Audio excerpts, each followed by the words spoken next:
Well done.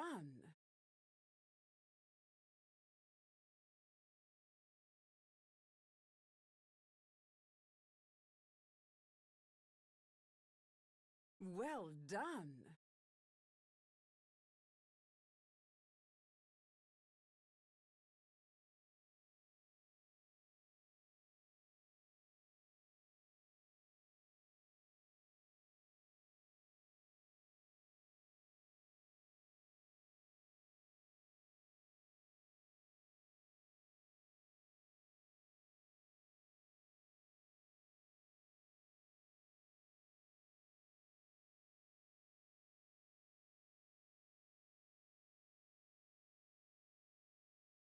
Okay, I'm here. How's it going, guys? Oh man. Oh man. Oh man. Okay. So, as you can see by the title, goal, hair, and folds. I don't know. I should put clothes, right? I should put clothes. I don't know because I don't know what I'll end up doing. I know I want to draw some clothes today. That is a, that is a fact. I want to draw some like some things that matter. If that makes sense. I want to draw like I ain't gonna lie to you. This just pisses me off. Like this pen, since it's not connected the same way. If you were here a few streams ago, you understand. But I literally do not know how much charge it has until it's about to be gone. Pisses me off, but at least I don't have to buy a whole new pencil, right? At least it works, which is great for me. Because at first I thought that since it's connecting into a different way, I thought that I was gonna have to like the pressure sensitivity was gonna be off, but no. Thank you for that. It's great. It works perfectly. Where's my phone? Oh, it's down here. It is down here. Yep. You know what's funny? I mean, it's not funny, but I dropped my phone 3 times while charging it, cause it's like charging behind me. If that makes sense. Like I could charge it next to me, but I prefer charging behind me because it like you don't gotta worry about all those details. But yeah, I dropped it so many times. I decided to just put it dang near on the floor. It's charging right like dang near on the floor, so it won't like if it falls, it's not gonna be a bigger drop, you know. But the phone actually been holding out. I appreciate it, you know, because it would suck because I just got the phone and then I dropped it, and then if it shattered, I would have been done, bro. I would have been finished. But yeah, let's get some more warm ups in, drawing some boxes and stuff, trying to see what we can do with them. Trying to see what's happening. Yeah, yeah. Wait, let's curve this in a little bit because this one kind of like doing like this little curve, curve, curve, curve, curve, curve, curve, curve. Yeah, I think it's looking pretty good. That's box number one. Let's do another box. Let's do the same box but like a different way.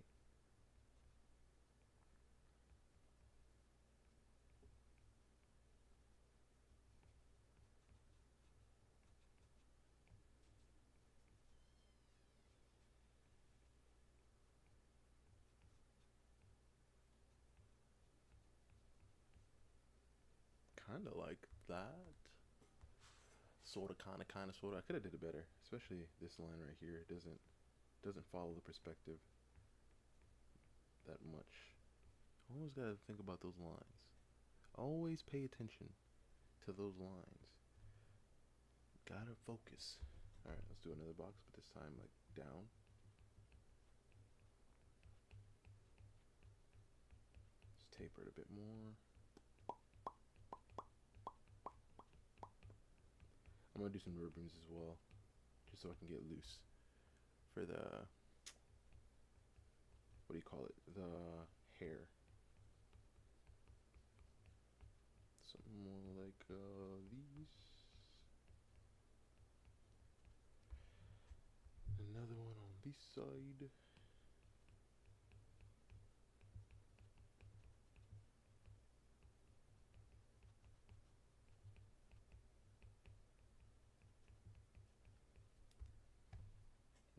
Not bad, but not good either. What if I were to do this? Just create a grand little thing like this, just so all the boxes kind of sit in the same perspective. I was watching a video by, I can't remember, I'm terrible with names, but there was an artist. I was watching a video on how he like uses his boxes and stuff, right? Because I was learning about boxes. Because even though you guys see me draw like boxes all the time, I'm not a master at it. I don't think I'll ever be a master at it. But what I do know is that I'm better than I was yesterday. But yeah, he was, when I saw him drawing a box, he was mentioning like there's a way that he gets his boxes to, I mean no, it wasn't boxes. It was what do you call it? Ellipses. But he uses a box in the perspective. For example, I think he did something like it was like a center and it was like a curved line like this, and then he added these lines like this. Like this was the point of perspective, and then each box or something was going to that perspective. Kind of like this, and then it kept going around and around. But I don't remember exactly how he did it. I watched that video only one time. I have to watch these videos multiple times so I can retain that information. You know how they say just because you watch something doesn't mean you know how to do it. You gotta practice it first. Yeah, that's the same with me. Like when it comes to watching, if I watch a video on how to do something one time, I might be good at it then, but I gotta watch that video again to perfect it. I don't know what this is. Kind of giving me the vibe of some teeth. That wasn't the plan, but it looks like that's what we're doing. Sometimes that's what happens, you know? You don't know what you're drawing until the drawing tells you what you're gonna draw. Ooh, I have an idea. What if instead of this, oh, this kind of likes, it kind of looks like eyes now. Like this will be like where the eye is. These are the lids. But what if I change this, right? I turn this into like a chair. I draw like a lady sitting down in here, like so, legs out like this to the knee, and then her legs coming down like this. Wait, too big. Her legs coming out like this, and her hands coming down like this. She's sitting in the teeth. What's up, bro? How's it going? She's sitting in the teeth. Crazy, man, crazy. And you know, just to add on to the whole teeth thing, let's give this thing, whatever, a face. That's the mouth. Let's have it like so, I guess. Ooh, and the lip. That lip comes out. That could be like where her feet is like resting on. You see, I'm telling you, you never know what's gonna happen. You never know what's gonna happen. You know, sometimes you think you're drawing boxes. Next thing you know, you're drawing a lady sitting in the mouth.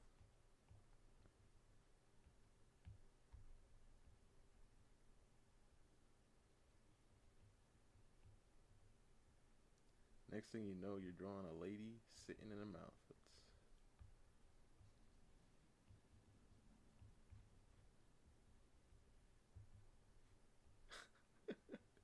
This is truly the creepiest thing, bro. Yeah, I guess it was supposed to be a box, but it was supposed to be boxes, but it turned into this person's teeth. Hold up, I can have like inside it's going in the back.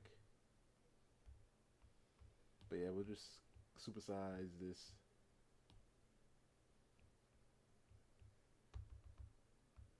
Supersize it. But how's your day been, bro? Anything fun, interesting happened today? What if she said? Wait, actually, I can do multiple. Hold on.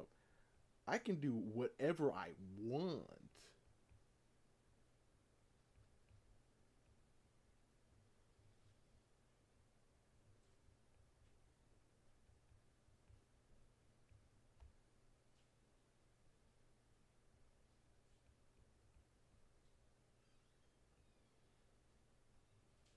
I can do anything.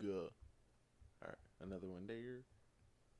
And then another one there. Pretty good at just finishing up some unfinished drawings. Nice! That's what I like to hear. That's what I like to hear. Are you drawing any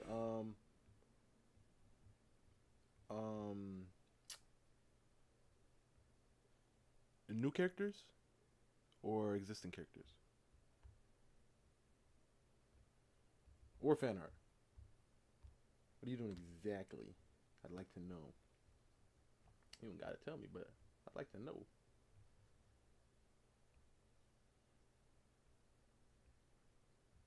I think I'm doing too much. This is literally just my warm up, okay, guys?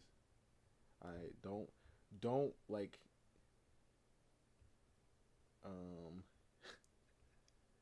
mostly new? Okay. Cool. Don't expect anything out of this. Please. I really hate drawing like legs crossed at this angle for some reason. Because I know I have the idea of like the leg coming out. This leg right here. It's like I know it like with a reference, but I'm trying to think. I have to picture this in my mind. Alright, so from the front is like this over this. Like if I were to put it over here, I just bring this leg up over here. Bring this leg in here, coming down here, right? Doesn't even have to be that drastic, but something like that. But from this side, if I turn over, this leg is going further this way. Yes. And then this leg right here is wrapping over here, but from this angle, I'll see like just like maybe like part of the thigh, then to the knee, and then down. But I have to remember that it's coming at us. Something more or less like could be better. See, my library, I don't draw much legs crossed. I would say that's my excuse. I don't draw much crossed legs.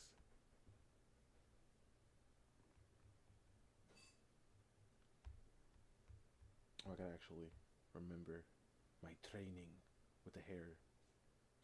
What my goal is also is every head that I draw, because today it is a hair stream as well, mixed in with some folds and stuff and some clothes, but I want to try to remember to draw the hair in, because if I want to get better at the thing, I have to draw more and more of it, right? So we're gonna see a lot more hair today, even if it's like just some random head. Like even if I don't draw the features on the head, like it's something like this, no facial features, but there's hair there, you know. I was losing. I got lost a whole bunch of times over here. I was just drawing a whole bunch of heads. I mean, a whole bunch of faces. Yesterday wasn't a face stream. I mean, the day before yesterday wasn't a face stream. But we drew so many. I'm actually happy that we did draw so many faces, to be honest, because I feel like I have a better understanding on them. I have a better understanding on like how the face connects. Especially, I'm telling you right now, yesterday was the first time I really unlocked something about her nose, bro. I'm telling you right now, because it's the position, right? It's the position. So once we get the whole brow thing, right?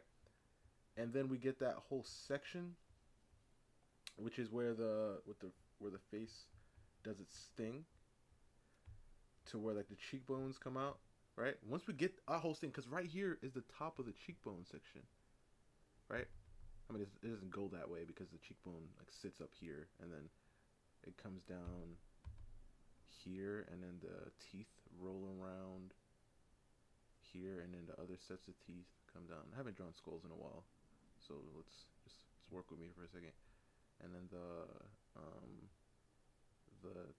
bone of the thing does its thing. Whatever about that, okay? We're not worried about that right now. But that section right there, simplifying it right there, that section really helped me a whole lot. And crazy thing is, I saw that video. It was a video from an artist named what is his name?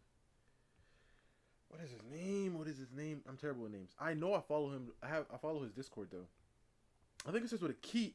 K. Is it a key? I think it starts with a K. Is it key? Is it key something? What is his name? Hold up, I'm about to look it up real fast. I know his name.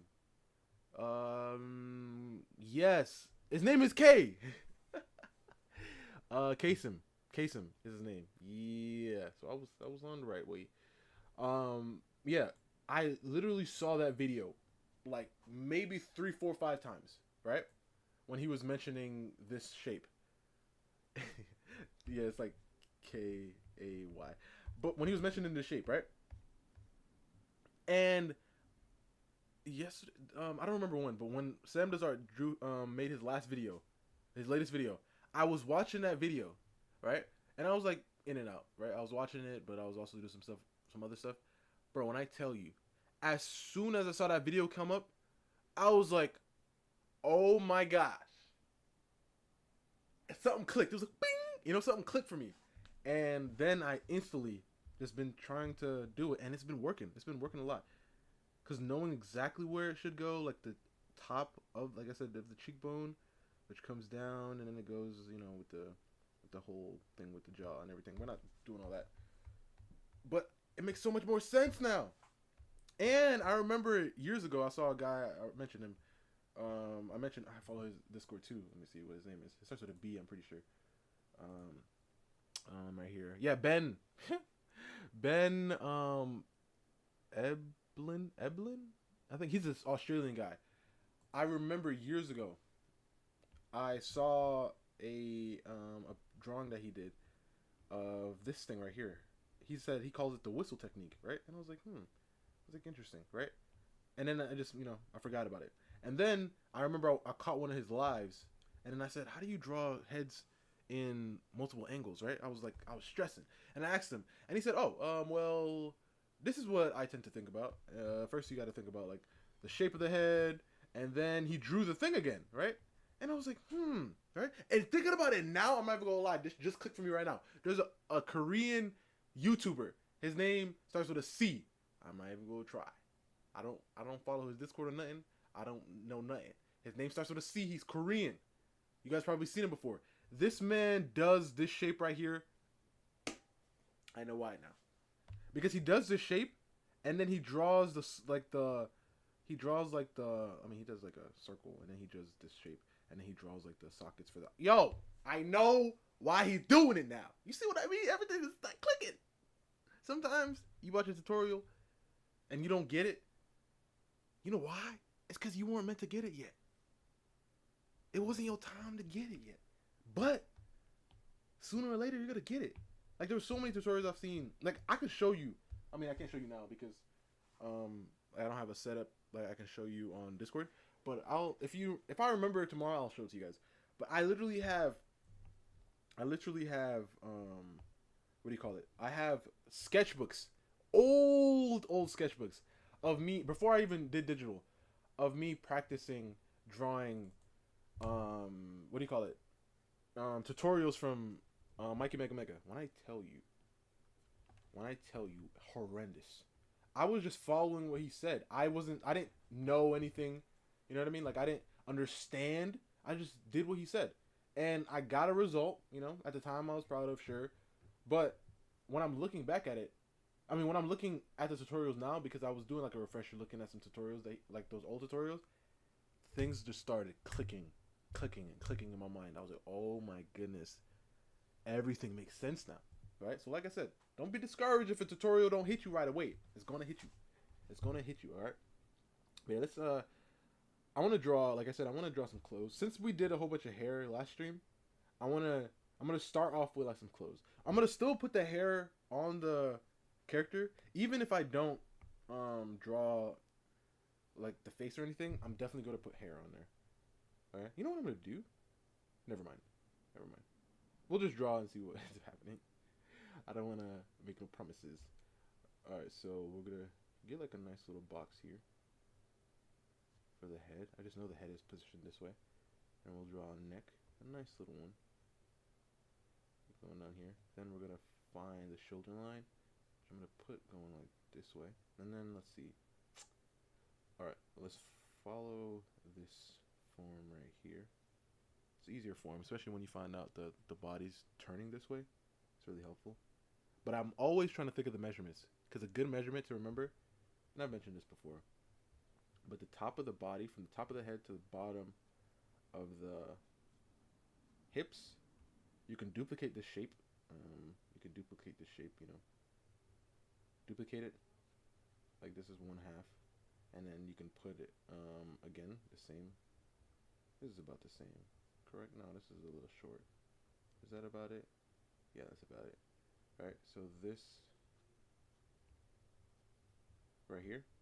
So this will be like where the top of the head is, and then you can split this section into thirds.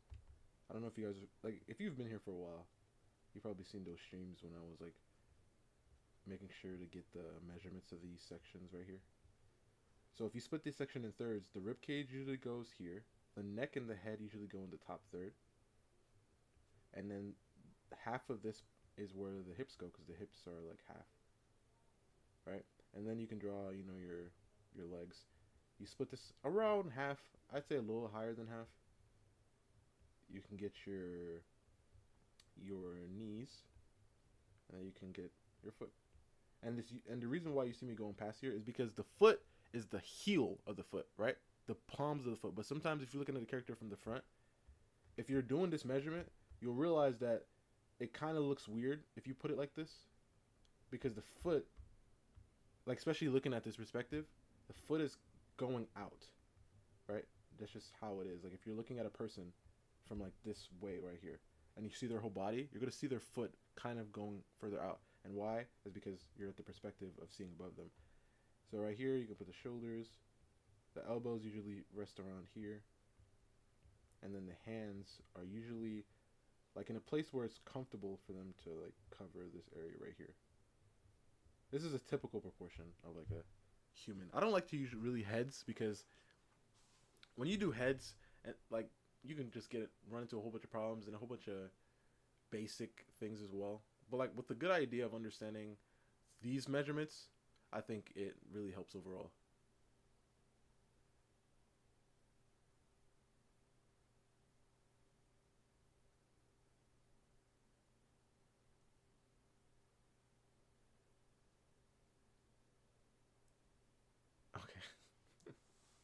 Okay. But yes. So when I'm drawing like this pose right here, I'm thinking about that measurement of that third because it's the top thirds. So with this head right here, I already solidified this third. So with the body right here, the rib cage is a third of that. So that means this section should match this section in size, right? And obviously you can start thinking about this, especially like when you're going in perspective. But like, you can think about like finding the measurements. But like since I have that now, I'm gonna come down and I'm gonna draw this shape right here. Actually, I think I might like push it in a little bit more. Yeah. So now we have a similar perspective. I mean, a similar proportion to this one right here. In just in the case of like the proportion, not that it's going to be the same body type. I mean, this one is literally just bones. All right, so we'll get the round section right here, and once again, the top portion right here is the rib cage. So I can draw like a nice little rib cage right here. If you want, you can. You can keep it boxes if you like. It's really helpful to get that understanding of that side plane, and it makes it easier to understand like where the shoulders go and everything. If you like to use the boxes, I recommend using boxes, like especially in the beginning when you're learning perspective and planes and stuff. But it's up to you. I just recommend it, but you don't have to listen to me. It's not like I know everything. I will get this right here, and then we'll get this leg to come out here. I want it to come out at us. And this leg, we're gonna, yeah, I'm gonna put this leg going back in the distance a bit. So this will, remember, let's draw the hips real fast. I'm gonna put like right here is like where the bottom of the hips are. And I'm gonna follow this section. I'm gonna curve it back to get the hip bone. I like to do this just so I can get the shape. It makes it easier to draw the legs once you understand the shape of the hips. This one comes back, so it'll go down and then cut down like this, connect like this, and then right here is it'll be that section. And close this up. Anyways, what's going on, Titan?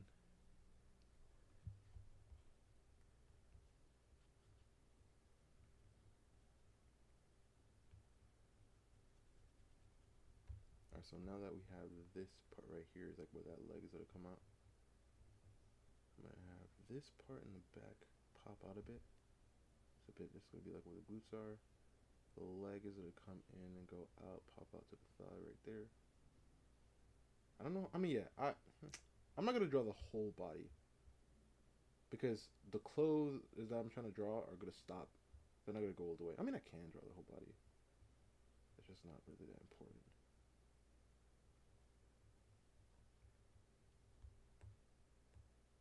Yeah, I'm gonna get just come back a bit more.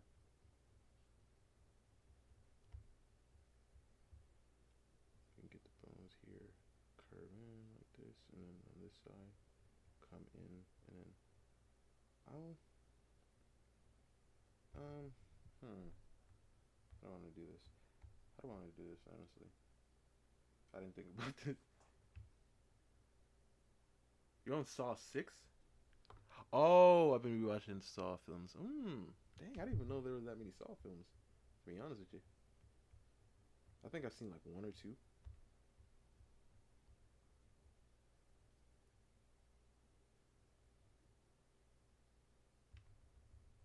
You know what I'm gonna actually do? I'm actually going to, because I want her to be a bit more, how do you say, a bit more on, I'm gonna use Bry's word again. I'm a bit on more on the fluffy side.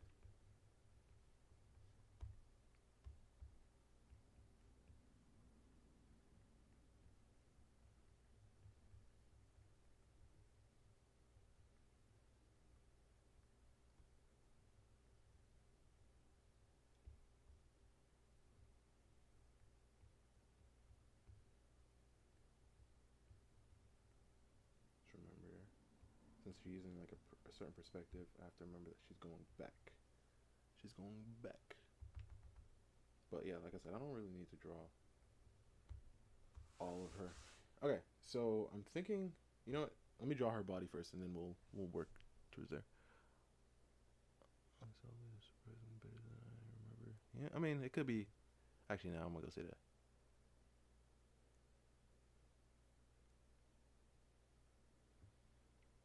Besides, like one thing that I don't like that they did. What do you don't like that they did, Titan? What is it? What did they do that ruffled your feathers? What did they do that pissed in your Cheerios? Alright.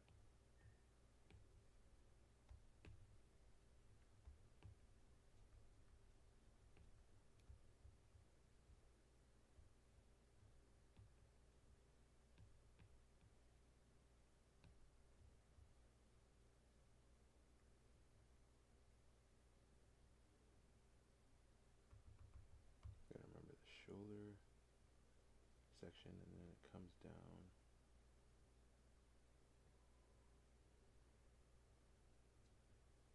And on this side, we'll wrap it around.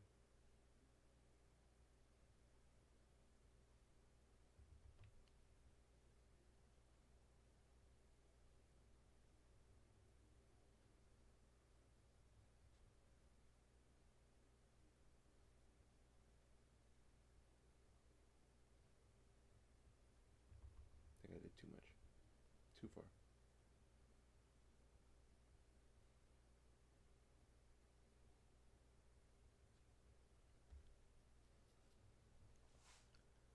The main protagonist and Saw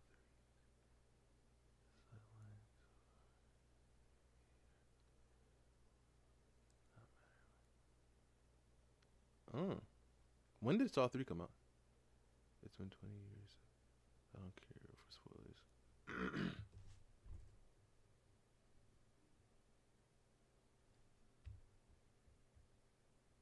Oh, so it came out 20 years ago.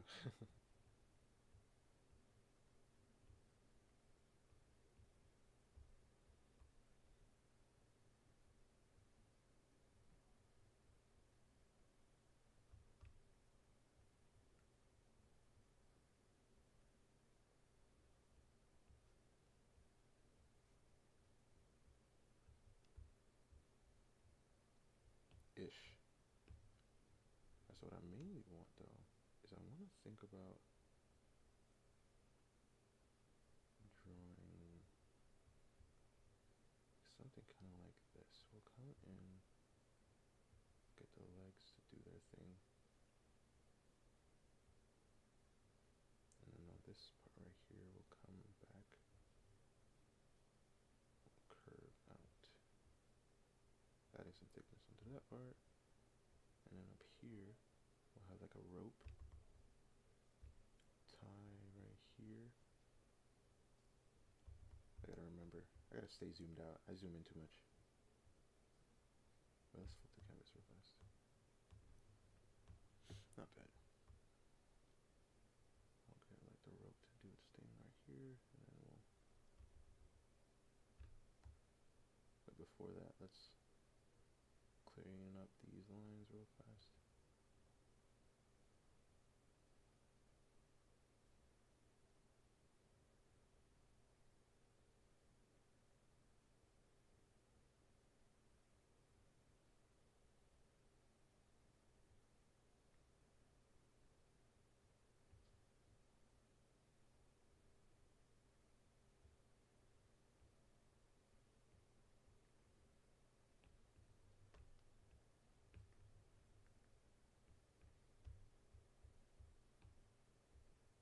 And then we can do like some thing like this. Come in and go over here. I should have drew the arms. We'll just draw some quick arms real fast.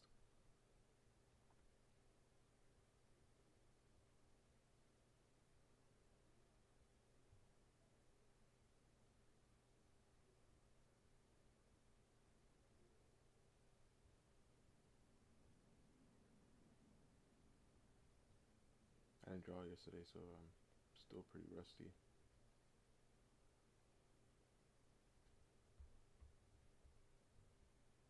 Quite rusty.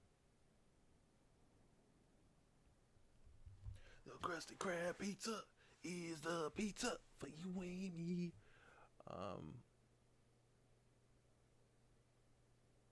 dang, you writing the whole synopsis. All right, give me a second. Where did I leave off at? The maker of the game was. What? Was it trying to create the final test and instead of images that played final recording telling the protagonist that he kidnapped his daughter and that he's that if he wasn't to play another game and then himself for the FBI.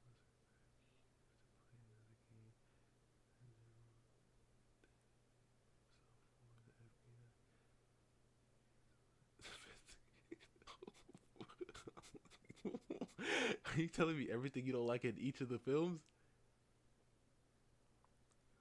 Wait, are they all like? I mean, I guess right. They're all like in order, like in the storyline, or is there some random parts, like some random ones?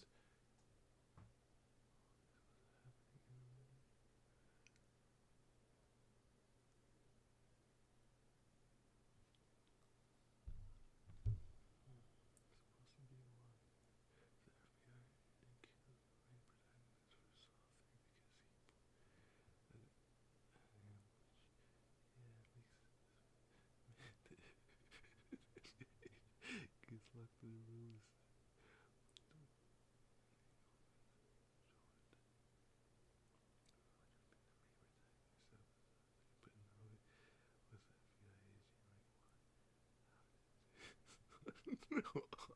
What's gonna happen? He got that. He got the observation hockey. Oh, this is what you don't like. Okay. This man saw the future. He's. I know. going to be here.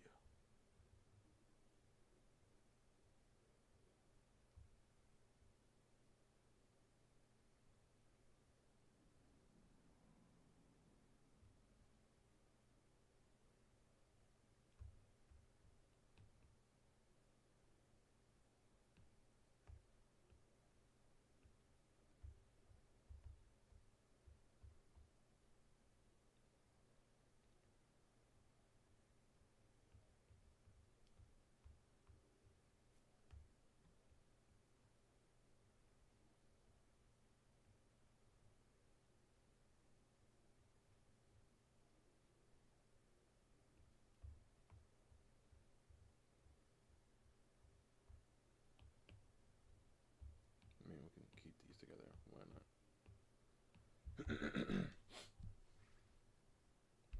So I think I was doing a little itty bitty piece of research, right, Titan? And um,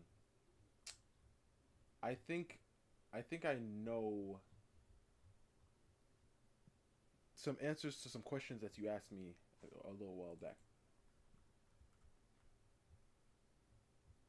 I believe I know them now.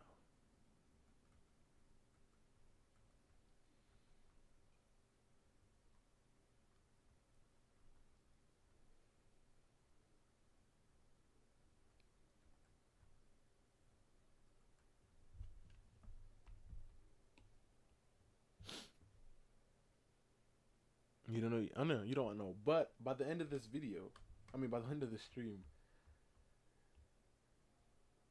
I think you'll know. I mean, hopefully, I don't know.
No, I don't think I will. Okay.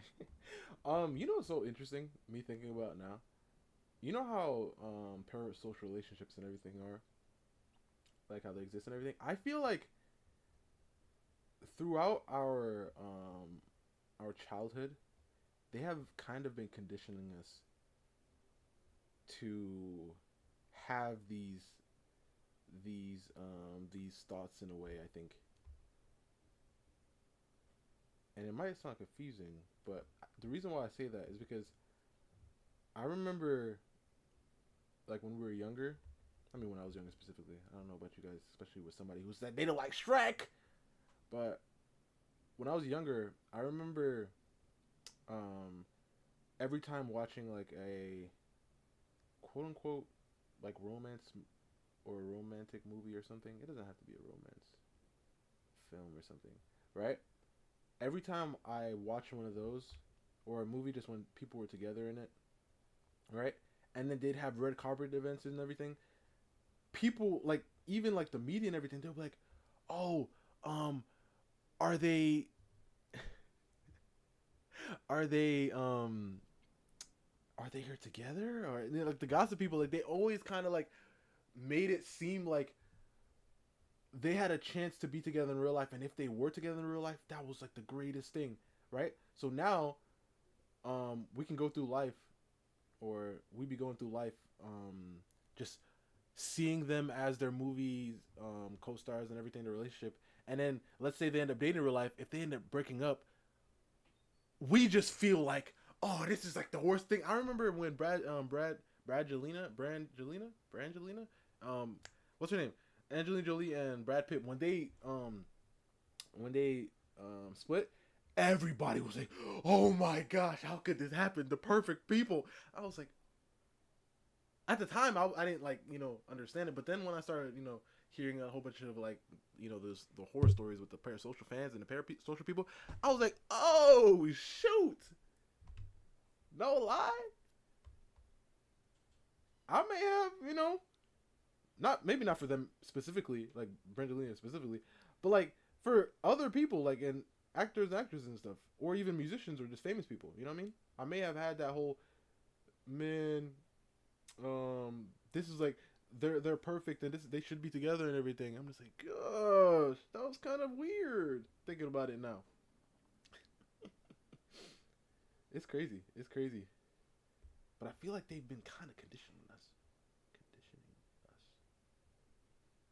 like subtly.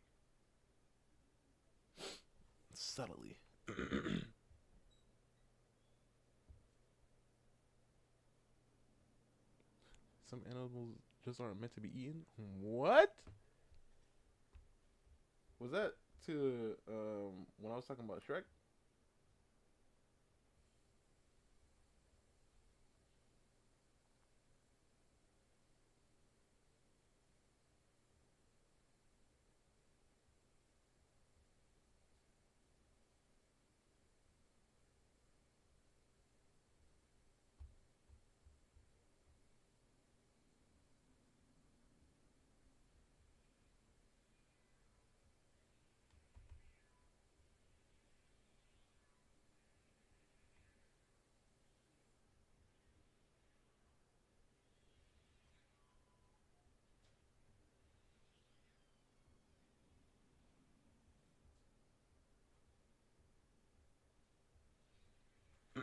And I feel like I've seen, not seen, but I feel like I've heard somebody ate camel before. Was it camel? I think it was camel. I mean, it probably was not camel. Thinking about it now, but once you said camel, I just feel like I remember it somewhere in the back of my mind. Somewhere. It wasn't me. I wasn't the one. I wasn't the one who ate a camel. I wonder though.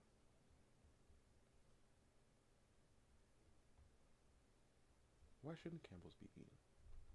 I mean, I'm not saying go out there and eat a camel, but like, are camels like poison or something? Because I feel like, yo, you know what I found out?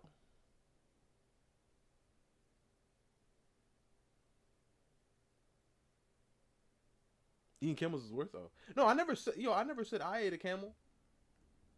I never said to eat camels. I was just wondering. Goodness gracious. Because people eat pigs regardless. So if somebody would eat a camel, I just assume they would not have that logic. But I was watching a video on TikTok, and apparently, all you cat lovers out there,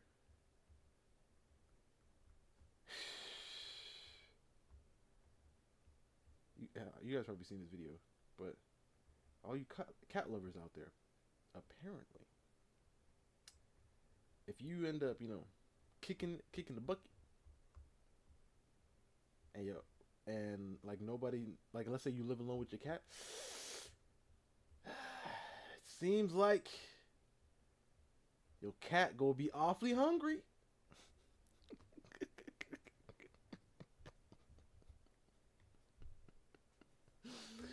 Your cat will be awfully hungry. This is a legend. I saw a video, but you can't believe everything. But hey, it makes sense because he was talking about like your pets, like the pets that will, and he said, well, dogs will wait a little bit, but they will. Like dogs will wait like for a while, and then um they'll get to munching, right? But cats, oh, they right away. That's what he said. Like I said, that's what he said. Don't get mad at me. I'm like, oh shoot, but it do be making sense. Cats don't really care about you. And there's people who are always like, well, my cat cares about me. I'm like, yeah, does it though? Because I feel like if your cat was outside for a minute, oh, Pink, how's it going? Hello. I feel like if your cat was outside for a minute, if your cat hates you, no, not if your cat hates you. He said cat, period. Because he didn't say if your dog hates you. No. Dogs tend to wait longer, right? Maybe like a week or two, maybe a month. But a cat is like, for some reason, you smelling kind of good. And it's a wrap, man. Apparently, listen. Once again, this is a video that I saw, and this man said it. But it do be making sense because cats don't really be caring, bro. If your cat go outside today, right, and is just walking out in the streets, and then some random person is like, hey, kitty, you want some food? Your cat go eat that food, and he go be like, you know what? I think I like it over here better. And next thing you know, you don't got a cat no more.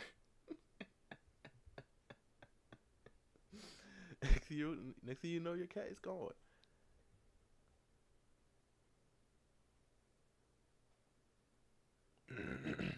No, I'm not saying there aren't any affectionate cats, but all I'm saying is just if, hopefully not, but if they end up kicking it and nobody around, like nobody's around, like let's say you live alone with your cat and nobody does no wellness checking in, seems like a cat gonna get a little hungry. And he not gonna look around, or she not gonna look around for nothing. It's gonna be like, I mean, once again, you kind of smell a little good right now. And it's over. This is all alleged. I don't know. But this man sounded like he knew what he was talking about.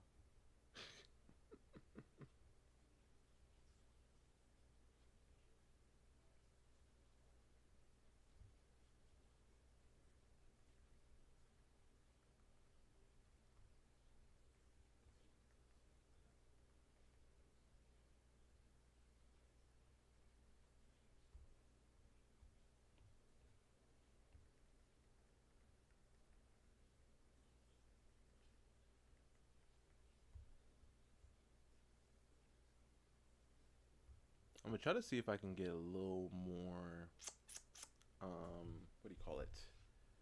Like just more, I don't even know what word I was looking for, to be honest. Let's just disregard, bro.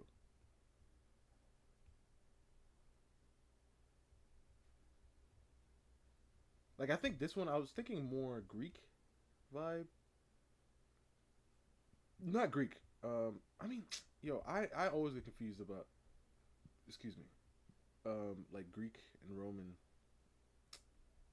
Titan, can you give us like a little quick difference between the two?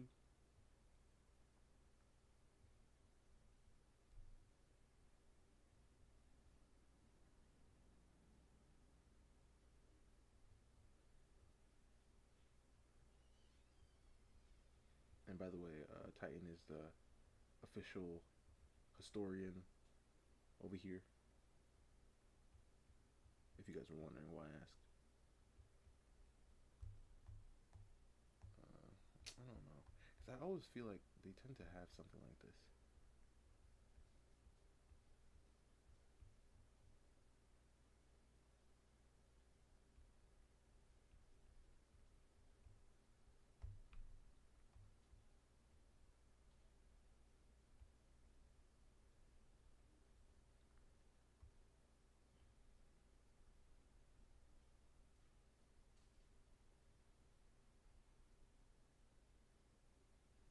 It's like I'm coloring with a with a crayon or something. I mean, a color pencil.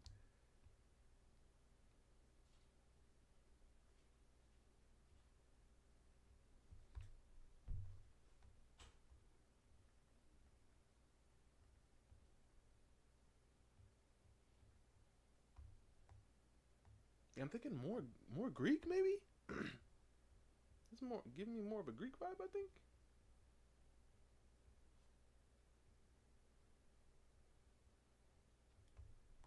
So this is like a battle warrior or something.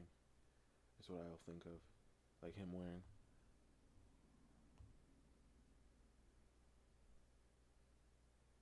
No, I have not. Titan.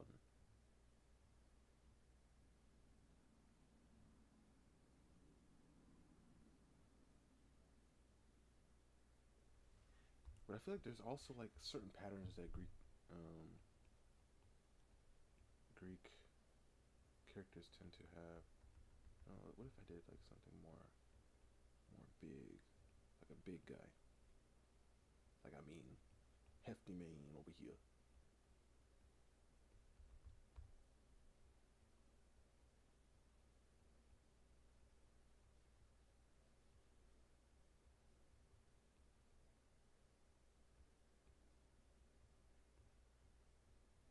This gives me like a One Piece vibe in the sense of proportions.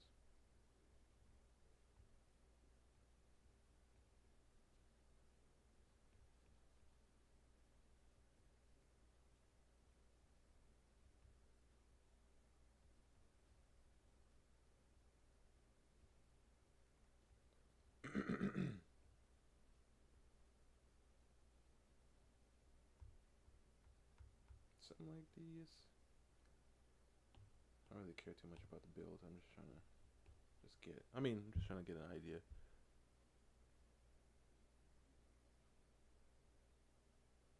No. Like, are these like common books? Like books for us commoners? I don't I don't know.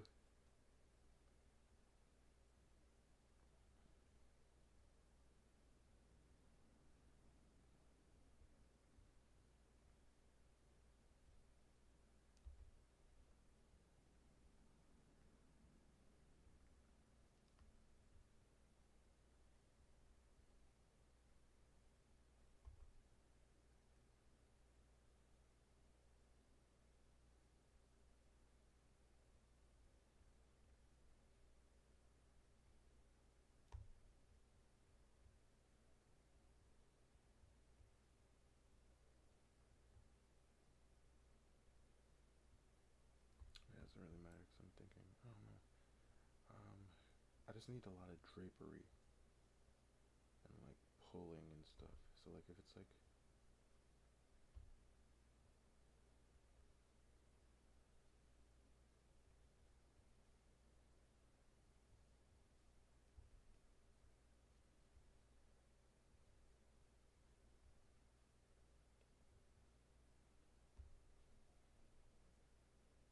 okay, the Odyssey. I mean, I heard of it. I never read it though. I heard of it, but I never read it.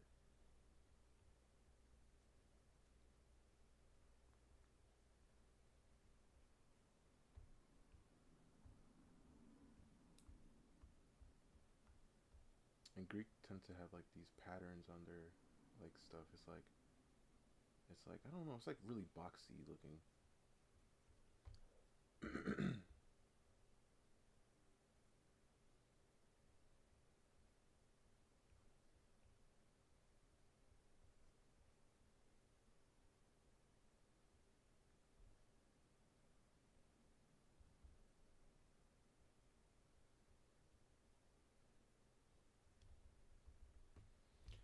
I don't know. I don't know. There's a Roman epic during the Augustus season, reign and the keys War. I think with the Trojan War one, the kids in the Trojan War, I think I heard it like an audiobook. I just didn't know the name. I was just on YouTube when I saw it in Odysseys. Post Trojan War Odyssey.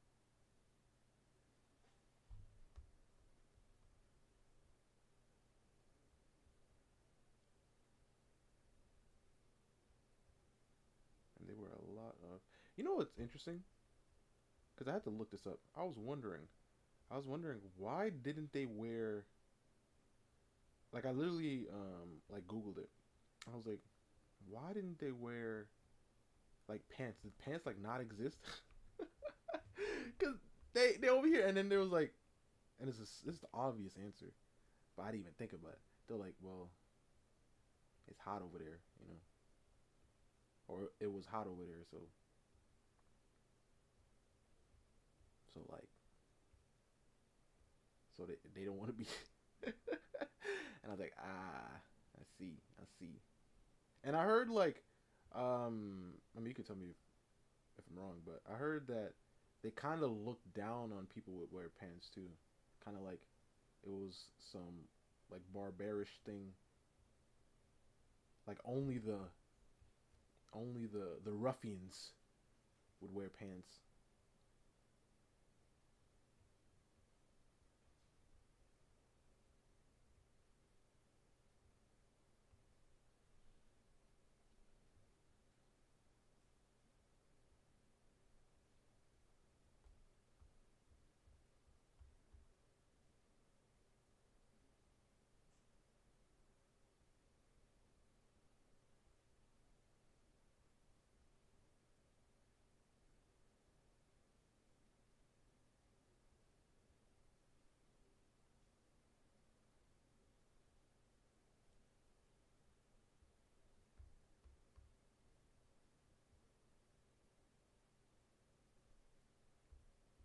Hmm. Maybe we can do some on the other side as well. That's like this vibe I get from like them. Ooh, we gotta give them a cape. You know, they be having them capes. I don't know why I did this build, bro. This is stupid. This man right here is 8 feet 7 inches.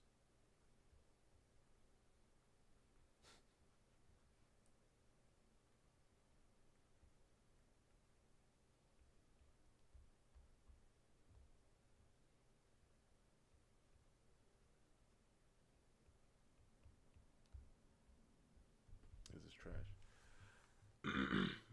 Mama did wear pants.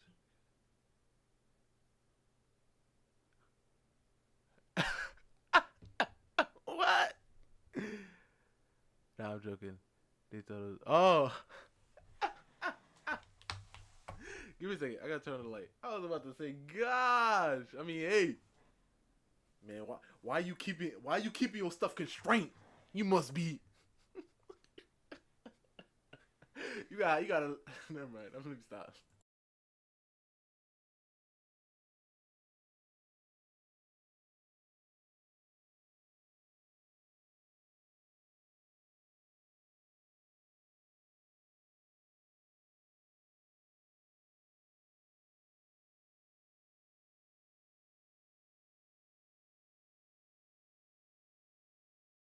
All right, all right, we're back. I don't know. That was a. This is a dumb. Excuse me. It was a dumb idea. Excuse me. But yeah, like when I think of like Greek, I think of like like a lot of drapery. You know, like just a lot.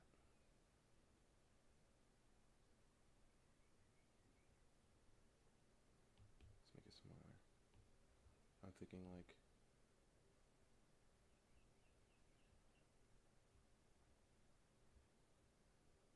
just a lot of folds. But the thing is, what's interesting is like certain colors and stuff mean different things, especially like with the high nobility. But in my world, colors are really important as well, right? And I was thinking of doing like some kind of like some blue,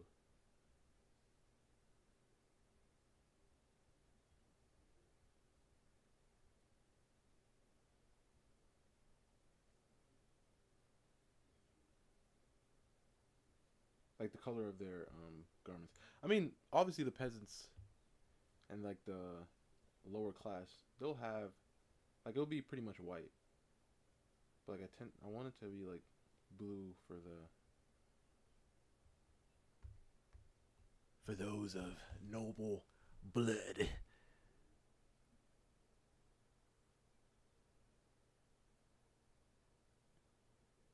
You know the word for barbarians.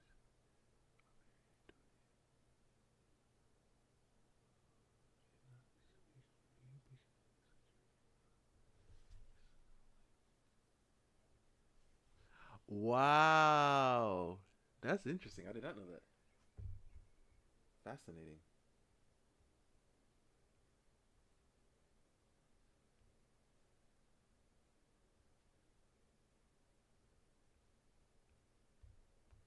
You see, I feel like this is what I think of when I think of Greek. You know, like ancient Greek. That's what I think of. And I've been, why don't I work on one? I'm gonna draw one, okay? I'm gonna draw one. This. I literally was thinking about it, like when I was setting everything up. I was literally thinking about this because Titan was like, you should look into this.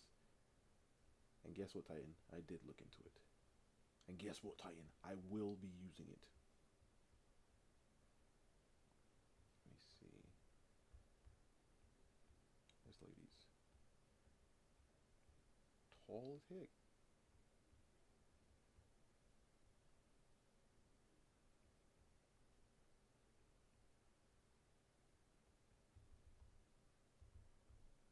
What I should do with her arms. Let's do something like this.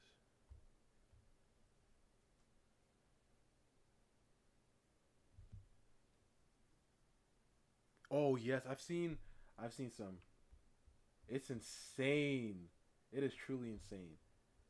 Like just looking at that is just like speechless. I'm speechless when I see it. I was watching a anime.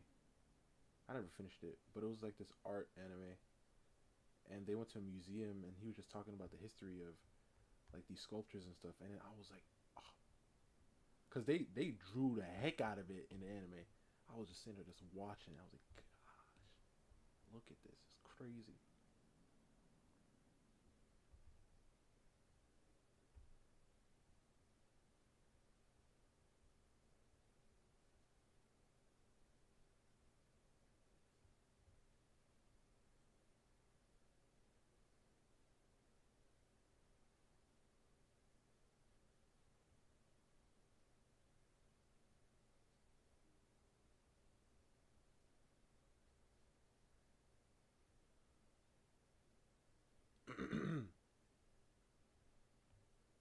Crap, my crash did it.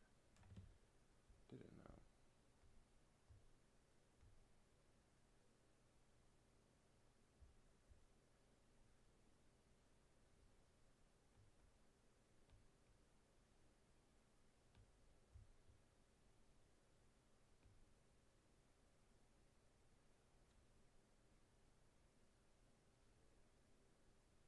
I mainly want to just focus because there's just so much detail. I'm literally thinking, crap, it crashed again. What's going on? I'm literally thinking I need to make like a pattern brush because there is no way that I'm gonna be drawing all these details. Not Bluebeard? No, no, no, no. It was it was this girl. She was she was um. The funny thing is, I think it was also on Netflix. Um, she is like maybe like the first something something or one another. I don't remember, but it's just Japanese girl. I don't know. You guys may have. I mean, probably not. Just a Japanese girl who went to England to study art.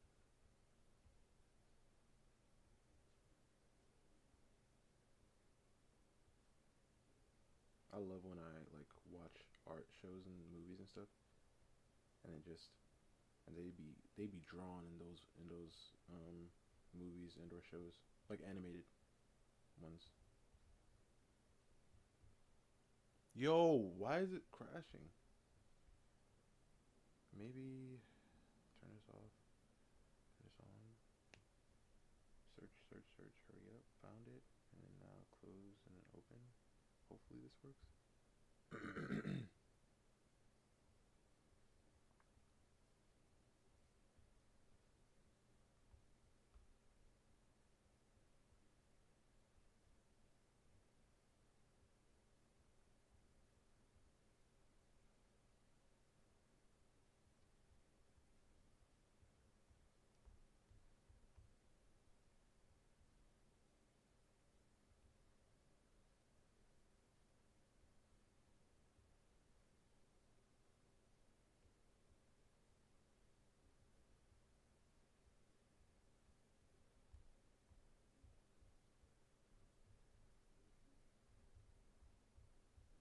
But there's so many details on, like, what is it, Byzantine?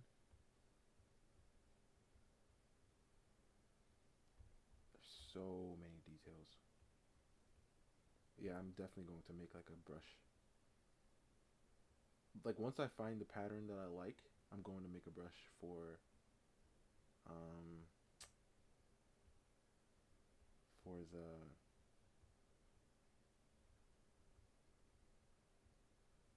design. I also have been looking at some Tang Dynasty outfits as well, because I have the Tang Dynasty, or it's not Tang Dynasty exactly, but it's inspired. I'd say more Ming.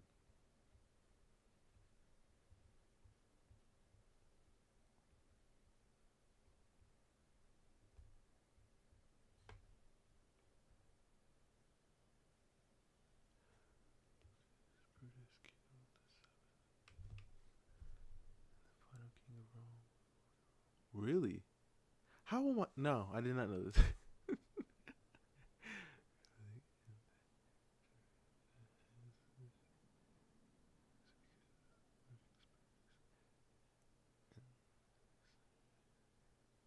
Kill Julius Caesar. It's so funny. Just type. Oh snap! Whoa. Just say the thing. Just say the thing. Just like when it comes down to history, just believe I don't know, because most likely I don't.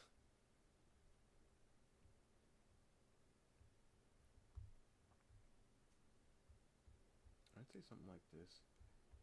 But Byzantine also has a lot of jewels. You know what I mean? Like a whole bunch. Like it's just crazy. Like when it comes down to the Empress and Emperor, like just the royals. And you must have known. I mean, I mentioned this before, but I'm planning on doing Alcmene inspired by the Byzantine Empire. Her whole half of the country, I mean, continent. I mean, dang near a continent, yeah. Her whole side of the continent is going to be like Byzantine inspired, and this side, the west side, um, it's gonna be more Greek, but it's the same thing, ain't it? Gosh, they're the same thing. What do you mean more Greek? They're also Greek, but they're just different a little bit because like, everything. Yes, yes, yes, yes, yes, yes.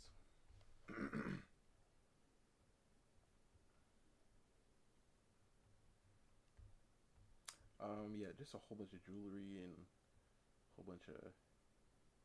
But I have to do it in a way, and this is why I said I'm gonna do like a stamp thing. I have to do it in a way where I don't make it hard for me, right? I don't make it hard for me to draw her multiple times. You know what I'm saying? I don't want that to be an issue. So I have to find like a good, solid method.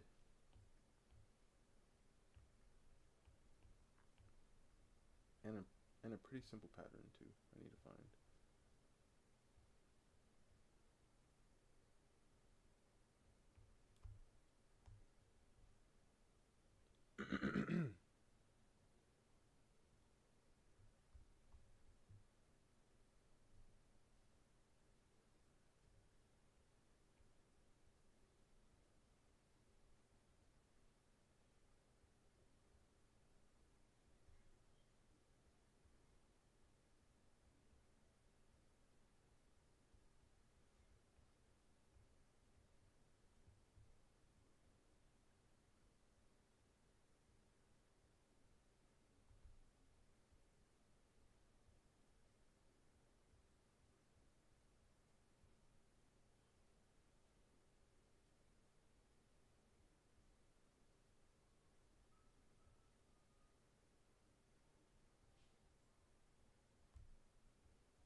should know about how the Romans destroyed the second temple in Jerusalem.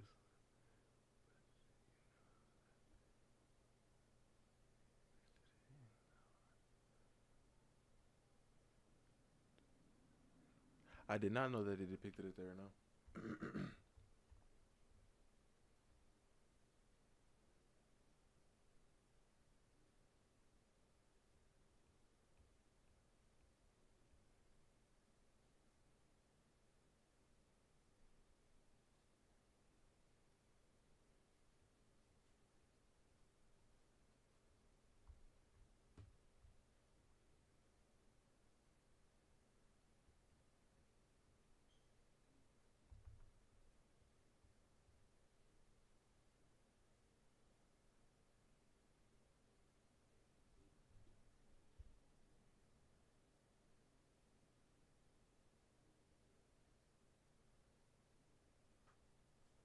Wow. Crazy. Crazy. Gotta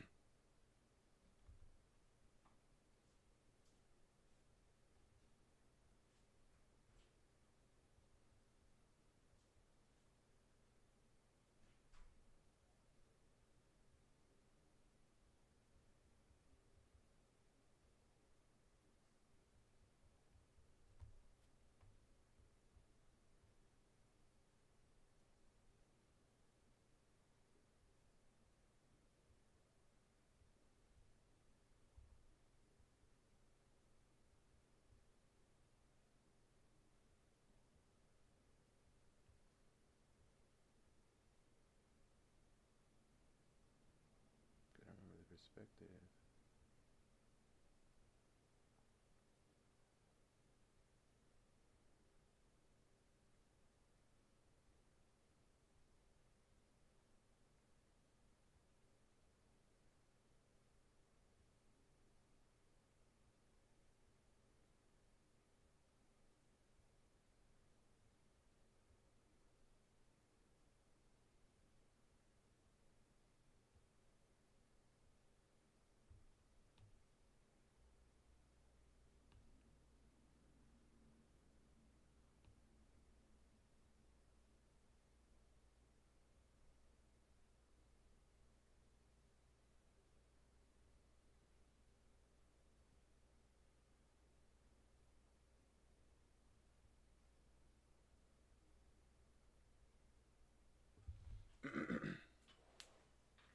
You sent it to me?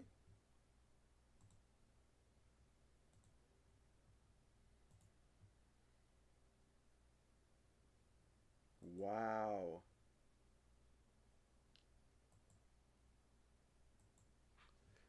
Oh my goodness.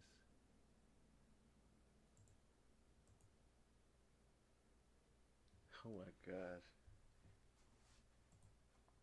You see, that's the thing too. I feel like, I mean, obviously, the victors write the story. Obviously, we all know that. But I feel like at the same time, when we look back at these old sculptures and stuff, it's like they're taking this time to create these things, right? To tell these stories. And I feel like we have to I mean, I don't know, because a lot of the times, but we have to a point, like, be like, yeah, I think this is what happened. You know what I mean? Like, we have to like a certain extent, because obviously I know, like, there's certain things, and you know, but like, it's so fascinating sometimes, like, looking back at these ancient sculptures and paintings and stuff.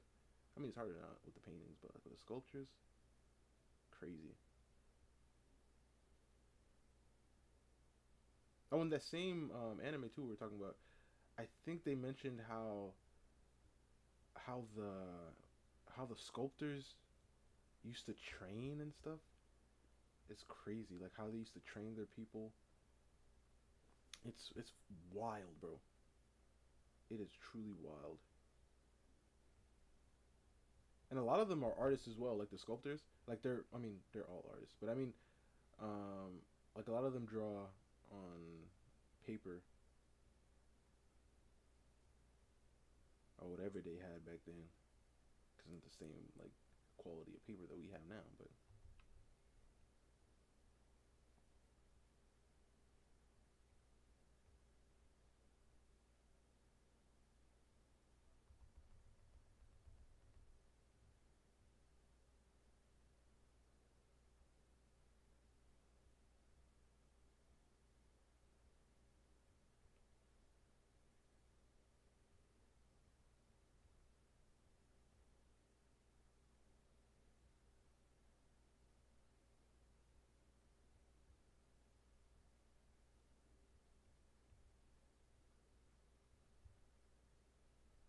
Ty, what would you say is the best looking empire to you?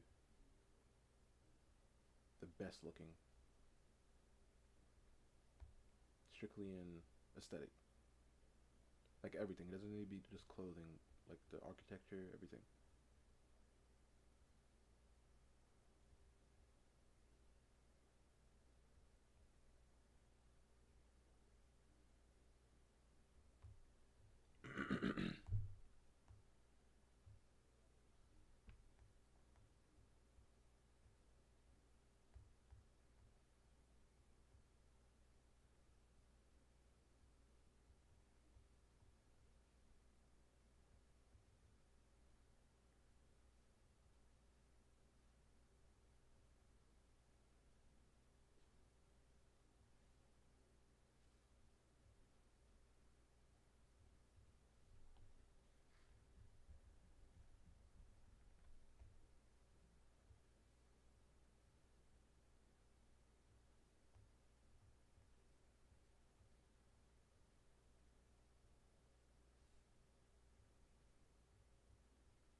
I think I think I went a little too far with this lady because I feel like I was trying to do like this lame lady here, but I think we went a little too far.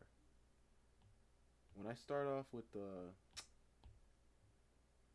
what do you call it, like the border of like the idea, I tend to do too much. But I have to stay inside, inside.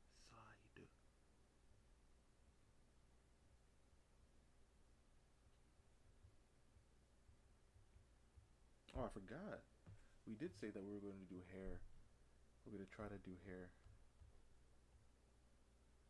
So I'm thinking like her hairline goes here. I do some hair like that goes like.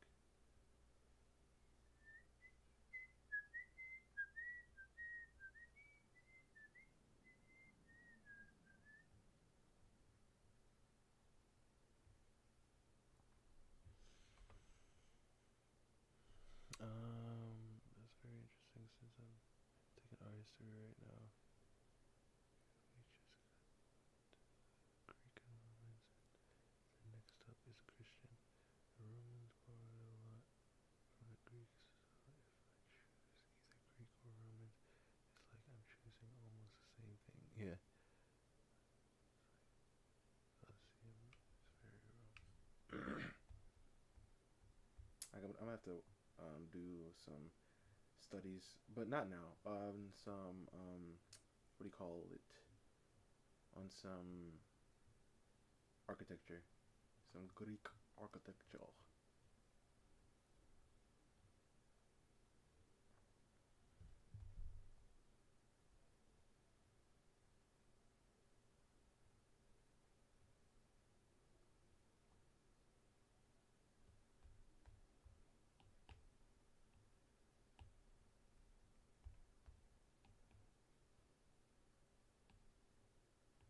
Yeah, today's I guess it's just a Byzantine, um, and Greek clothing. I'd say. I was thinking of hairstyles and everything, but I don't want to do that because I feel like the clothes are already in a sense constricting me. Not exactly, but like because I know I want it to look this way with the clothing, um, I kind of don't have much that I can do. But with hair, I mean, I guess I can put like certain ornaments and things in her hair. But like with hair, like there's a character I have. Her name is I actually have her right here. Give me a second. I think it's Yoko. She is here. She is here. Here? No. Here? Here? Uh, where the flip is this lady? Here? Here? Yes. No. What? Here? Nope. Yo, I lost her. Wait, no, no, no. I know where she is.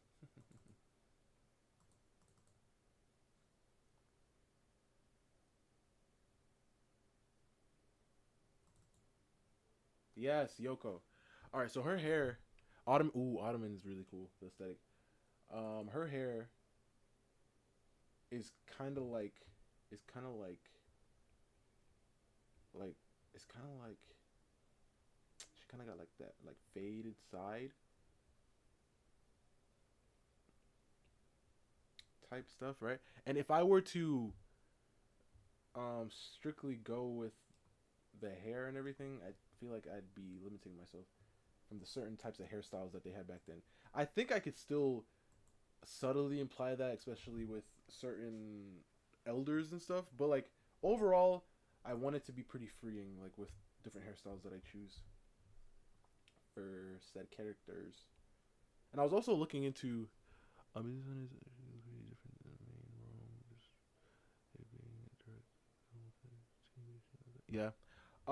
What? Oh yeah. Um. I've also been looking into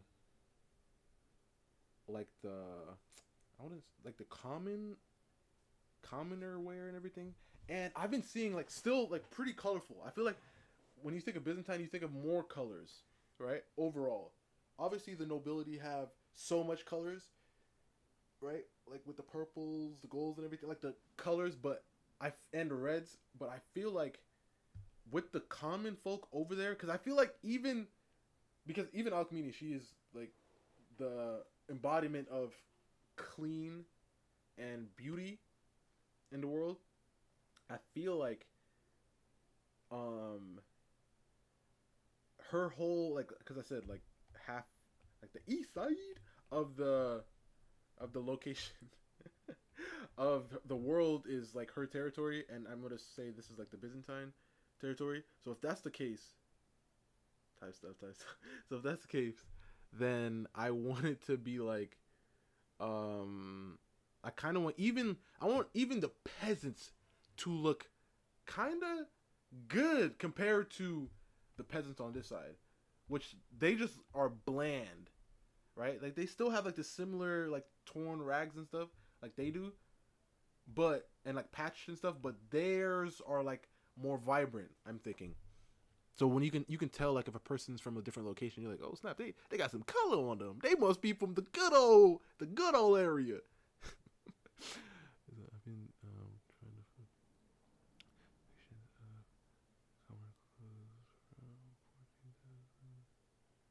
I can't find anything. Okay, calm down, Titan. Calm down. I understand it's stressful, but relax. Maybe you should retrace your steps. I don't know if it's gonna help you, but maybe you never know. All right. Let's see. Let's do something like so. Getting her body like this. Remembering. We'll do like right here. Okay, and then how I'm gonna do this? I'm gonna say okay. Let's do. This is repeated, of course. I'm get the rib cage in there. And we'll get the hips to do their thing coming down here. And then we get the thing. And we wrap it around. And then right here we'll come in like how we usually do. So I think right here we'll add her skirt. So like right below the line. And then we'll pop it out going down.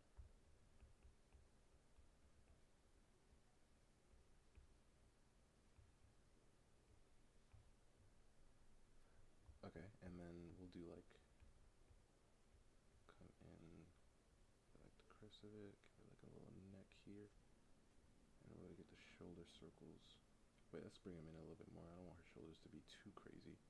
We'll put her arm coming down like right here. And this arm, we'll bring it up. How about it? How about it? Right? She's like looking at one of the dirty peasants on the west side. And she like, I mean, I know we both broke, but at least I look better. I know we both don't got money like that, but hey.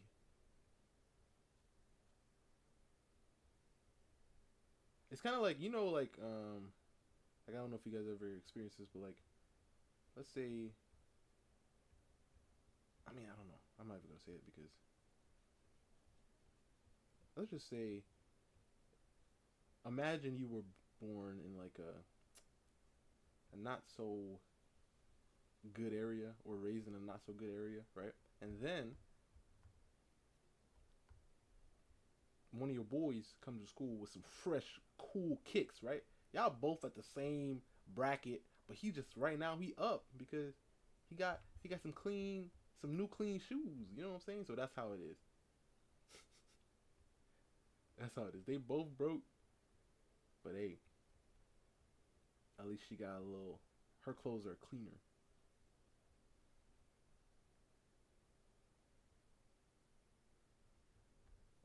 And then we'll do like this. I'm trying to think of. Okay, so right here's the wrist. I'm not drawing full on bodies, so I'm thinking kind of like mannequin vibe, because I don't want to get lost doing things that I don't need to be doing.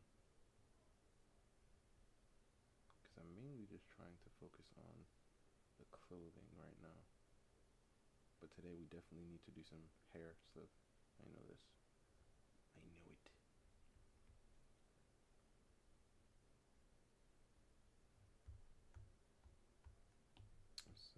So I'm thinking this, yeah, like I said, is it'll be more of a Byzantine,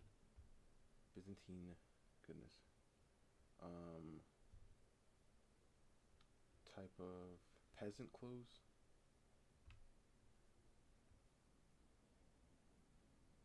This might be honestly a little too bougie. I could just add some patches and stuff just to clean it all up.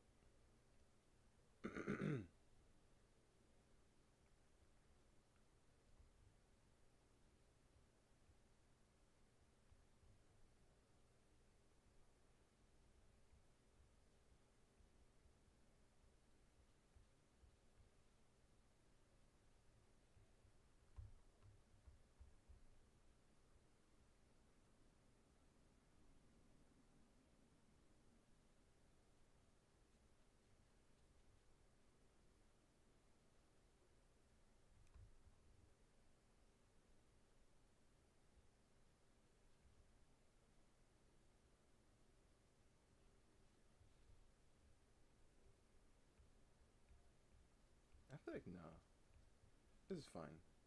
This is a fine level of, because when we look at what they be walking out in, you know, with all these designs and lights and stuff, not lights, golds and jewels.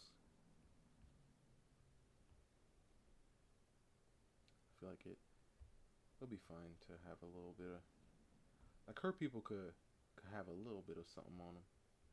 Nothing too crazy, because they can't be looking like they got money out here. They just they look clean.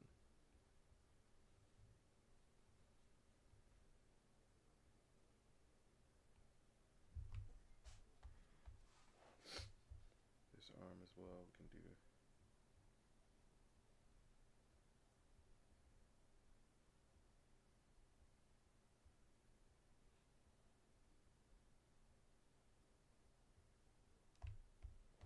Some like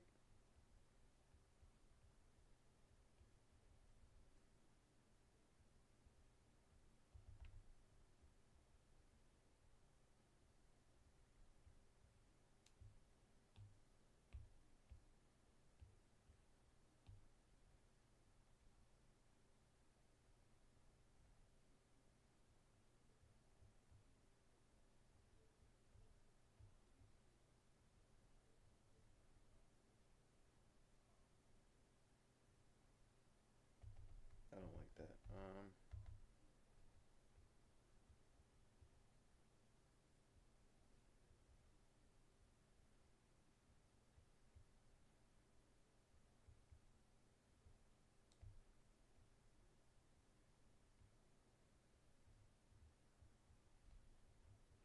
That might be a little bit better.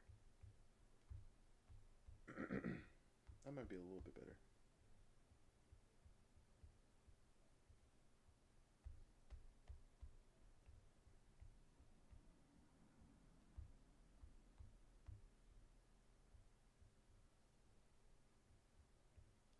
Yeah.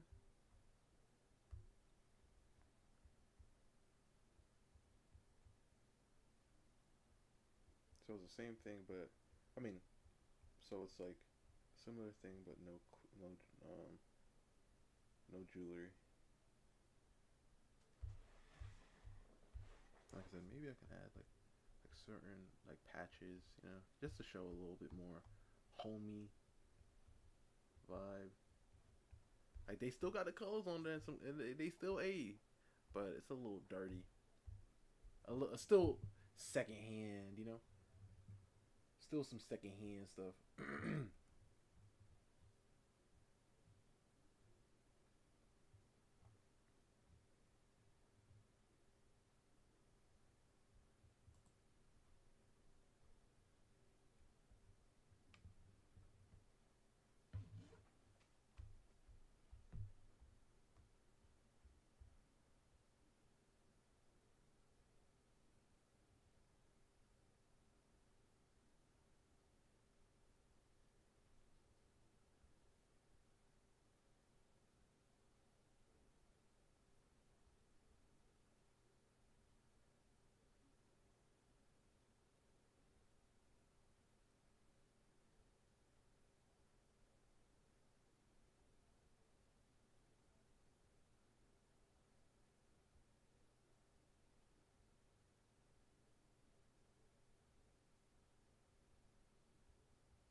That's crazy.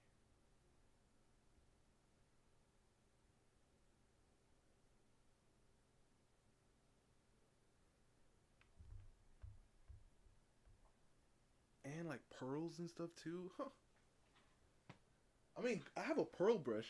Ooh, never mind. So the pearls, I don't gotta worry about drawing them over and over and over again because I had a brush for pearls.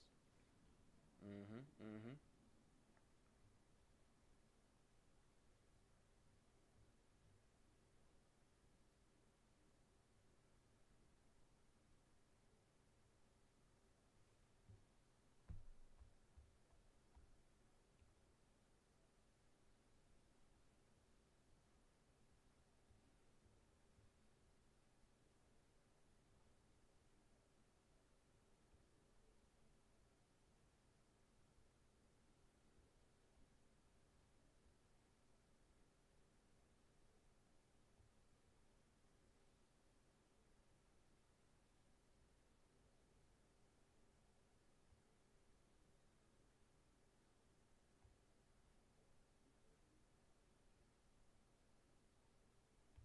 Crap. You see what I said?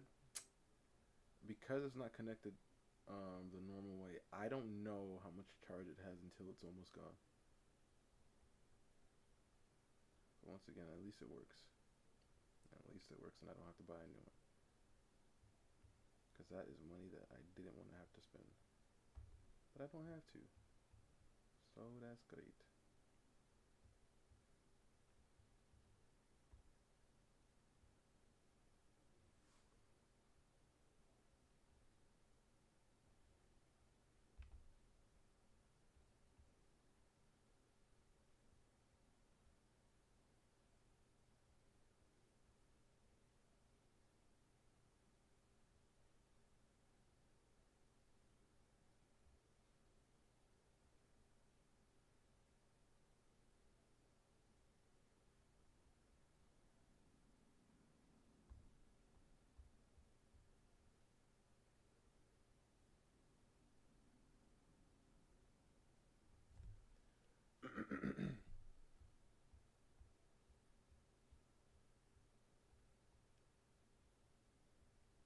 Like these folds are so interesting. Like, cause when we did that, I mean, it's not here, is it?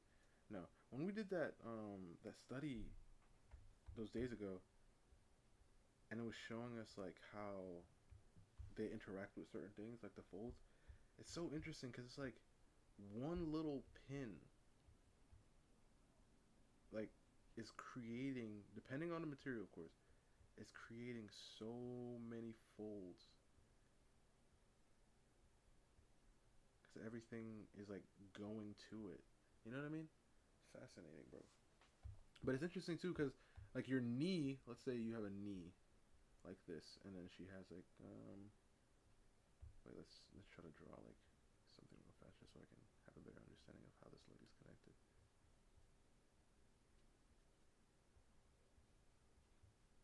And then this leg,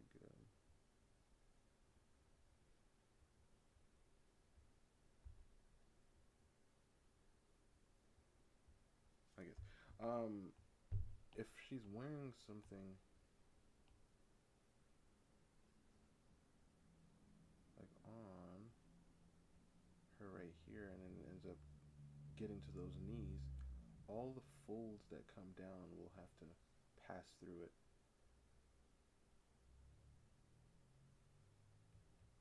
And this tuck right here is what caused some problems also.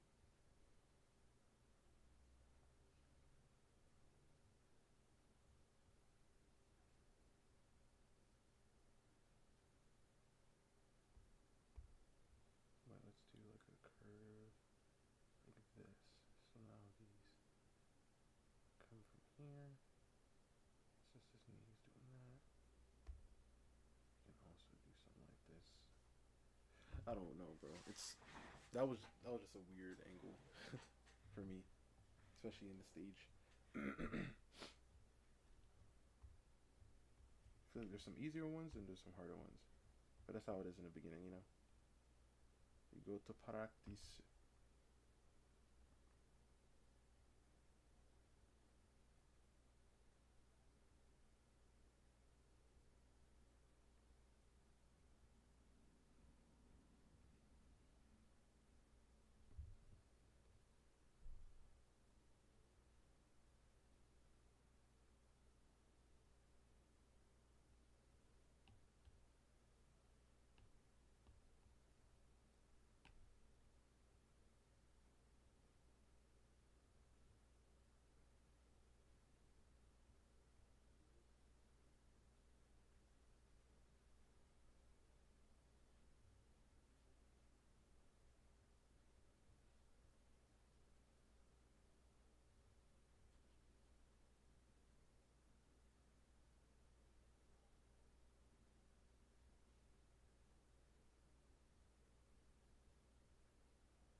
Oh my gosh, because the leg. If I'm thinking about it, it's so crazy.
maybe let's put like a little, because I feel like this doesn't make any sense with like this. Let's put like a little tie right here.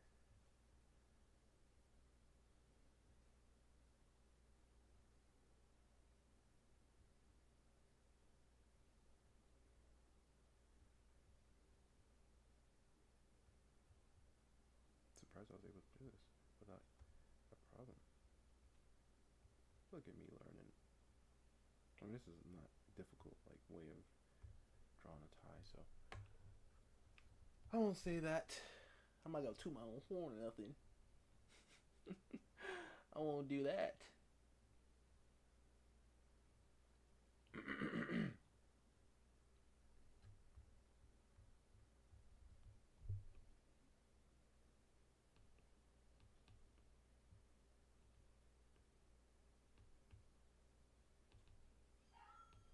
Don't toot your own horn. What is that? Oh, I understand it, but it's like these sayings that we be saying so casually. It's so fascinating. Who do you think was the first person to say, "Don't toot your own horn, buddy"?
Thinking about it, there's not.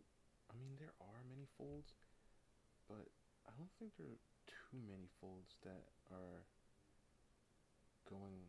Actually, no. With drapes, there are so many folds. I take that back. With other materials, I think it's easier to understand where the folds are coming from. But like, I'd be lost over here, to be honest. I truly do be lost, not knowing what to do next.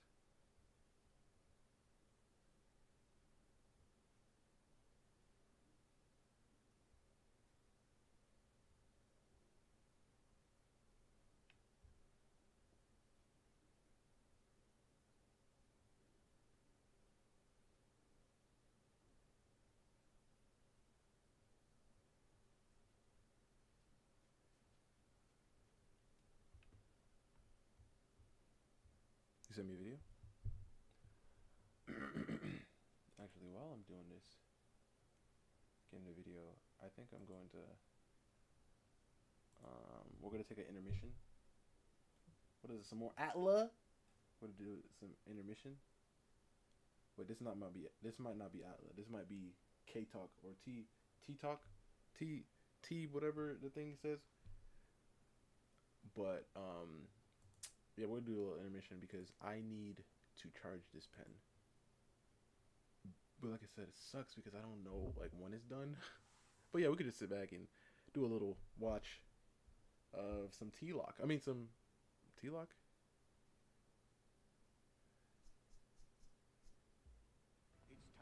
I don't know, bro. Because the thing is too, I watched Avatar like 2018 because I've seen it before, but I never like I watched it fully through in like 2018, 2018, 2019. That's when I really watched the whole thing. When I watched Peak. Okay. Let me see if I press this and this and then this and this. Yeah, and then this and then this. Yeah, and then this. Can you hear it? I like that Aang in his dream. Yeah, you can. Is that? Oh no, that's not. That's the other guy. For a second, I thought that was Durag. Okay. What was I gonna do? Oh yeah, I have to charge this. Let's press play. It's low? Oh, the volume is low. There you go. Whoa, that's too loud. I like that Aang in his dream here sees himself in his old outfit with no hair, as well as it being how he appears in the spirit world later in this episode as well. That does make you think, though, if you show up as you picture yourself in the spirit world, why does Roku show up how he looked when he died? I guess it makes sense, you just kind of picture yourself how you are, but I'd probably want to be young jacked Roku personally. You actually can hear footsteps here that wake Zuko, but that still leaves the mystery of who left the note. It was Iroh who sent it, surely, but who has a connection with Iroh in the prison system that could have set this up? There's Ming, who as far as guards go is pretty pleasant, but past that, it doesn't seem like he has too many White Lotus visitors hanging around. More cloud bending. Aang actually does a similar move to one he does in the Fortune Teller, where he leans back and throws his arms over himself. Here we get a pretty wide shot of a wall of Fire Lord murals. So we actually get to see Sozin's father here, who was only ever mentioned once in the whole series, later in this episode, and there's even an obscure portrait of Sozin's grandfather too. Also, these pictures actually illustrate the Fire Lord's rule too, or at least Ming a baddie? Hold on, let me go back. We've got the comet and firebenders that is. Said Ming a baddie. I gotta go investigate. I'm sorry. Give me a second. Left the note. It was Iroh who sent it, surely, but who has a connection with Iroh in the prison system that could have set this up? There's Ming, who was.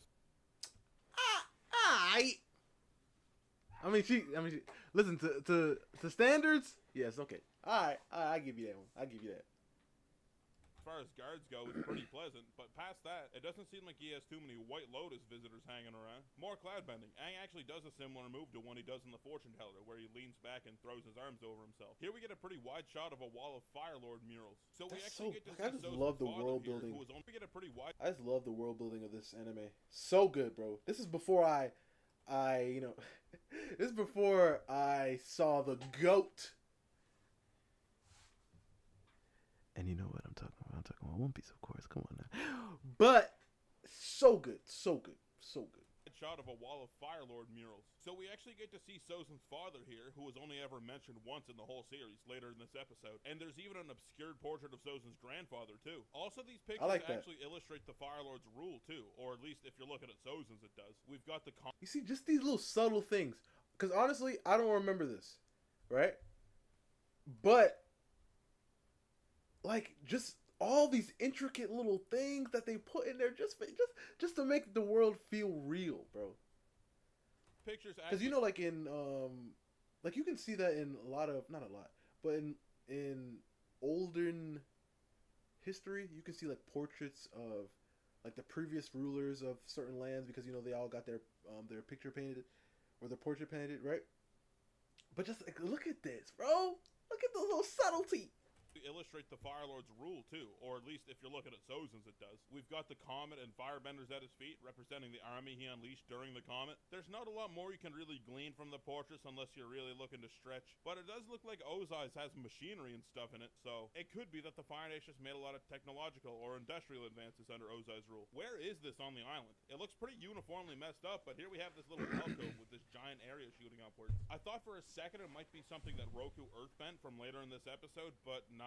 That was up towards the summit of a volcano, and this looks like it's pointing out towards the ocean. I want to see what Aang was doing, man. Here on the day of the summer I want to see what Aang was doing at his peak. Straight up showed up that one time. It would lead me to believe that Aang still needs a spiritual place and date to speak with Roku. But this actually breaks some other rules as well. Roku and Aang couldn't keep talking because the sun set on the solstice last time. But here, he's meditating at sunset, and he stays with Roku all night. It could be that he's just better at it now. Maybe opening his chakras helped him out, even though one is permanently locked right now. We won't get into that. So it's still weird. A lot of what I like about the spirit stuff is that it's vague and unknown. But when you set up a hard and fast rule like this, it's weird to contradict it and then just go back to following it. There's a lot of comments that I get that are just people making excuses for the show with their own headcanon. You can do that all you want, but I don't think it actually makes the show any stronger. Something I really do like from this moment, though, is that Aang seems to go to the same mountaintop in the spirit world as the one that he went to back in Book 1 when he first met Roku.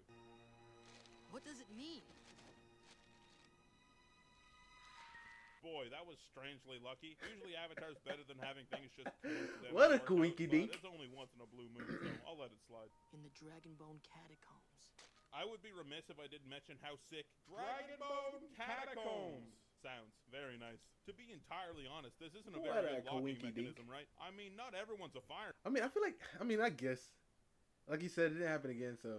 But, because you have to you have to find a more subtle way of doing it, you know? I mean, I guess that's the best way to do it. Like, just throwing it, and then it eventually just, you know, burns up or heats up there. Bender, but there's a lot of them. Oh, you son of a bitch. They're making the full moon the focal point of the shot now? It's like they're purposely antagonizing me from 13 years ago. Also, this time lapse would have me believe that this fire sage didn't ever end up leaving. He's probably still down there. I guess Zuko just got fed up of waiting. Dragonbone Catacombs is right. Look at all these small dragon skulls that line this hallway. Even the ceiling and walls sort of seem like a spine with ribs coming off it, maybe from an enormous dragon. And we get a statue of Sozin that works as the door. So I think it's safe to say that this was built in Sozin's time, at Sozin's request, and it's not like a hyper ancient place. We get this lineup of what all seems to be equally important scrolls here, so it could be that these are the final tests. That's such a wild thing to think about, though, being an avatar. You know what I mean? Like, think about it. Because as an avatar, you're obviously, you know, you're you're from one of the clans, right? So let's say you're from water, earth, fire, air, right? You're from one of those clans. So you have to, like, I feel like most people, like, let's say for example, let's say I was part of the water clan, right? And I wasn't the avatar, but somebody came and became the avatar, and they were from my home, right? Our water area. I would expect a little preferential treatment. Hey, listen, I know you gotta save the world. I know you gotta do what you gotta do to fight whoever the big bad is. But listen, at the same time, listen, we low key. We proximity brothers. You know what I mean? Or sisters, or I mean brothers, or whatever she is. Right? Or he is. You hear me though? So I would expect a little bit of, listen, you don't gotta do nothing. Like, I'm not asking for no money, I ain't asking for nothing. All I'm asking for is just priority, right? If something happen, you know, if something break out and there's gonna be a battle between the houses or the clans, I know what side you must be on. You know what I'm saying? Like, that's how I feel. But is that like a bad way of thinking that way? Because I feel like you were born into the family. Like, imagine Aang, because Aang was frozen. Imagine if Aang was alive when everything was happening, right? And let's say they came to, like, demolish the to the airbenders when Aang was, like, you know, he wasn't at his peak form, I mean, in the show, but he was almost there. What side you think Aang would have been on? Aang would have been like, bump all this, everybody trying to come after my boys. Oh nah, I overcame. I'm supposed to be peaceful. Oh nah, we going out. You know what I'm saying? So that's what I'm trying to say. These are my boys. These are my peoples. So I'm just expecting a little bit of something like that. I would expect it if an avatar was in my home or whatever. But do they go into that? Because obviously I never watched Korra, and Korra's the only one that has her clan still. But have they gone into that? Because in Avatar, he literally had no dog and no fight. The earth, the air, and the fire. He was like, listen,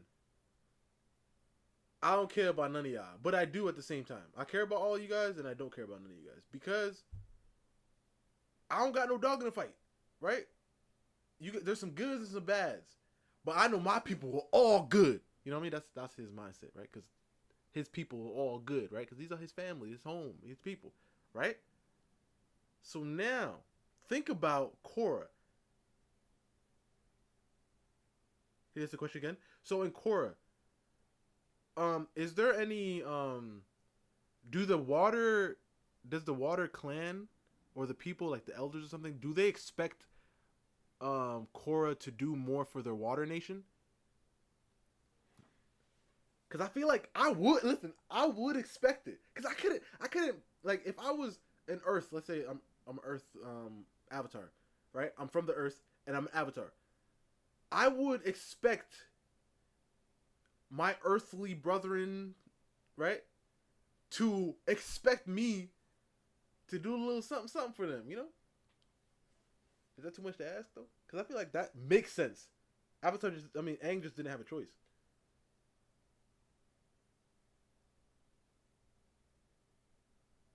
Maybe sometime in the book too? Oh, okay. But you know what I mean? Because Aang didn't have a choice really, because his people were gone. But imagine if he would have did a little something, you know? If his people were still alive, he'd be like, nah. Oh wait, who trying to spin the block on you? You said the Fire Nation? Oh, man, I'm on my way. He'd be like, listen, guys, I know I gotta save the world and everything. Like, hold up, just wait right here for me. People are tripping. Going to my crib and everything. He go, Appa, let's go. He's like, and he's just gonna get up. And he gonna get over there. He gonna tear them up. He gonna use every bending he got to take them out. I'm telling you, because those are his people. That's all I'm saying. Of Fire Lord's past. But if they go in order from left to right, we'd have Sozin's grandfather and father, Sozin, Azulon, and then Ozai, who's still alive. He might have already written one up, who knows, but to my knowledge, that dude's still alive, I think. It could be, though, that these are just general, important Sozin documents and not other Final Testaments. Once more, we get an entire episode set to flashing between Aang and Zuko, paralleling them, which I'm always down for, and we get some really cool shots and contrasts as well. So even though we've thoroughly treaded this ground, I'm down.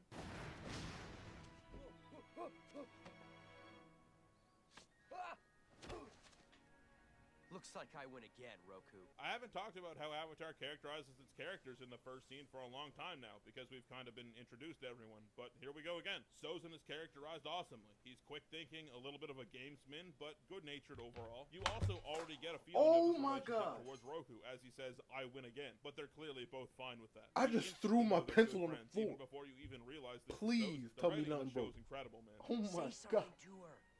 That was the stupidest thing.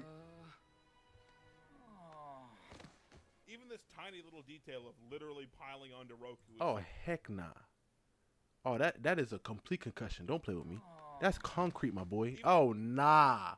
These people are not human. I mean, obviously. Oh, he's the Avatar at this point, right? Yeah. I mean, I guess that it gives you boost in durability. Boom, bro. That's head to concrete, bro. Even this tiny little detail of literally piling onto Roku is some real friend shit. Like, yeah, I'd probably do that to my friend if they just chickened out that hard. Just tiny little stuff like that goes so far. You think anyone ever caught Prince Sozin and Spectral Roku wearing the same headpiece in this scene the first time around? That would be some shit. Avatar Roku. Oh, he was an Avatar at that time. And even here, Prince Sozin shows a lot of humility by bowing to his friend who suddenly has this position of power, which is odd when you think about how proud the present royal family is. They do a really good job of making Sozin likable in a very short amount of time, and they had to, or else the emotions wouldn't have worked. So hats off. Oh, his boy caught him. W. He like, hey, I can't let you slip in front of the. Really good job, you know, I can't let you slip. And look, he was likable in a very short amount of time, and they had to, look at his boy was like, hey, I can't let you slip in it. I can't let you tripping in front of the. So it wouldn't have worked. So hats off to them. Come on, show me how it's done using all 4 kinds of bending. Wow, that was pretty good. Like, I got a feeling that Sozin had a rough understanding of each kind of bending from that alone. And during peace times, that seems like it wouldn't be ordinary in a prince. Maybe he just likes fighting and studying how people fight. That's a pretty cool character trait. Here, I hope you're at least allowed to have this. But this is a royal artifact. It's supposed to be worn by the crown prince. I want you to have it. This is a big part of what makes this show so special to me. Friendships aren't explored enough in media. It's always romantic relationships that get the spotlight. But I think there's real merit in just showing friends who are really good friends. Yeah, the kind of friend that can razz you when you mess up, but be there for you when you're down. Real friendships are just as fulfilling to watch on screen, if you ask me. And Avatar is one of the few shows that give the viewer the chance to enjoy them. Do they have bathrooms in the spirit world? As a matter of fact, they do not. This joke is a little tough to get, actually. This is a reference to when Sokka actually went to the spirit world himself. And the first thing he said when he got back was this. You were trapped in the spirit world for 24 hours. How are you feeling? Like I seriously need to use the bathroom. Hey, Gyatso, you want to see a new glider trick? Holy shit, did he just do a couple loops? I bet that's brand new. No one ever thought of that one. I can't believe you were friends with Monkey Yatso just like I was. Some friendships are so strong. They can even transcend. Oh, bro, how? Yeah. Because the cord is like right in front of me, and then I hit the cord, and the pencil still connected to it, Looks so like it just Roku's flew. waterbending master is wearing something similar to a betrothal necklace here, just like Han was. Huh, maybe that is commonplace. Waterbending was especially challenging for me. Obvious one, but Roku struggles with waterbending because it's the one opposite of fire in the Avatar cycle. The same concept to why Aang struggled with earthbending. But in time, Oh, this is I why mastered it as Korra well. made no If you sense. pause here, you can She was see over that here Roku actually made a firebending. little ice platform. She was out here firebending when it's that's the complete opposite. What the heck? Kill his master here. Why is she over here perfection? At 4. Bending Master Sud was uncompromising, Deal with it. stubborn, and blunt. I'm pretty sure I already mentioned this in an earlier episode, but I'll be inundated with comments if I don't mention it here. Sud bears a very close resemblance to the shadowy earthbender in the intro to the show. Probably the closest resemblance out of anyone. It was bitter work, but the results were worth it. This is one of the coolest shots in the entire show, and Roku actually says the title of a previous training episode, Bitter Work, in reference to completing his own training, which is super Oh, that's cool. fire. Earlier we saw 5 like scroll holding things on this table, and if this is the empty one that Zuko took Sozin's last testament out of, then where'd the 5th one go? Roku, it's that girl who didn't even know you were alive. That is a funny way to phrase it, Aang. I don't know though, every time it showed her and Roku in the same scene, she seemed pretty bashful. It's cool that it seems like there's people from all 4 nations present at Roku's wedding. We've got all the different colors that represent them in this crowd here, even some airbender orange, and an even better shot Yeah, of the it other 3 was nations stupid. right here. You know what's interesting? I don't think Roku's wedding took place in the Fire Nation capital. I always just assumed that it had, but in this shot we don't see the ring of the giant volcano that the city sits in. On top of that, it's sunset in this shot, and the Fire Nation capital looks towards the east if you're looking out towards the water. So I wonder where this is in the Fire Nation. Obviously the West Coast, but it seems like Roku probably lived here for a time if he's getting married here. We should share this prosperity with the rest of the world. In our hands is the most successful empire in history. It's time we expanded it. I can You buy that. see? This is what I was talking about. Oh, you see? Listen. This man's like, listen, we boys. You the Avatar and all. But you a Fire Nation first, my boy. We should do some things. You see? This is what I meant. I mean, obviously they're actually boys. It's a little different there, but it's still the same idea. Cause I bet if there were boys and he was like a waterbender or something, right? He probably still would have said something, but not on this level, because this level is like, yo, come on, we boys. You know what I mean? We boys. Let's do a little expanding.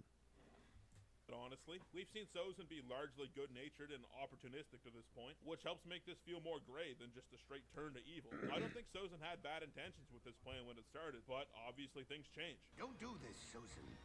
Don't challenge me. It will only end badly.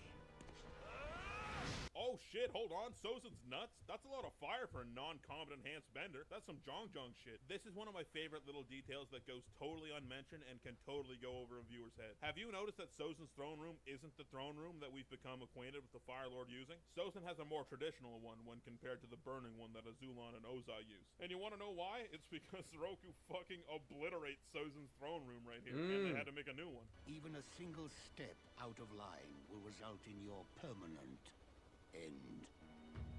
Dang.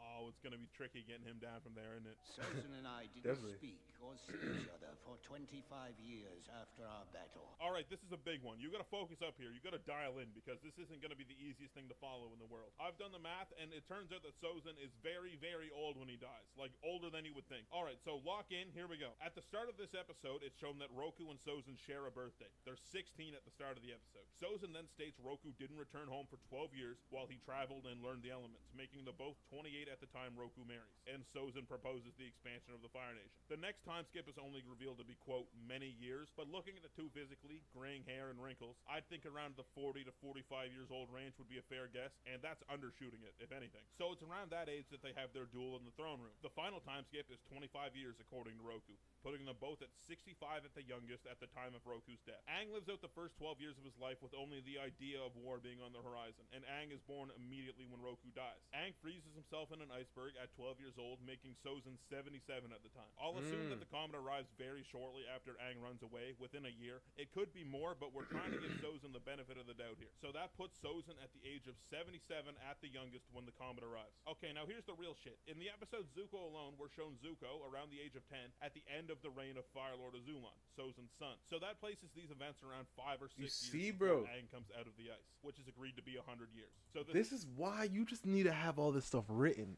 Like, you need to have, even if you're not gonna explain it all, you need to know.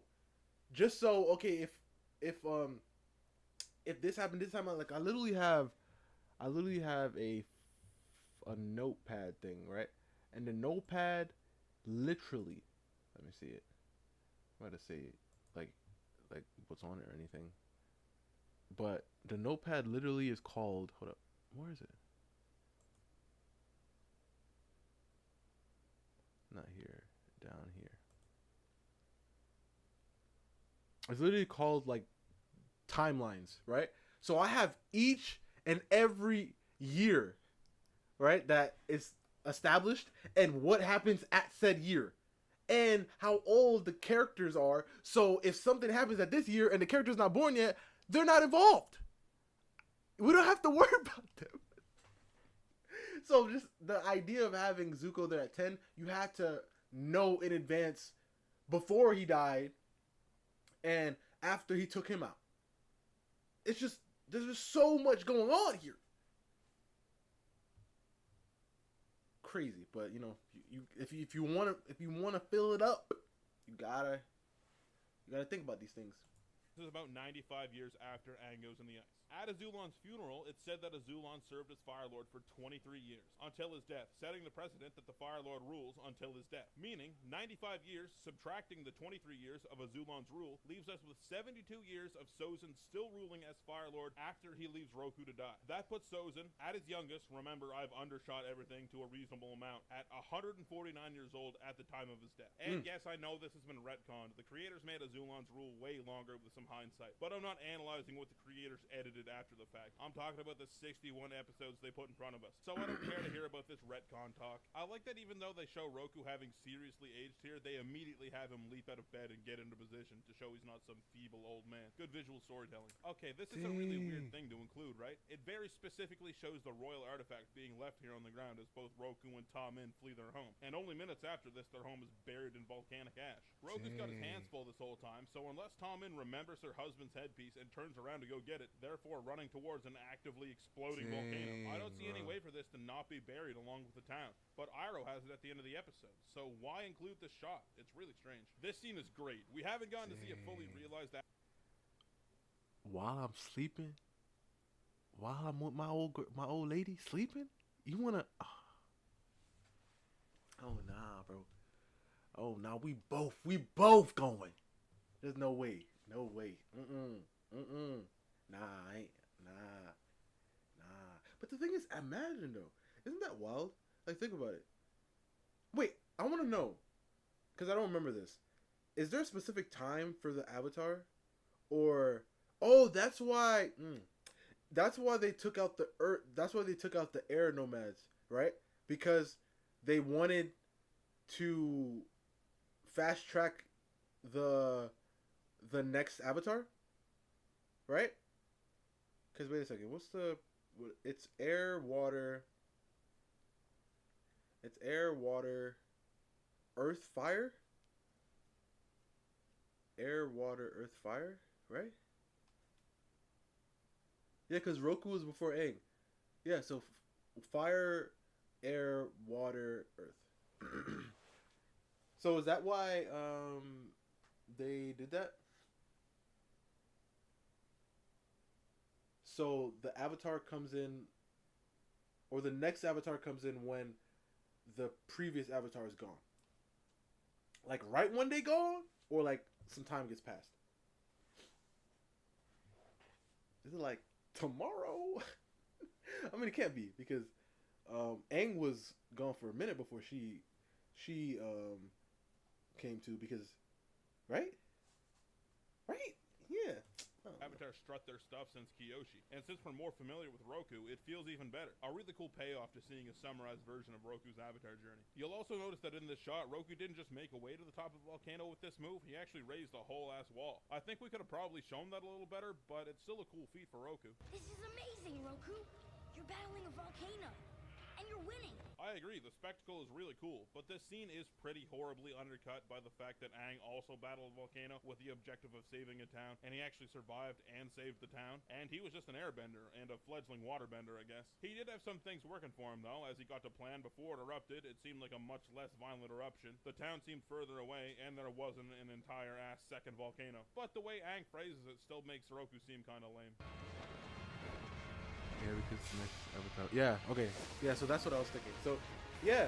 Fuck, that's a cool shot. That God, was the a, spectacle is I incredible understand in it these then. last few minutes. I'm not saying it's a good thing, but I can understand the idea. Old friend. I like that in this shot, Sozin shows up and literally covers the second volcano, as if the shot is trying to tell us that Sozin has that one covered. This show is a really cool language it speaks in when it comes to blocking Composition. shots. Here we get some more Roku lava bending, which we first saw him do back in Book 1 in the spirit form. Cool to see him do it in life, too. This is the biggest meme form of bending in the entire show. This is a form of fire bending? Somehow? What is this? What is he even doing? Steam! He's stealing the heat from the lava in the form of volcanic fumes? This just doesn't track, man. And even if it does somehow scientifically, it doesn't track with this somehow being fire bending. I'll tell you that much.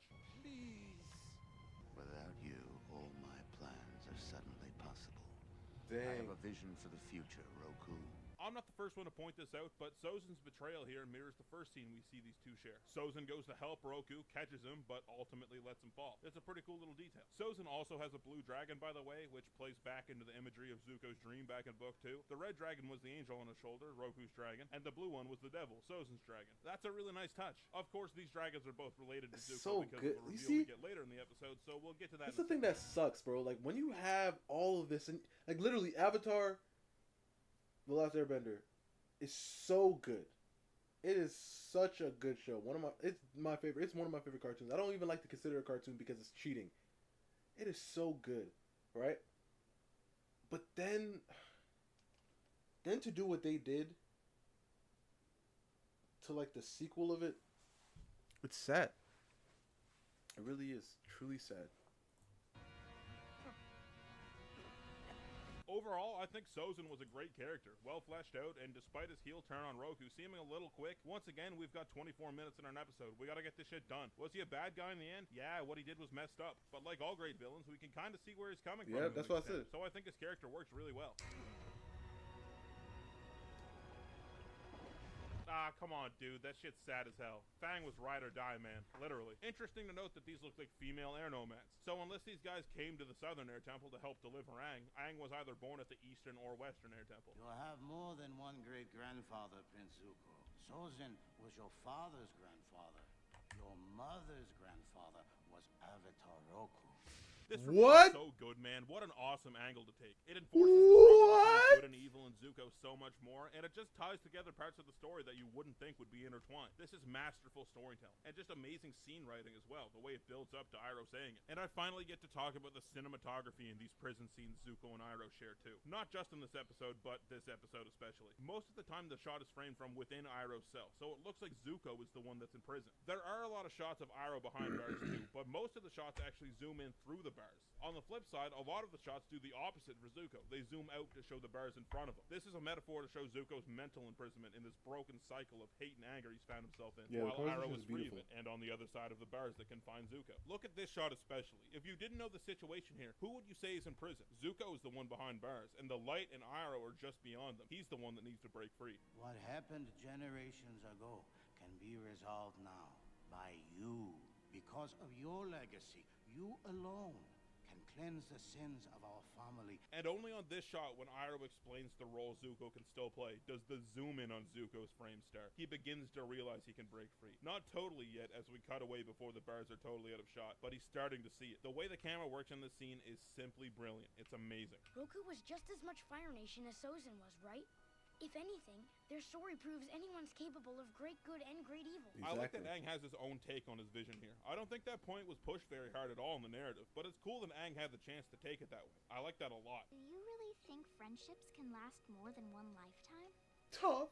The GOAT. I don't see why not. Now that I can agree with. Fuck yeah, Ang, you got a good squad here. This episode is amazing. I know a lot of people who say it's their favorite. We get a cool bite-sized version of an Avatar journey of a character we already think is really cool, and we learn a lot more about him. The themes of friendship and growth and responsibility are rife throughout the entire show, but this episode is a highlight of all of them. I really buy Roku and Sozin's friendship and falling out, even though we only spend less than half an hour watching them. It stops this episode from just being a lore dump when you frame it around a really close friendship falling apart. It makes it feel personal. And on top of that, of course, it's very visually appealing, and it's really nice to finally see where everything changed from the Fire Nation attack really started from. Patron shoutouts. If you want to be 2 episodes ahead of the YouTube releases, you can support me on Patreon for just a few bucks. Link, as always, is in the description below the video. The Don't tier. Agent Rhino and Garrett Kane. You guys are insane. You madmen. You complete lunatics. You maniacs. You psychopaths. Are you enjoying the perk of me calling you synonyms for crazy? Is that worth all that money? Nah, I should probably think of something better. Of course, shout out to my other top patrons, Bradley Ralph, who went up to space and turned those billionaires right around. Donnie Snow, who sees the world in big head mode like he's playing a game of NBA Jam. Dylan Calvo, who has a walk-in closet that's bigger than your parents' house. Elder Zeldenthis, who can grow hair anywhere, like on the ground or on the wall and shit too. Kennedy Stapleton, who figured out math. All of it. Lou Carrera, who bakes pastries for homeless lepers. Mandatory Sin, who went to one of those sensory deprivation pods, and since then he just keeps saying that he's ascended. Max Lewandowski, who was double jointed on every joint. That's like over 700 joints, I think. Mike the Wizard, who died and went to heaven, but he got bored, so he came back. Nick Kaipanen, who can tell what breed a dog is just by the way it barks. Sad Walla Noises, who figured out a duplication glitch in real life. Skylos, who is in an ancient Egyptian time loop. Let's just hope they don't open up that tomb, buddy. Useless Princess Backwards, who can actually only speak and spell backwards, so I feel bad about saying it that way. Tiago Nascimento, who can smile so bright it lights up a room. Literally, it's like a flashlight. Varunda, who can bench press the French press, so look out, paparazzi of France. Will Schmidt, who is only in his caterpillar form. Just wait until he kicks it into moth mode. And Zoopy, who can do every TikTok dance all at once in 1 second. It kills him if he does it, but he can do it. And more shoutouts go to my top patrons: Andrew Edwards, Brahman from the 5th floor, Buddha Jacker, Caps Lock, Charlie Rock Quigley, Daniel Ward, Eric Barney, etc. Fetch Me Something Gay, Fritz Sullivan, Jess, John, Keith Glosson, Phantom War Daddy, Sean Martin, and You Frickin' Nerd. And of course my god analyzers, Alex Fritz, Austin Gallup, Be My Valentine, Brian Muffin, Bingo Dingo, Cabbage Gal, Kanon Corpse, Kavin Yagi, Chase Brignac, Chris Stolmeth, David Carlisle, Derek Cornwell, DJ Jax, Do Mutual Aid, Dr. Uwu, Domex Saint, Distant, Earth 2 John, Eleonora Rose, Epic Goomba, Eric Ross, Xmeyer, Ginny from the Block, Flintlock, Jenny, Haystone, Homie Juan Kenobi, Hype King, It's Carton, Jay Lambo, Jeremy Rubenstein, Jimbo, John Ajaka, Jop Moreland, Joshua Hashkett, Juice Pouch, Grape, Kadex, Keon Gilliland, Lady Serena, Lehman Russ, Lord Draken, 7367, Mr. Airborne, Mitchell Gobrecht, Mortius 007, Nicholas Abbott, Omar, Parker, Malone. Okay. But W video, bro. W video. And it's really sad, bro. It's really sad to see what, like, because I feel like there was endless possibilities of what you could have did with Avatar. You know what I mean? With making a new Avatar, meaning so much you could have done, and that's what you did. I see.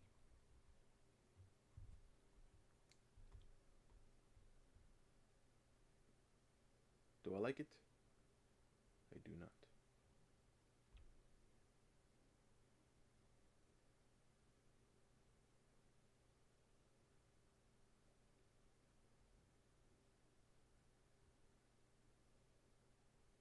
Alright, back to the regular scheduled program.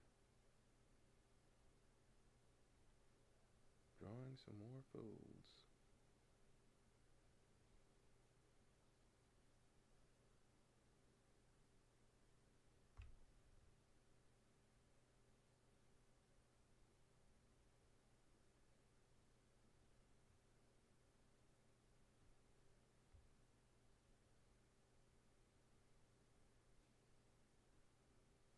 Let's do like a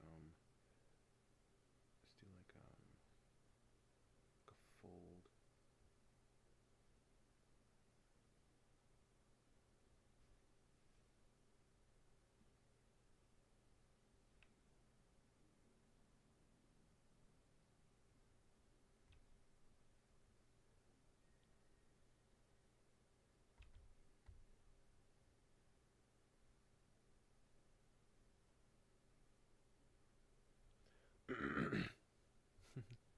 Nice reference.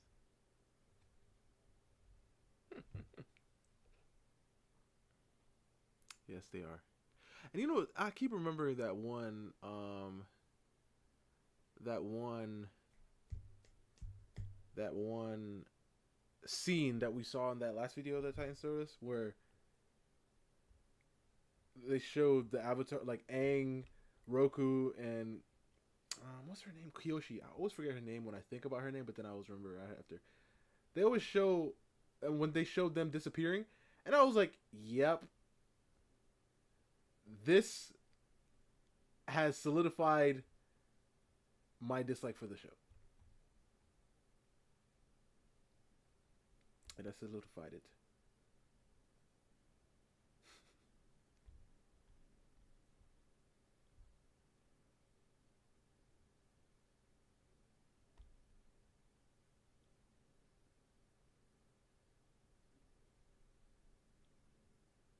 Because what Corey even had, the reason why we even were watching it, it's the same effect. It's the Boruto effect, or the Naruto effect, if you want to. People watch Boruto because of Naruto. They want to see Naruto, and they get Boruto, right? So they have to watch Boruto to see more Naruto, right? So that's what they did. But they've just removed Aang. So now Aang doesn't exist. Yeah. Miss me with that.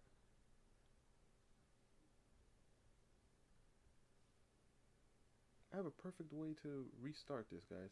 All we gotta do is we're gonna start with Aang, right? He's gonna wake up from her dreams, and then Katara's would be right next to him. She'd be like, "What happened?" He'd be like, I just had a terrible dream of the future. We gotta make sure that doesn't happen. We gotta make sure that does not happen. What was it? I don't want to speak it. Some.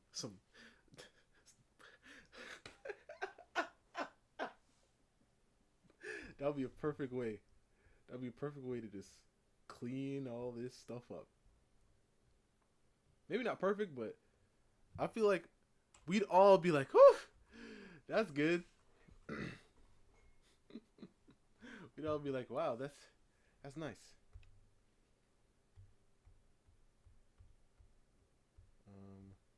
Let's see. Let's start a new page.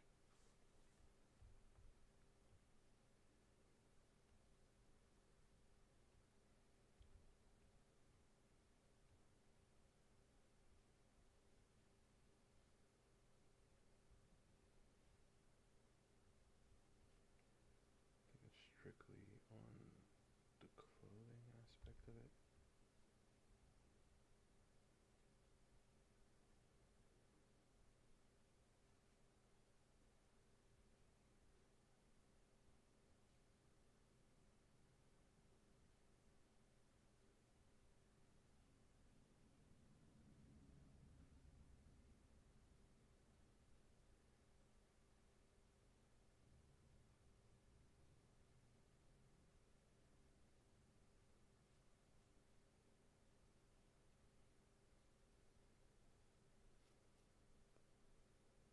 You wouldn't be mad. Exactly. I'd just be like, "Oh." I'd be like, "All right, let's get to the real stuff."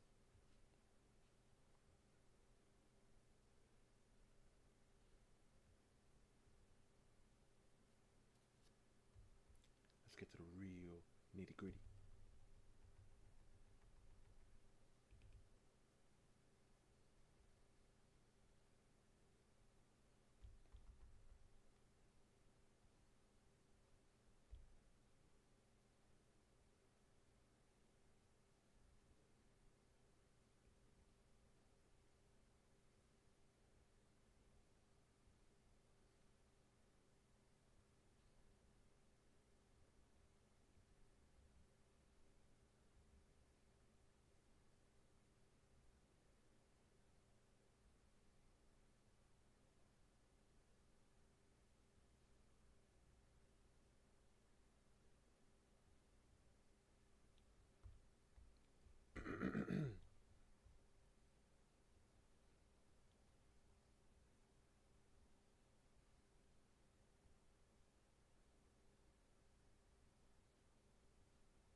Oh, I found the video right that I was talking about.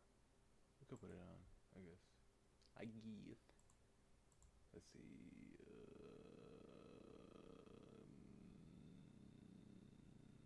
This one. I think this is the video, or this is the old video. Oh no, this might be the older video. Yeah, we saw this one. Never mind. I didn't find it. I didn't find it, sadly. The K video. I was mistaken.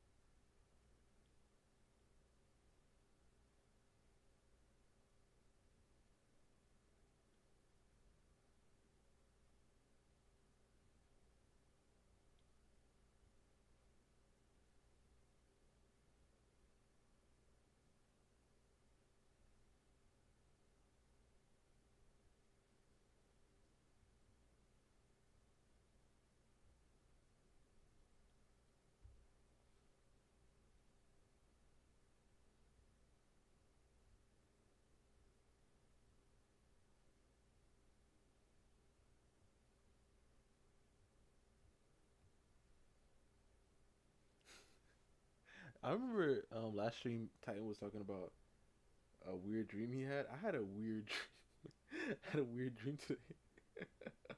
It was a dream where I was cuz I remember it. I don't remember the reason why, but it was like, I think it was like a family reunion type thing, cuz there was so many family around, right? And then we went to play like catch, like we went to like quote unquote to the park, right? It was nighttime, by the way. We went there, and then we were playing around there, but for some reason we were playing in like this alley. You know what I mean? Like we were playing in this alley, and there were like there were like buildings. Okay, let's just say there were buildings here, and there were like things inside of these, like their windows are on the wall, like things there, right? I remember there was like the shelf here. There was like a shelf, and then I climbed up the shelf to get something for some reason. Everything fell, and a ladder, like a whole bunch of ladders fell. Boom, boom, boom, right? But the ladders were like not real ladders. The ladders were not real ladders, right? So then I was like, yo, we should leave, guys. That's what I said to my family. And they were like, why? And I was like, because like there's too much stuff here that we're going to mess up. And if we mess it up, we're not going to be able to clean it because there's just so much stuff. We're going to be here forever if that's the case. So let's just leave now.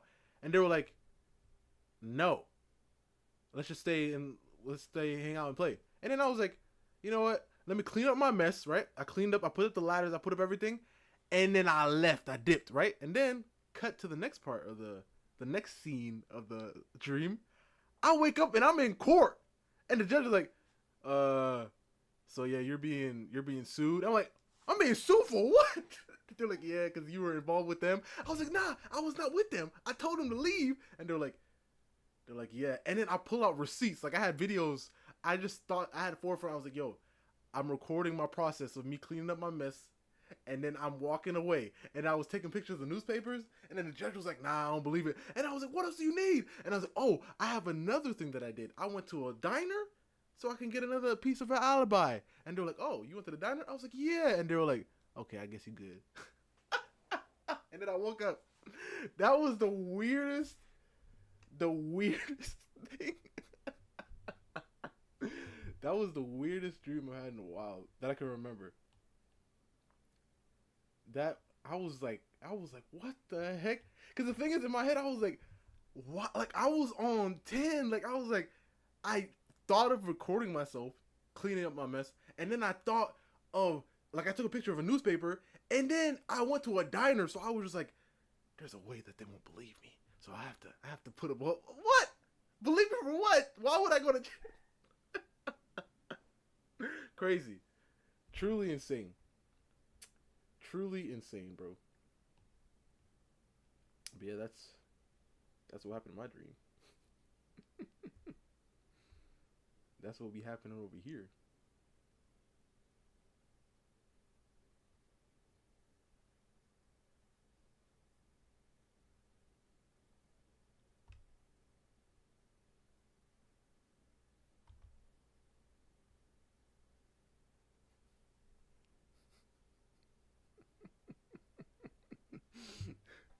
I have no idea.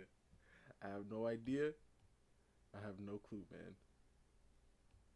Because I don't even know why I cut. And it's always weird in like a dream when you move to another location in the dream, you know what I mean? It's always so weird. Like you ever have a dream like you're in your room and then it like cuts. It's like a movie literally. It's like to the next scene and it's like, "Wait, hold up. I'm not traveling. I'm not going to see me traveling to the school or wherever like your dream is." Nah. We're just going to cut you there.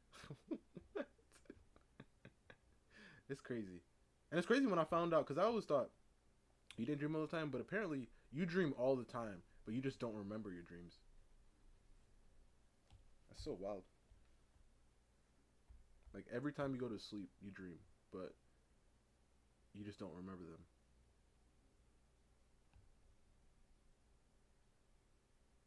I mean, I heard that somewhere. Hopefully it's true, and I'm not just talking nonsense.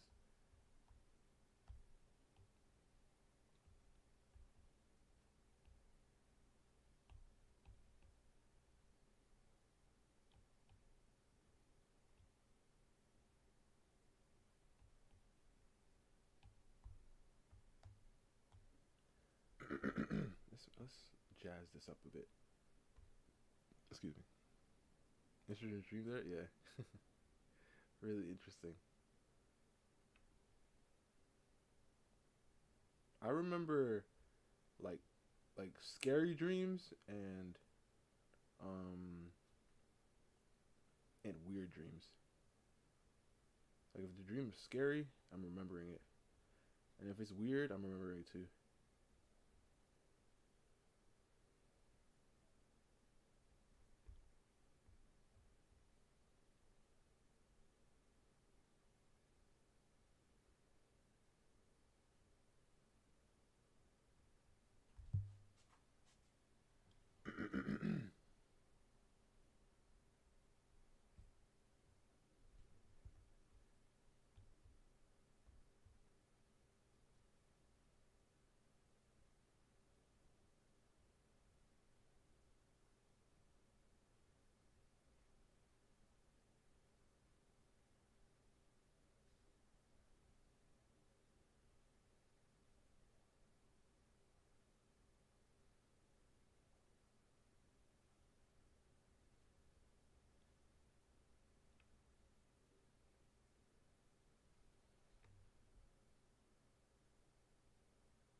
What? Brian's over here talking about he living in like he living in the past in his dreams. That is wild. Like your like your dreams have themes to them.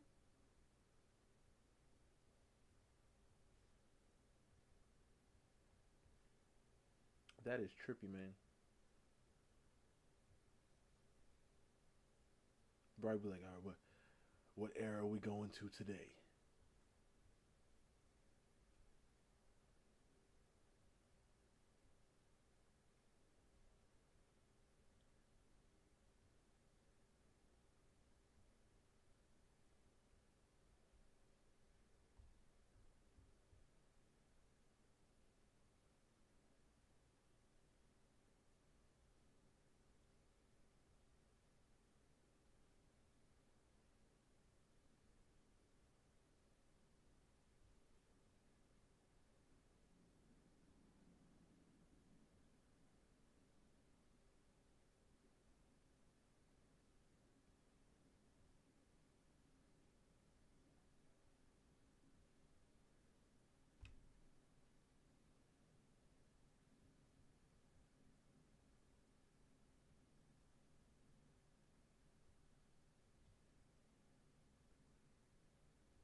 That's probably Bride's dreams are in different dimensions. It's got to be in a different dimension because that's the only excuse for this, man. Because like if it feels like it happened then, but it didn't happen at all, that means when you be dreaming, you slip into a different dimension for a sec.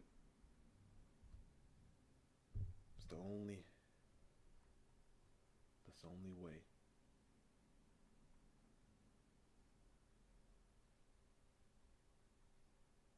You can't tell me anything different.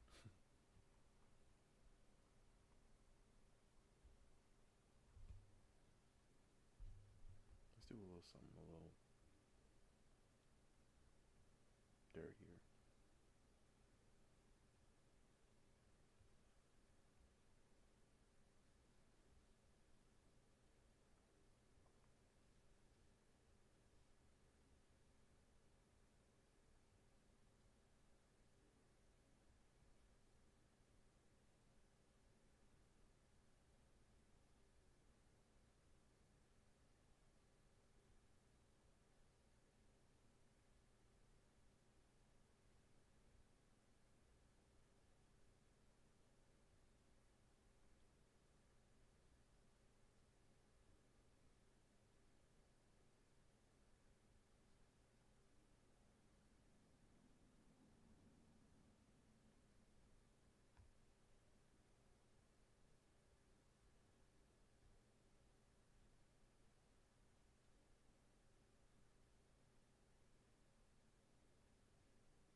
Something more like this.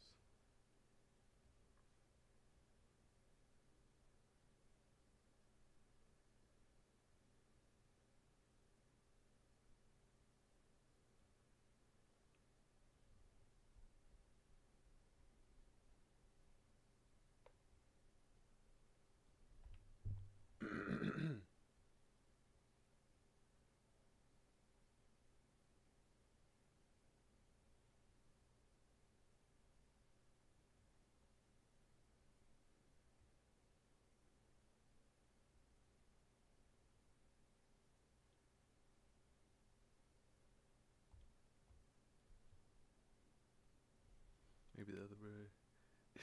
The truth about my past trivia. Oh, that would be crazy. That would be crazy if the other brides having dreams about your past. What if it like, yo, that would be the trippiest, most trippiest thing. Like, what if you end up like daydreaming, right? You know how daydreaming is like literally like you're just lost, right? But you're here, but you're not, right? What if you're daydreaming and then like your eyes, like you start to see what he sees and he starts to see what you see? that would be that would be, oh my gosh. I'd lose it. I'd truly lose it. Wherever I am, I'm like, oh shit. I don't know where I am, but wherever I am, I'll be panicking, bro.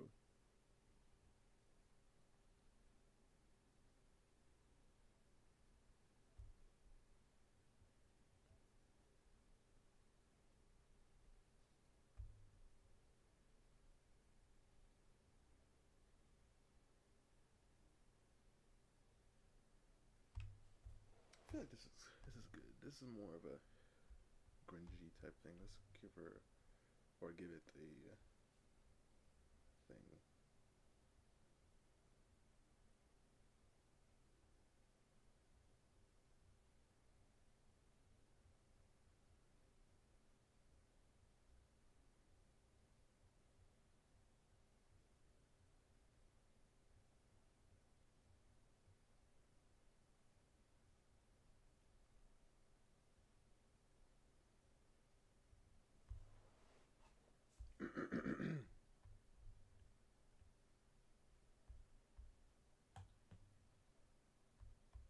thinking like the knees would be like right here. So if I put like a knee right here, I'll draw like a little leg.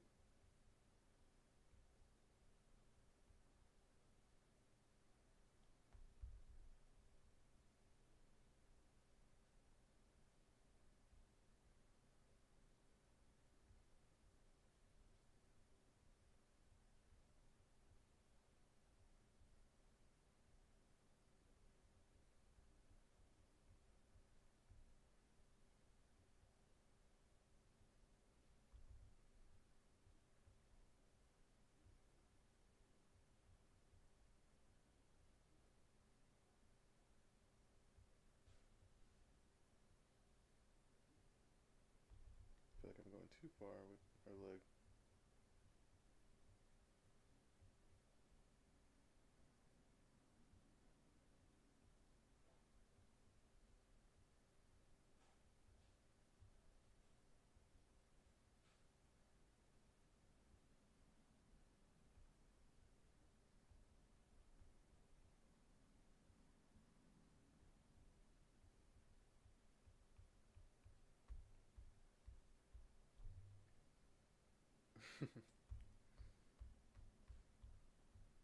That'd be trippy, man.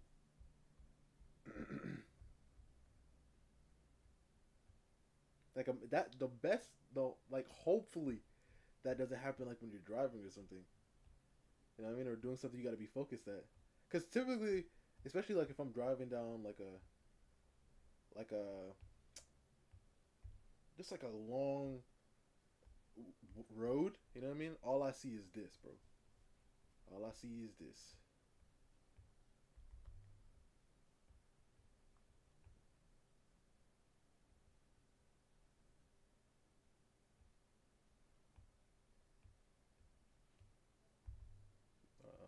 Like do everything to get that. No, I'm playing. But like all I see is just like maybe just trees and stuff in the distance or something. Just right. Sometimes I could literally just like I'm just moving right now. You know what I mean? I'm focused, right? I'm focused enough, but at the same time, like if somebody's talking to me, like right next to me, like unless they're like really, you know, they could just be like, yeah, I just tune it out.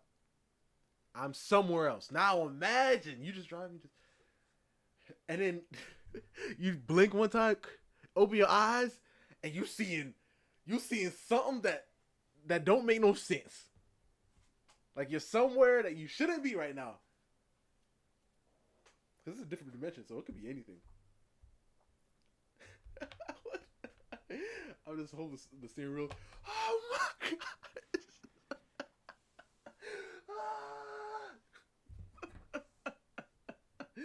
That would be crazy.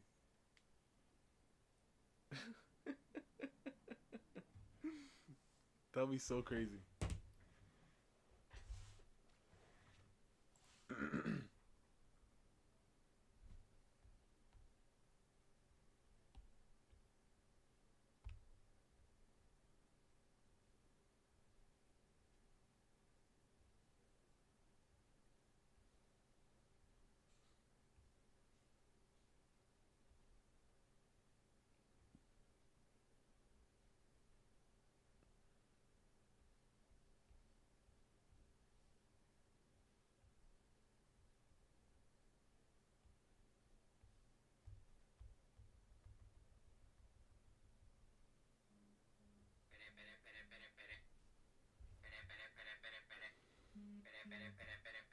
Okay, now calm down.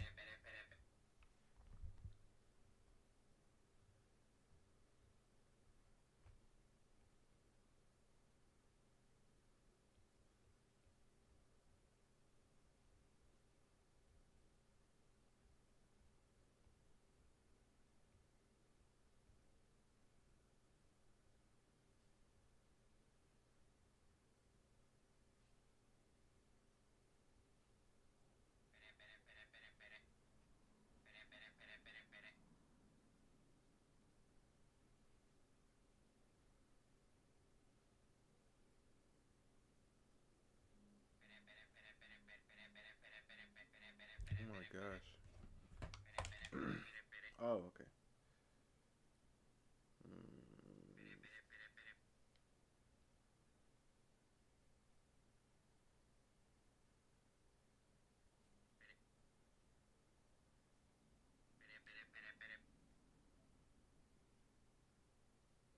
Oh snap! I gotta make sure. Um.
Let's just grab all this so I can make it darker as I go.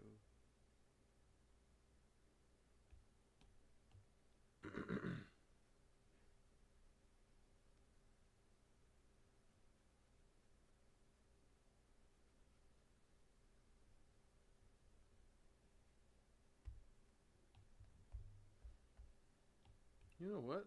I actually can connect it to here probably if I hold up. Oh, I mean, I'd have to definitely adjust some of these things, but no lie, this is a perfect angle. I just created the legs for I have never. And then now all I gotta do is draw some arms on. Oh, that's terrible. That's terrible. Let's not do that. Let's not do that.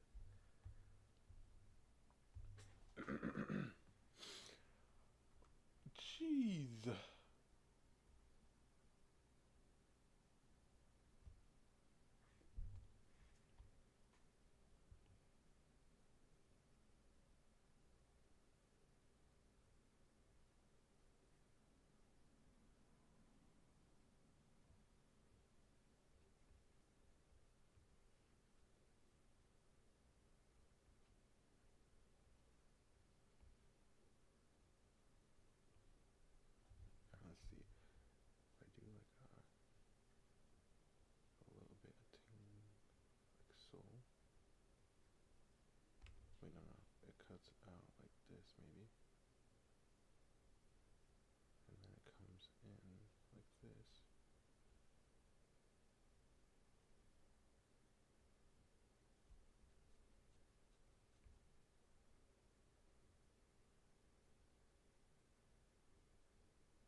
bigger shapes instead of these ones. I feel like that's the issue that I had with this one.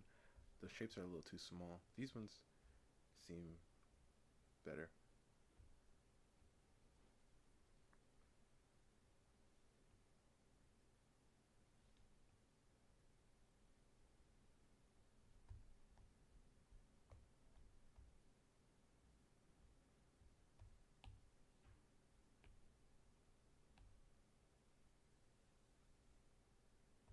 See, we got some more clean and proper clothes over here and stuff. And now we got some grungy, ripped up and just disgusting. Like if you walked outside like this, they think you homeless for real.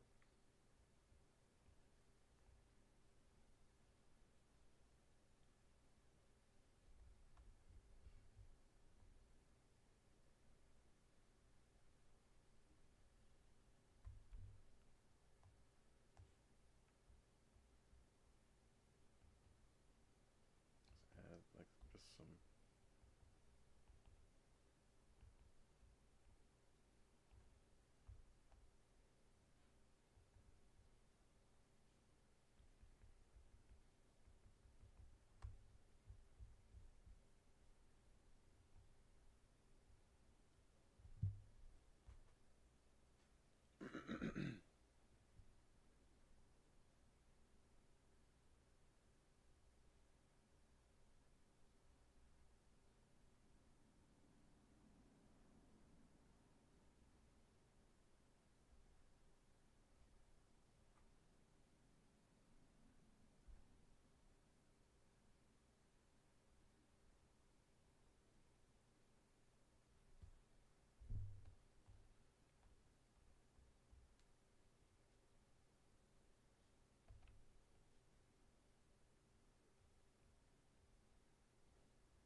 Mm.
I feel like I'd have to darken the shadow a little bit more.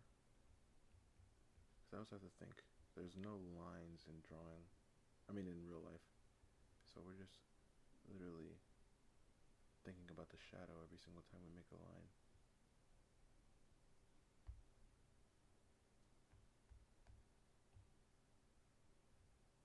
It's either the silhouette or the shadow.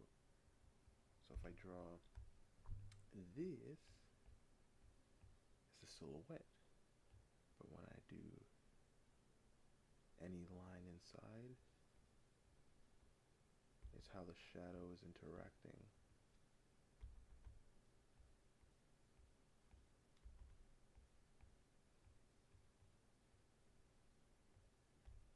It's how the shadow is interacting.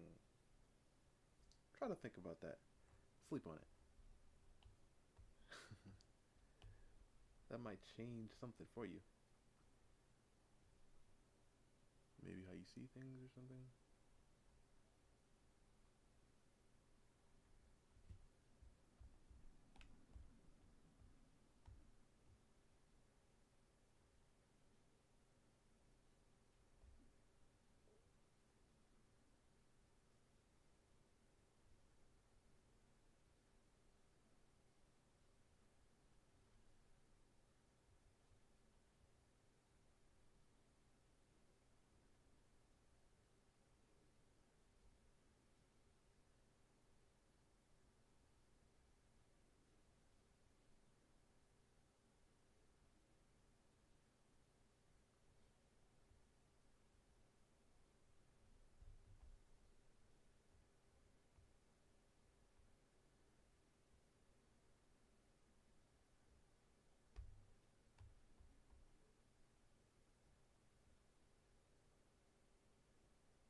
I feel like I've been listening to a lot of older songs lately. I've been listening to some Avril Lavigne. Complicated, like in my head right now. Obviously you guys saw yesterday, or not yesterday, I keep saying yesterday, the last stream when I was bumping to some big time rush, some BTR, you know. It's like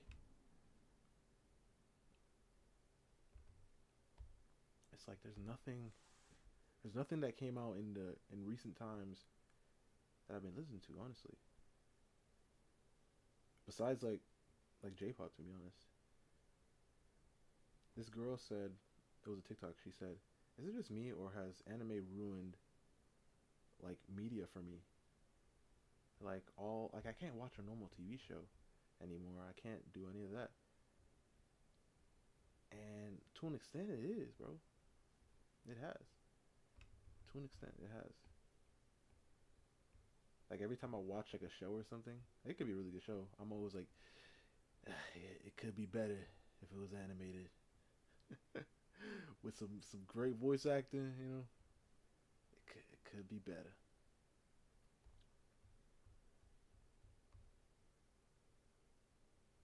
And some music is like that as well. It could be better. It just ain't there. It just ain't quite there yet.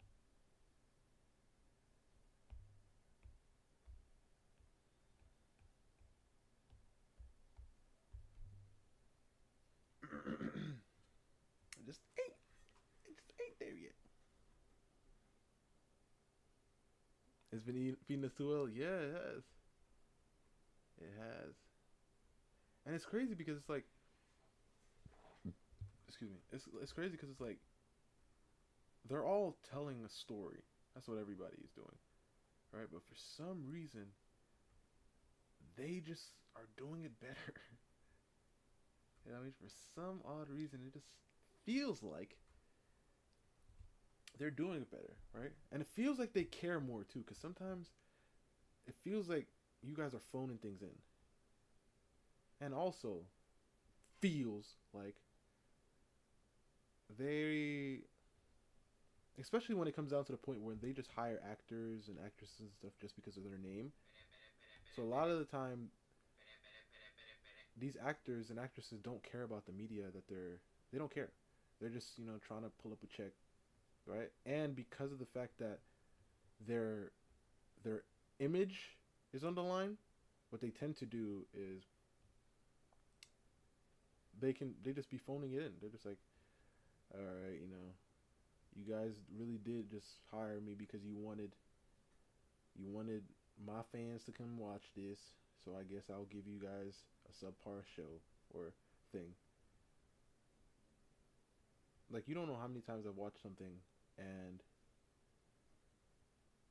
I'd like watch a review or something, or whatsoever, and somebody's like, you can like see like at a certain point in time in this show or in the movie where the actor just stops, you know what I mean, like stops caring, because we know they can do better, but they're just not, you know what I mean. But when it comes up to voice acting, oh my god, they be in the booth screaming, they be in the booth doing what they gotta do. They be in there putting their heart out, man. Some of them be like ruining their lives. Some of them be ruining their lives for this, man. I'm telling you, bro. I'm telling you. And sometimes, like, even emotional scenes don't be hitting the same. You know, like, yeah, even the emotional scenes don't be hitting the same sometimes, bro. Like, I don't remember what I was watching, but this lady was crying. When I tell you, I was like I wanted to feel bad, but I was like,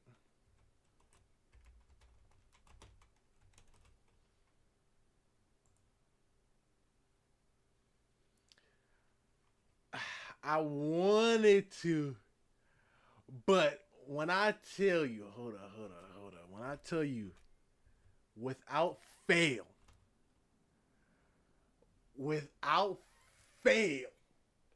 when I hear this right here, hold on. I'm about to mute this for a second, because I want to hear it first just to make sure this is the right thing I'm looking for. But when I tell you, it don't matter where I'm at, bro. I remember I was watching a clip on TikTok, and I was like, right? But like, hold on. Hold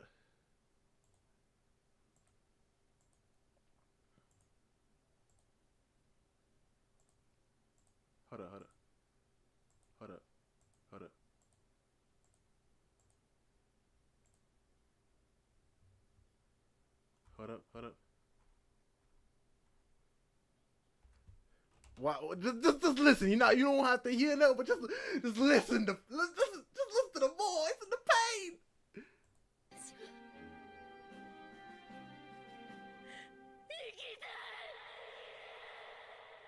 私も一緒に海へ連れてっ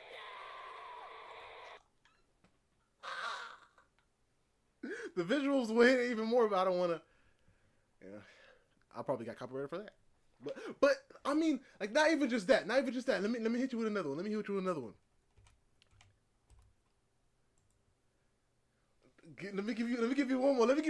Just one more. Hold on. Right here? Hold on. Is this? Well, I gotta mute this again just to make sure this is the right one. Is this the right one? I'm telling you what, I feel it in my bones, bro. I'm like, oh my goodness gracious, right? But when I'm watching, I'm like, I don't believe that you believe. That's how I feel. I feel like sometimes I'm like, I don't believe you believe what you're saying. Like, I know the tears are coming down your face, but I don't believe you believe what you're saying. I don't believe you believe it. So how can I believe? You know what I mean? And it is also for me, it's like I've mentioned this before. It's harder for me to attach to real life. Like, back then it was easier because you rarely saw these people. You know what I mean? But now, since we see like a Will Smith or like a Brad Pitt, or like, I mean, I'm really Brad Pitt, but when you see the celebrities all over the social media, online, in pictures and stuff like that, it kind of makes it like, the only time I used to see them was in the movie, right? But like now it's like it feels like we see him so much that every time they're on the screen, I'm just like, even though they're like, unless they really pull me out, but a lot of these actors, they are not doing that nowadays, you know? Like all I see is you in this movie. I don't see like you're not taking me out of it, if that makes sense, right? But like here's another one. Here's another one, bro.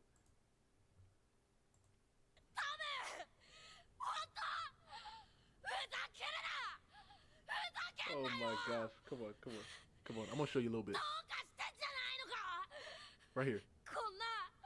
Oh.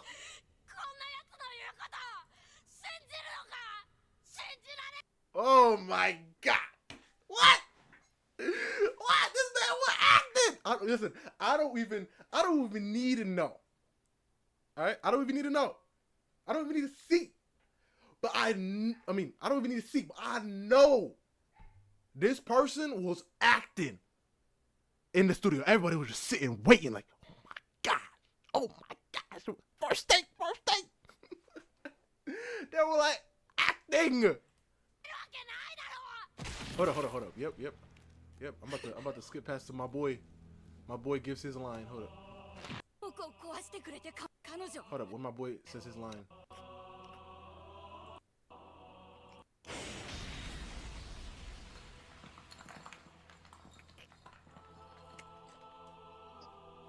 Oh my gosh, this man's feeling. He's acting.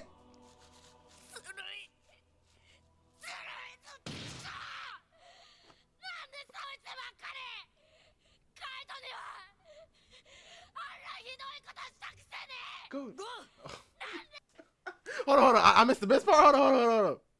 Even if we ain't copyrighted for this, I gotta show this part, bro.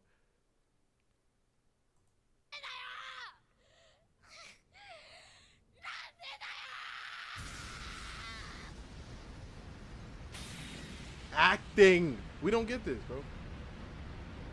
When was the last time? When was the last time we got something like this? It doesn't need to be on this, like, exactly this, you know, like a scene like this, but something that made you, like, feel it like that, bro.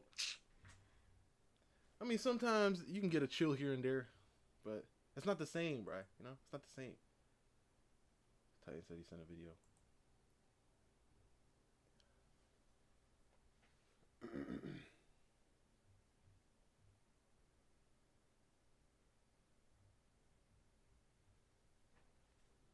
We saw this one, didn't we?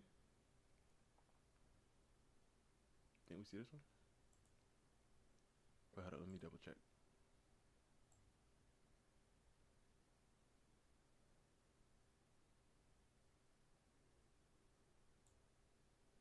But yeah, like I was saying, it's at the same time, like with anime characters, it's like the whole idea of understanding that whatever happens to them in this movie and or show, this is their real life, right? That's why I like in certain like let's say isekais, when they go into the other world, right? Obviously, you know that's how isekai is, right? Sometimes they'll go into a game, right? And I love when the main character has the realization when it's like, oh snap, this is a game to me, but these are these people's real lives, right? So I gotta chill, bro, or I gotta move accordingly, you know, because you understand these are the only thems there are. But like when I see, it's kind of tough. That's all I was gonna say. It's kind of tough.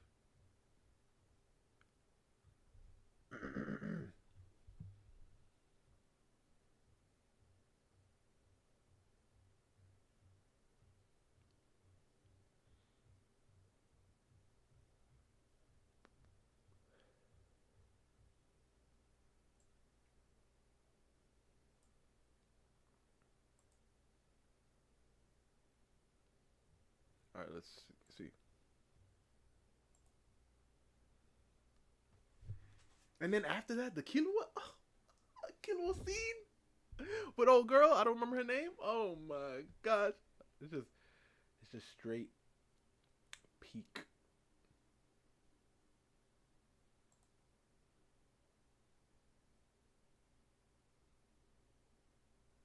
We've got to run some tests on him. Figure out what's going on. Alone again, Robin? As long as I'm around, you are never alone. What the heck? There you go.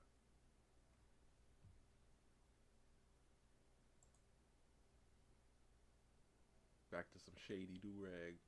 I know this background when I see it. Like this purpley thing. What's going on? Alone again, Robin. As long as I'm around, you are never alone. Could have sworn we saw this though.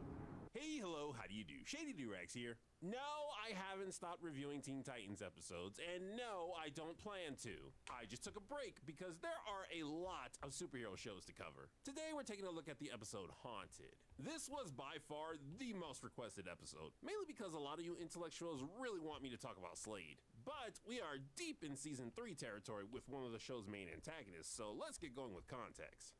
Who is Slade? Who is Slade? Who is Slade? Slade, based off the comic character Deathstroke, is the main villain of the first 2 seasons of Teen Titans. He would run around causing havoc for our heroes, constantly outsmarting them and always evading capture. Eventually, it was revealed that all of Slade's activities were working towards one goal, getting the ultimate protege. All his crimes in Season 1 were red herrings meant to get Robin to obsess over him, as Slade believed Robin to be the protege he was seeking, and Robin fell for each of Slade's tricks hook, line, and sinker, which led him to do many acts his friends disapproved of. Man, when it comes to Slade, you've got issues. Might be better for the team if you sit this one out. We're wasting time. You know, just because we're trying to catch Slade doesn't mean you have to act like him. Don't you ever compare me to him. At the end of Season 1, Slade blackmailed Robin into joining him, which ultimately failed. In Season 2, he went with Tara, emotionally manipulating her and eventually possessing her through technology. Things, however, went horribly wrong with Tara, and the results of that incident were Tara's petrification and Slade's presumed death. Unlike Tara, however, Slade's body was never found, and with this being a superhero show, that's not a good sign that he's permanently gone. And that should about do it. Let's get going. The episode starts in Titan's Tower. Cyborg comes to lock up and is surprised to find Robin still working, despite it being a quiet night. Well, whatever you're looking for is probably asleep. Like you should be.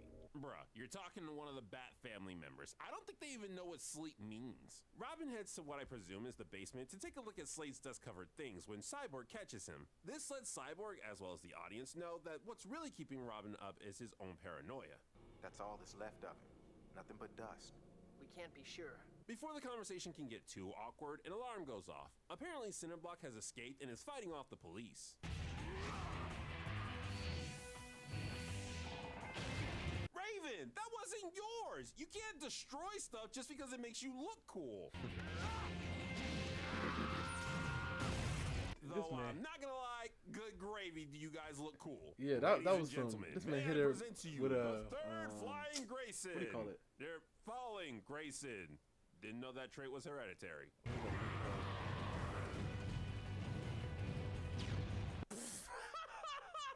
Hey, Titans, did y'all not see your powerless friend fall off a cliff?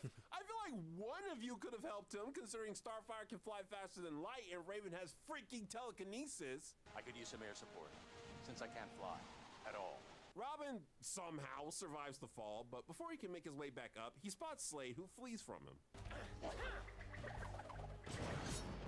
Too slow, Robin. You always were. Ron Perlman. Hi. Robin tries to fight Slade, but can't seem to lay a hand on him, which isn't too out of the ordinary. Slade did always outclass Robin. Slade tells Robin that they should probably stop fighting since the boy is going to need his energy. Seismic generators, Robin. 3 of them. Placed on fault lines all over the city. And in 3 short hours, they'll trigger an earthquake so magnificent, it will break your city. Huh.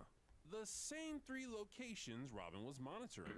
Robin continues to fight Slade, but the man seems to be faster than ever, being able to disappear whenever lightning flashes. For some reason, wet-haired Robin always gives me Damien vibes. Sorry to interrupt your little nature hike, but where were you? We had to finish off Cinderblock by Where ourselves. was I? I fell out the sky. Thrown Yeah. off a cliff. Yeah. Be thankful I'm Robin. Who knows if I would have survived if I was any other human? By the way, Beast Boy gets a cold, and every time he sneezes, it forces him to shapeshift. This is a running gag that has no bearing on the plot, and frankly, it's not funny. Slade. He's back. You sure it was him? I mean, you kind of had Slade on the brain lately, maybe? It was him. Robin has the Titans split up, sending 3 of them after the generators while he and Starfire chase down Slade. Man, I can't find Diddley. No signs of anything unusual. I got Bubkus. Nothing here either. Told them exactly where Slade put the generators.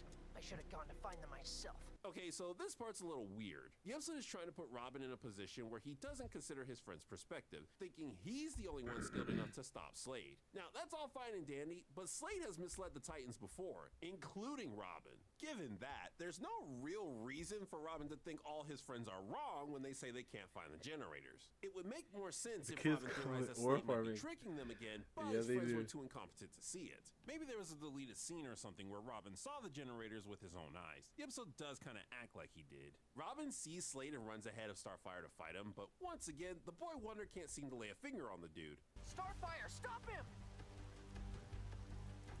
What happened? You are hurting me. A human hurting a Tamaranian. No, wait, then again, this is Robin we're talking about. Yeah, he ain't a normal human. So that does kind of check out. Slade ran right by you! But, Robin, there was no one there. We transition back to the other Titans who not only can't find the generators, but can't even find evidence that the fault lines of the city are being tampered with. I'm thinking all this seismic generator stuff is just another one of Slade's tricks. Well, at least somebody figured it out. I think Slade set us on a wild goose chase. Don't explain the joke, Raven. Starfire returns to the group minus a Robin. She reports what happened with the invisible Slade, showing that she's more concerned of Robin's anger at her than Slade escaping. I have never seen Robin so angry. So angry at me. Let's go find Robin. We fade to Robin, who's investigating Slade's old hideout, the same place Slade used as a headquarters when Robin was his blackmailed protege. Like Cat? So, here we are again. Show yourself! Come out and fight! Relax, Robin.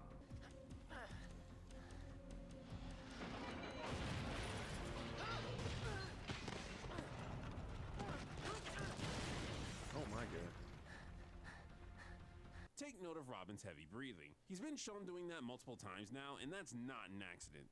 Why couldn't Starfire see you? I believe you are familiar with cloaking technology.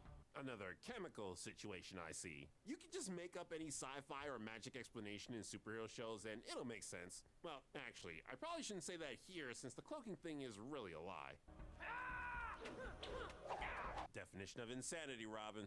Your friends won't find the generators, and they can't see me. They can't see the truth, Robin, even when it's right in front of them. So, we get another round of Slade versus Robin. Same as before, Robin can't touch Slade, but this time, Slade manages to do some major damage. Also, there's this shot. Oh. The other Titans arrive, but when they find Robin, he seems to be playing a game of stop hitting yourself. Slade! Excuse me, what did Starfire just do? How is the room staying lit up even after she deactivates her starbolt? Robin yells at the others, telling them they should be continuing their search for the generators rather than helping him. He also tells them of Slade's cloaking technology, which must be why none of them could see the generators nor Slade. The other Titans point out, however, that if Slade was cloaked, he should be invisible to everyone, including Robin. Are you sure you really saw Slade? I fought him! You think I did this to myself? I know what I saw! I have to stop him, and I'll take down anyone who gets in my way! Sad, but fair. If Robin threatens you, you take him down before he has a chance to back it up. Robin wakes up strapped to a oh goodness. Really? Yeah, I'm sure simple straps will work on Robin, you know, Batman's sidekick. Robin hears his friends giving exposition outside the room about how they're gonna run tests on him. His eavesdropping is interrupted when you-know-who shows up yet again. So far, everything looks normal. But he is not normal. Correct. He is Robin. Nothing normal A little about that bit. kid. I can He see would it. not threaten his friends. He would not shout at me or... There is a cause. Nice character writing and direction here. Star pausing before grabbing her arm is a good touch. His heart rate is off the charts. Blood pressure, neurokinetics, most people can't survive this kind of stress. Maybe if we keep staring at it instead of doing something, it'll get better. Robin! There we go. Problem took care of itself. Wow. And I thought I didn't like going to the doctor. Yeah, what did you expect? Escaping from traps is Batman and Robin 101. At the very least, have someone in the room watching him at all times. But where is Robin? There! Robin's activated the quarantine protocol. Nothing can get in or out. And that's why you take out Robin immediately when he threatens you and you don't leave him alone. Though, to be fair, we don't know if Robin did that to stop his friends or to stop Slade. We must find Robin!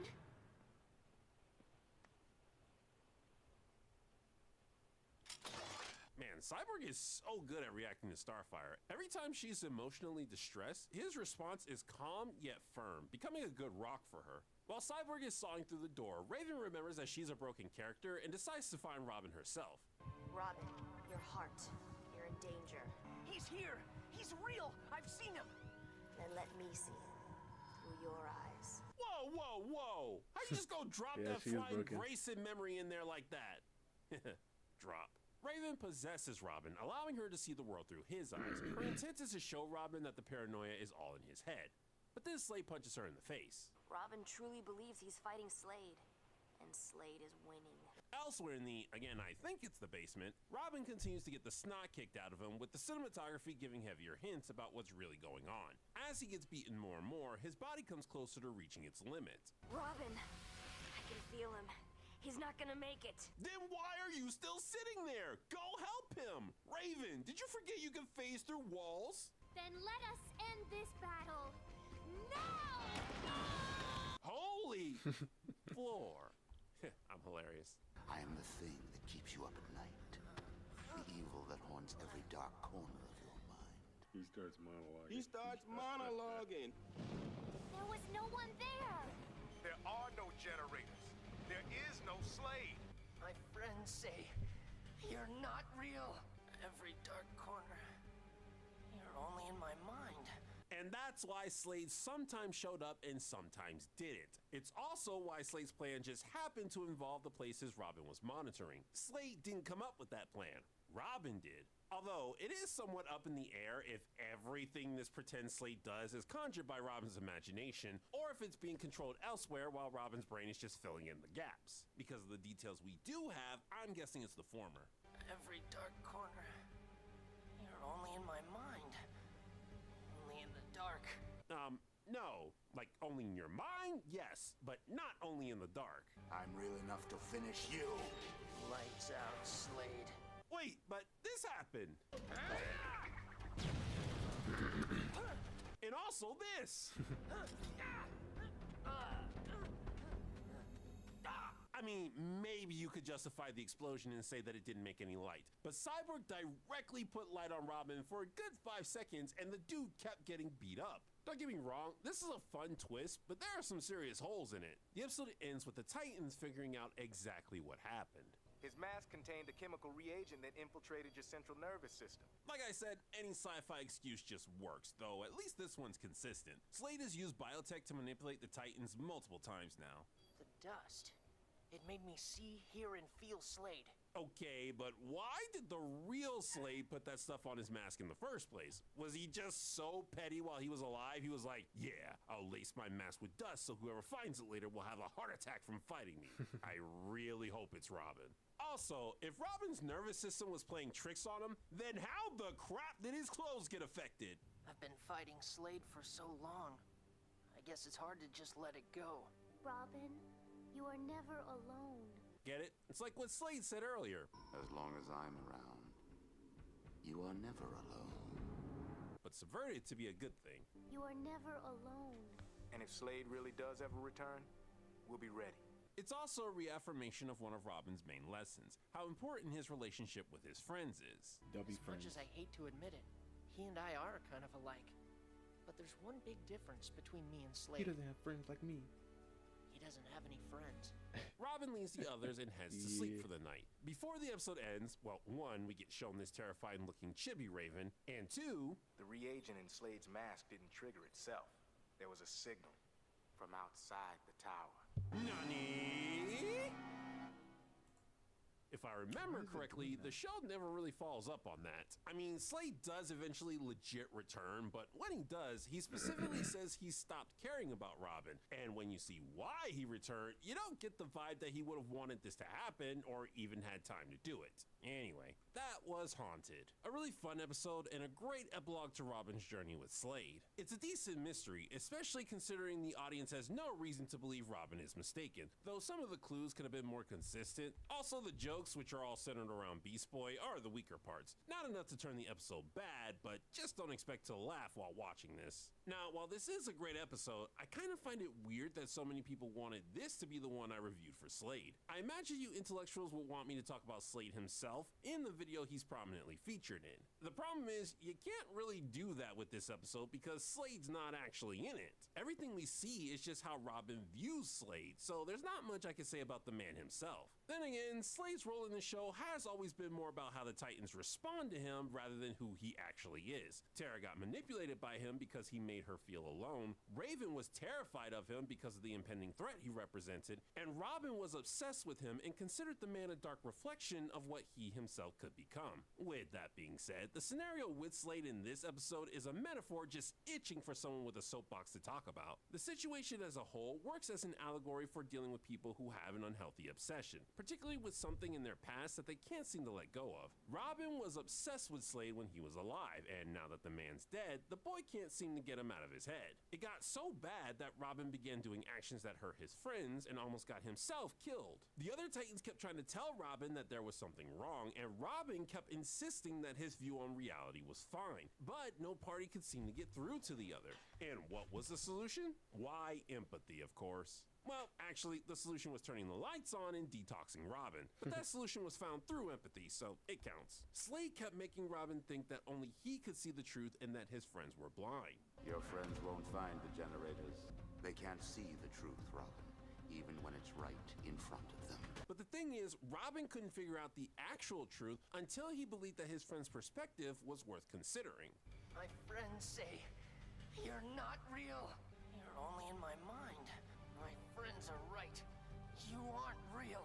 Meanwhile, while the Titans were correct that Robin's issue was all in his head, they didn't know exactly how strong it had a hold on him. It was only when they realized that he was physically feeling the effects that they began to understand why he wouldn't stop fighting. Robin truly believes he's fighting Slade.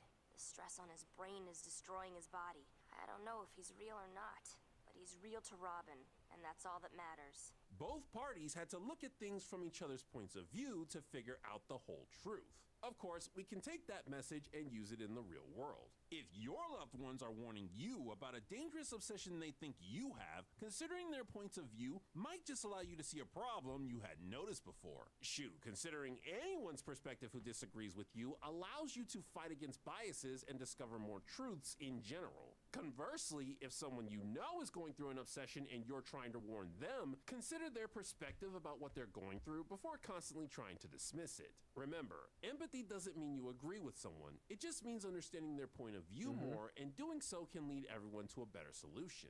All in all, a great episode with yet another excellent message to take to heart. Empathizing with someone you're trying to help, or someone who's trying to help you, can help shine a light on the darker parts of obsessions. W video. This has been Shady Durags. Is that another video? Farewell. Auf Wiedersehen. Goodbye. These are shady.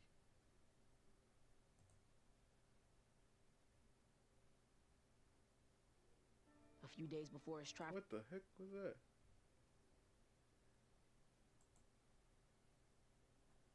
Oh my goodness.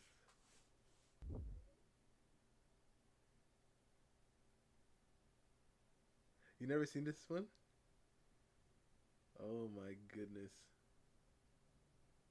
So there's this place called the MCU where random people get random superpowers for random reasons. In enters Jennifer Walters, who's with, hey, it's that one guy from the other Marvel thing. Bruce is like, you like my power inhibitor? Don't care. So Steve Rogers had no girlfriend, became Captain America, and immediately went to war, right? No, actually, Steve spent some time touring in a show that had many attractive women. Oh, well, they forget what I was about to say. Suddenly they get attacked by aliens who don't kill them, but also don't help them. Jen realizes she's secretly been a Hulk this whole time and uses her super strength to rescue Bruce. Then she's at a bar. Meow, meow, meow, meow, meow. Are you serious? This part happens Bruce right takes after? Jen to a private spot to tell her about her powers. You're a She-Hulk now. I don't want to be She-Hulk. Make me a power inhibitor. Power inhibitors don't exist. You were wearing one earlier. That one was different. Listen, you got powers like mine, but they're different. So, better? No. Different. Better. Different. Definitely better. Okay, fine, better. But you gotta learn to control your anger. Bruce, I got catcalled one time. Oh my Holy God. crap, your life is so much harder than mine. Sorry I doubted you. So Jen tries to leave because she doesn't want to be a superhero, but Bruce gets in her way. Jen is like, move, or you will be moved. Huh, I'm the Incredible Hulk. Just try to move me. What? Crap, What? how does she know that Jeeps are my one weakness? Oh Jen goes back my home to gosh, start I'm so worrying glad I when didn't watch Titania this suddenly show. realizes how much she hates walls. Jen tells everyone that she's She-Hulk and they all love her. Jen's boss is like, you're fired for being the She-Hulk. Oh no. Consequences for my actions. Then Jen tries to get another job but finds out it ain't easy being green. So Jen goes home and everyone makes fun of her for getting fired, except her dad, who is the only person who loves her. Jen goes to a bar and gets drunk when an old guy finds her. I have a job for you. I instantly accept. There are stipulations. Don't care, I want the job. No matter what happens, I won't complain. What do you mean I only got hired because I'm She-Hulk? What do you mean I have to be She-Hulk all of the time? What do you mean I have to represent the man who tried to kill my cousin? You said you accept the job. Yeah, but I didn't think there'd be consequences for my actions. So Jen goes to meet with her new client, who is, hey, it's that one guy from the other Marvel thing. Abomination says he's a good guy now, but everyone says he's a filthy liar. Jennifer, I have changed. Then explain this video. I am the Abomination, and I have To make you look bad? I was forced to do that. So Jen gets into contact with, hey, it's that one guy from the other Marvel thing. Hello, I am Wong. Yes, I forced Abomination to do that, and I do it again. The judge is like, he can be free, but he has to wear a power inhibitor. But Bruce said power inhibitors don't exist. This one's different. Then Jen gets attacked by imposters claiming to be the Wrecking Crew. I know they're imposters because they lose. She goes back to work and Megan Thee Stallion hires her. She just Just starts remember twerking? that I don't Oh like my being God. catcalled. Later, Jen decides to make a dating profile, but she's interrupted by, hey, it's that one guy from the other Marvel thing again. Wong is like, a magician took one of my sling rings and is using magic and I don't like it. Can I make it so you have to be licensed to practice magic? That's gonna be difficult, Wong. If he's a cut-rate magician and you're the Sorcerer Supreme, why don't you just steal the ring back from him? The Sorcerer Supreme does not break laws. You already broke a man out of prison. Do my case or I'm not making any more cameos. So Jen's dating life sucks and she's like, I bet the She-Hulk would get hits. And she does. Hello, I'm an attractive guy who likes child-friendly activities. She-Hulk smash. But before she can do that, Wong needs her help again. That magician opened a portal and now demons are everywhere. Wong, you know literally every sorcerer on the planet as well as the Avengers. Why did you call me here? I'm not a superhero. Because this is your show. So She-Hulk and Wong defeat the demons and are like, yeah, we could do this the legal way, but then we realized we got powers and are above the law, so we're just gonna blackmail you. She-Hulk returns home to do a child-friendly activity with the hot doctor. The next day, he's like, whoa, you didn't tell me you also look like that. I feel deceived and I'm leaving. Wait, no, I don't like consequences for my actions. Catfish? 100%. You think what? 100% catfish. That is the ultimate catfish for real. Titania tries to trademark She-Hulk's name, but She-Hulk has a girl boss lawyer. You don't even want that name. It's not that I want it, it's that I don't want you to have it. So they go to court and the judge is like, if you want me to believe you, show me all the men who only dated you because you were She-Hulk. She-Hulk is like, that would be embarrassing and sounds an awful lot like consequences for my actions. Yeah, I dated her. She-Hulk was hot, but Jen was ugly, so I left because I'm a jerk. She-Hulk wins the case and is now best friends with the girl boss lawyer. Also, she got clothes from Black in the Mode. So Jen goes to a friend's wedding and ruins it by transforming when her friend asks her not to. You're not gonna give me consequences for my actions, are you? Are you kidding me? This is a safe space. Hello, I'm another attractive guy who likes child-friendly activities. She-Hulk definitely smash.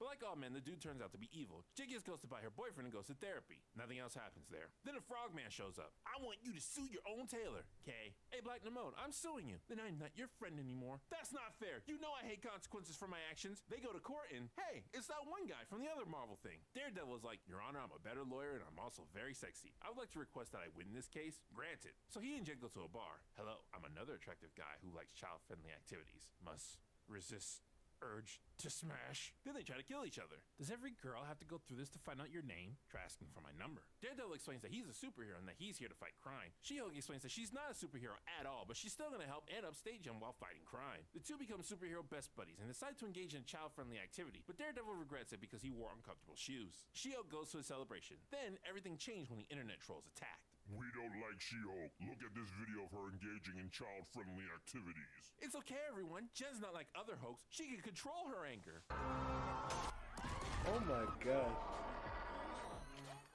Jed, I thought you could control your anger. To be fair, no one told me I'd have to face consequences for my actions. Then the judges are like, She-Hulk, you are sentenced to having a sucky life and have to wear this power inhibitor. Wait, but Bruce said this was different. So Jed gets fired and has to move out of her house because she's broke, even though she got fired earlier and didn't have to move out. But this She-Hulk and her amazing friends find out where the Hulk haters be lurking. Also, the Abomination is there. Also, Titania is there. Also, the Hulk is there. Also, hey writers, I decided I don't like the climax. Get rid of it. What? But the story needs a climax if it wants to make sense. That sounds like a whole lot of not my problem. Just make it so that all the bad guys are defeated, I'm no longer in trouble, and Daredevil and I can keep doing child-friendly activities. Jennifer, you can't just skip over the most important part of the story. You need to face consequences. Wait, what is this? So all the bad guys get defeated, Jen is no longer in trouble. What is that? What is this? Also, hey writers, I decided I don't like the climax. Get rid of it. What? But the story needs a climax if it wants to make sense. That sounds like a whole lot of not my problem. Just make it. Does that really? I mean, you probably didn't watch the show either, but does this really happen?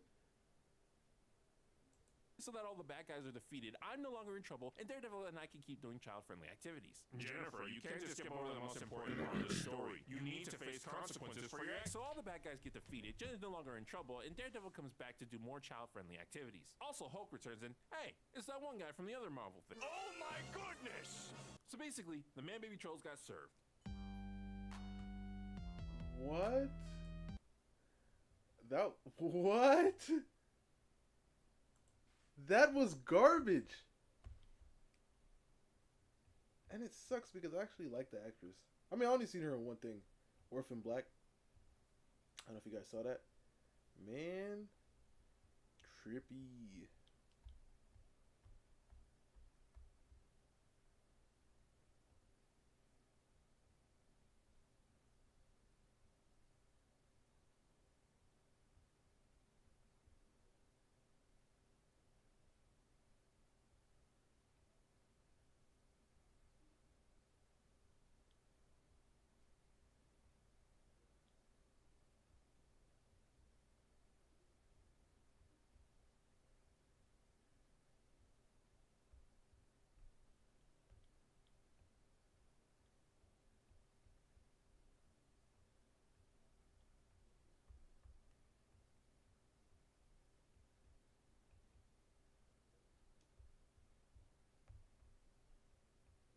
I actually really like She-Hulk too.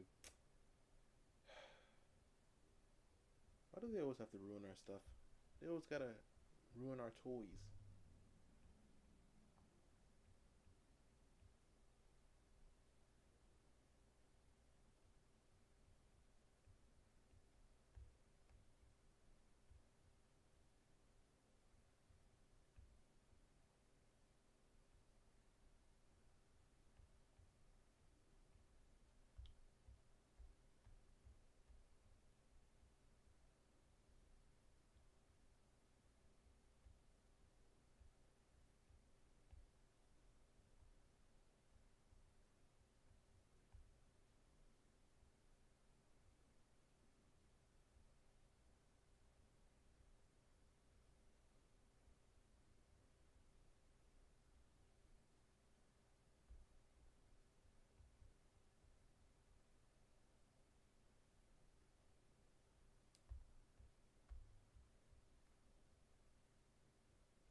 Not the best thing I've ever done.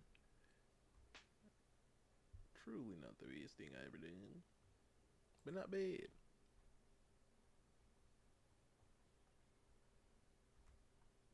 You know what? I think we've done many of these. Let's get some hair done. You know, let's get some hair drawings. Oh my gosh. Excuse me. Sorry. All right. Let me draw some hair. So we also, you know, we have to start off with our base, which is the head.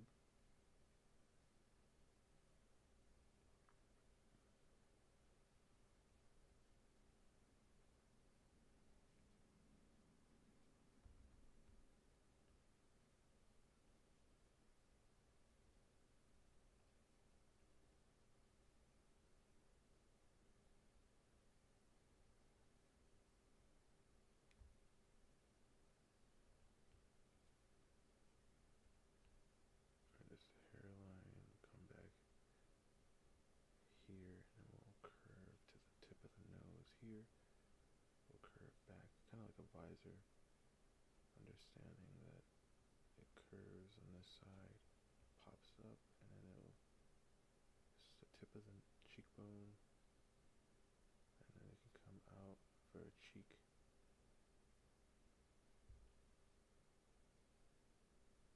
And then we can get the tip of the face right here. This is the center. And then we'll curve out. And then we'll go down.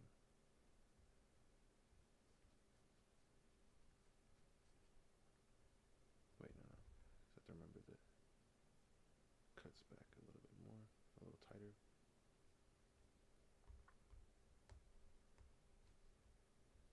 See, it's that part right here. That's better. See, erase all that excess.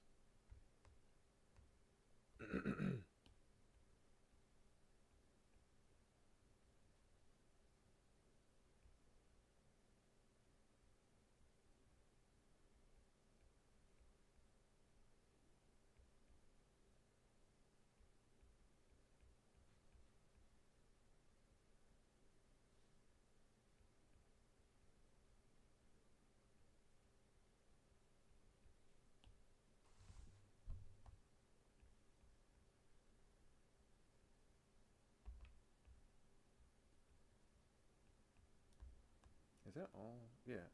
So this is the hairline. Oh, no. Something's off. All right. So here's the brow. I have to think about the perspective. Everything has to be following the same. The eyes need to follow this. And then the mouth needs to follow the same line.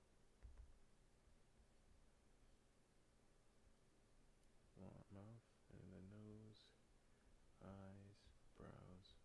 I mean, they curve, but they still should follow a similar place, right? Okay.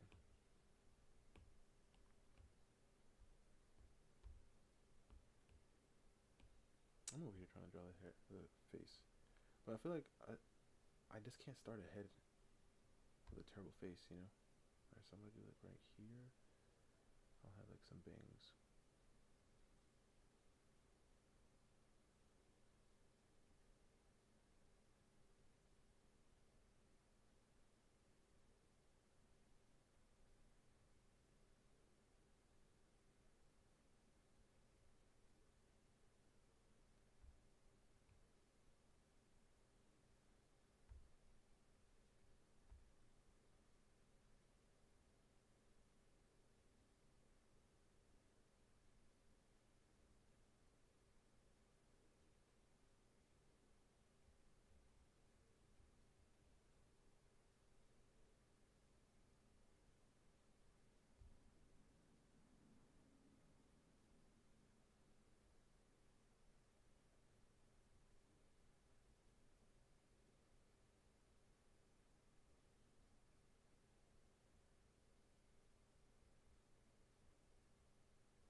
been drawing it since last stream, so I can see why I would be rusty.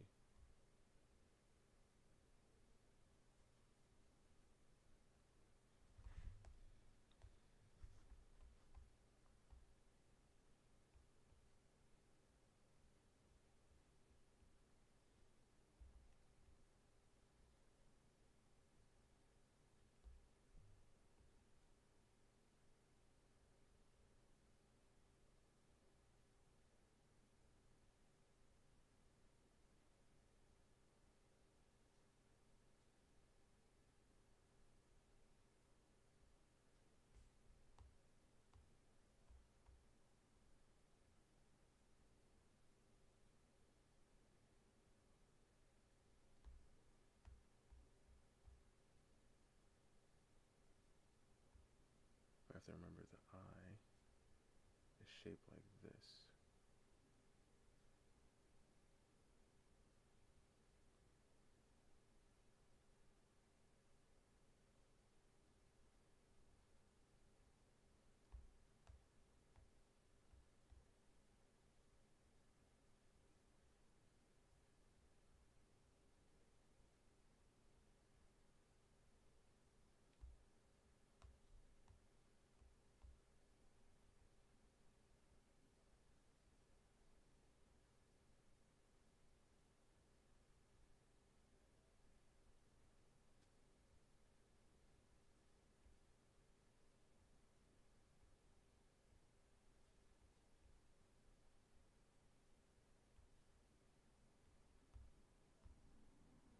I feel like the eye is a bit too big on this one.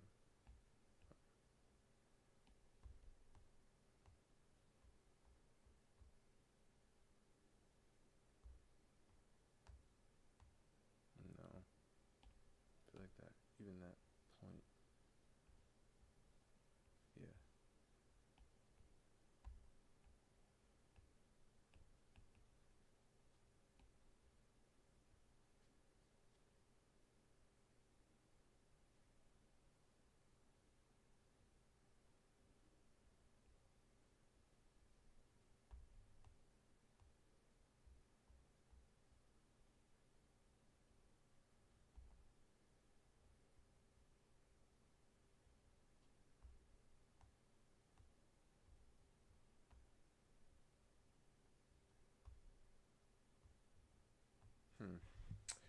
I don't know.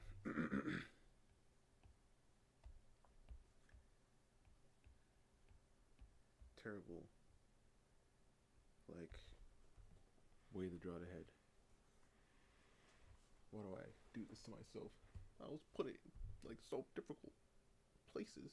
I'm gonna do something more simple, a simpler angle.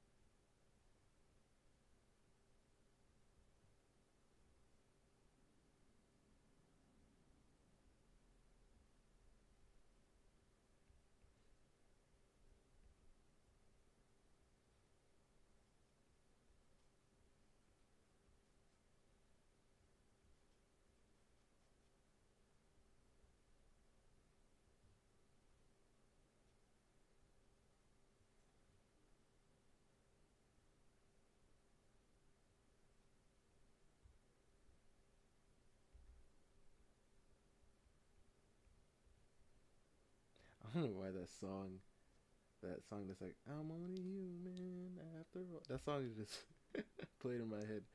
Did I say that? Because usually when I say I'm only human, that song comes to mind. Or if somebody says I'm only human.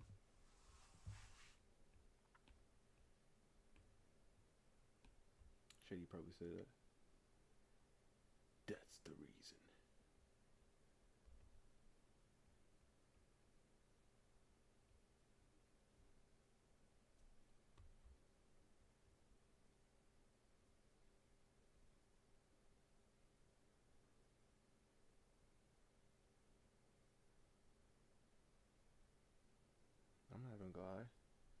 could be tripping, but it sounds like the ice cream truck is outside.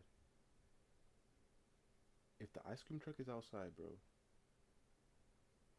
who the heck is buying ice cream at this time? This is shady. If anybody tells their kids, oh, go out and get some ice cream at this time, they really asking for it, bro. For their kid to not come back. That is crazy.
Not bad.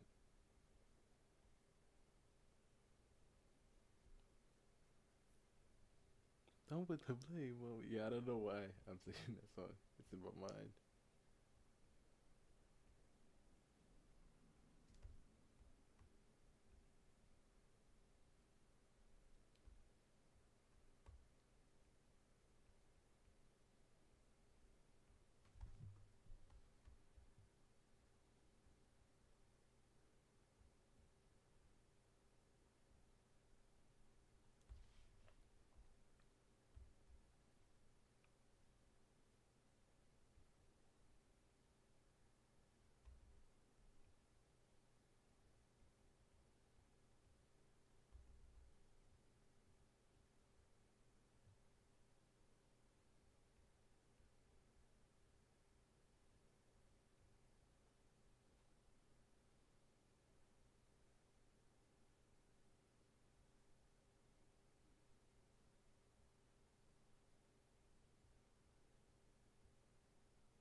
I'm not gonna lie.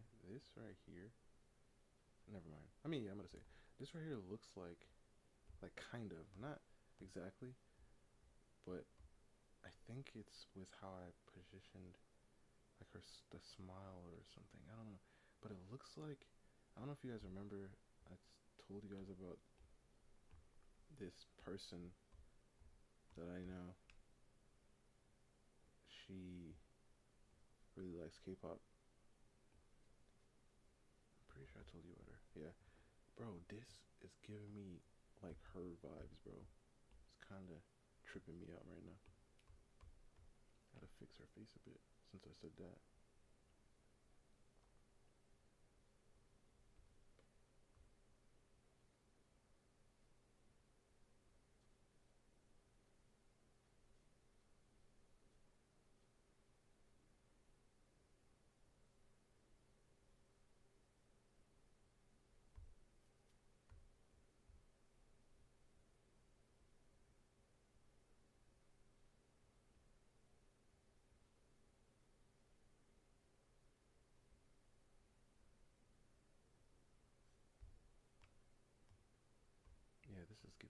bro. It's kind of scary. It's kind of spooky.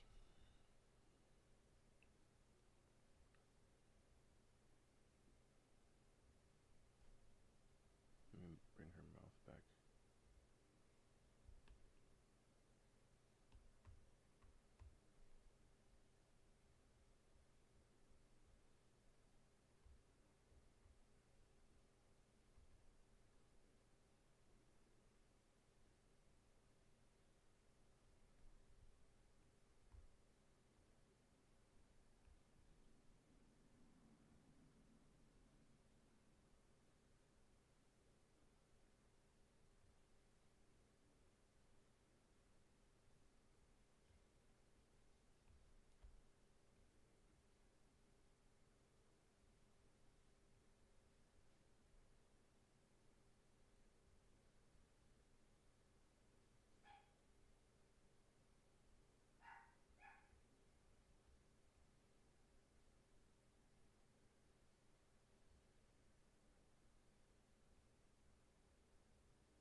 Or is it too big?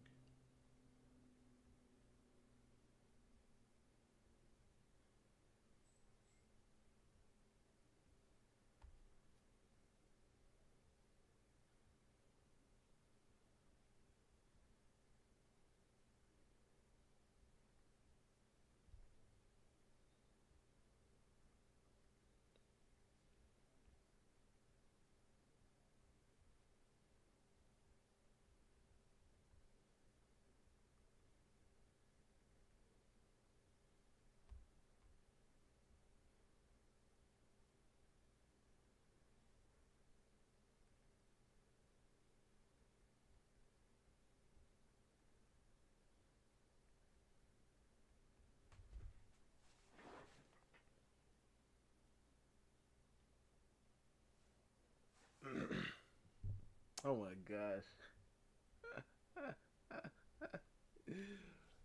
He sent another video. Let's see.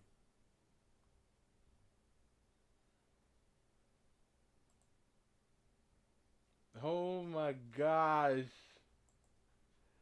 This abomination.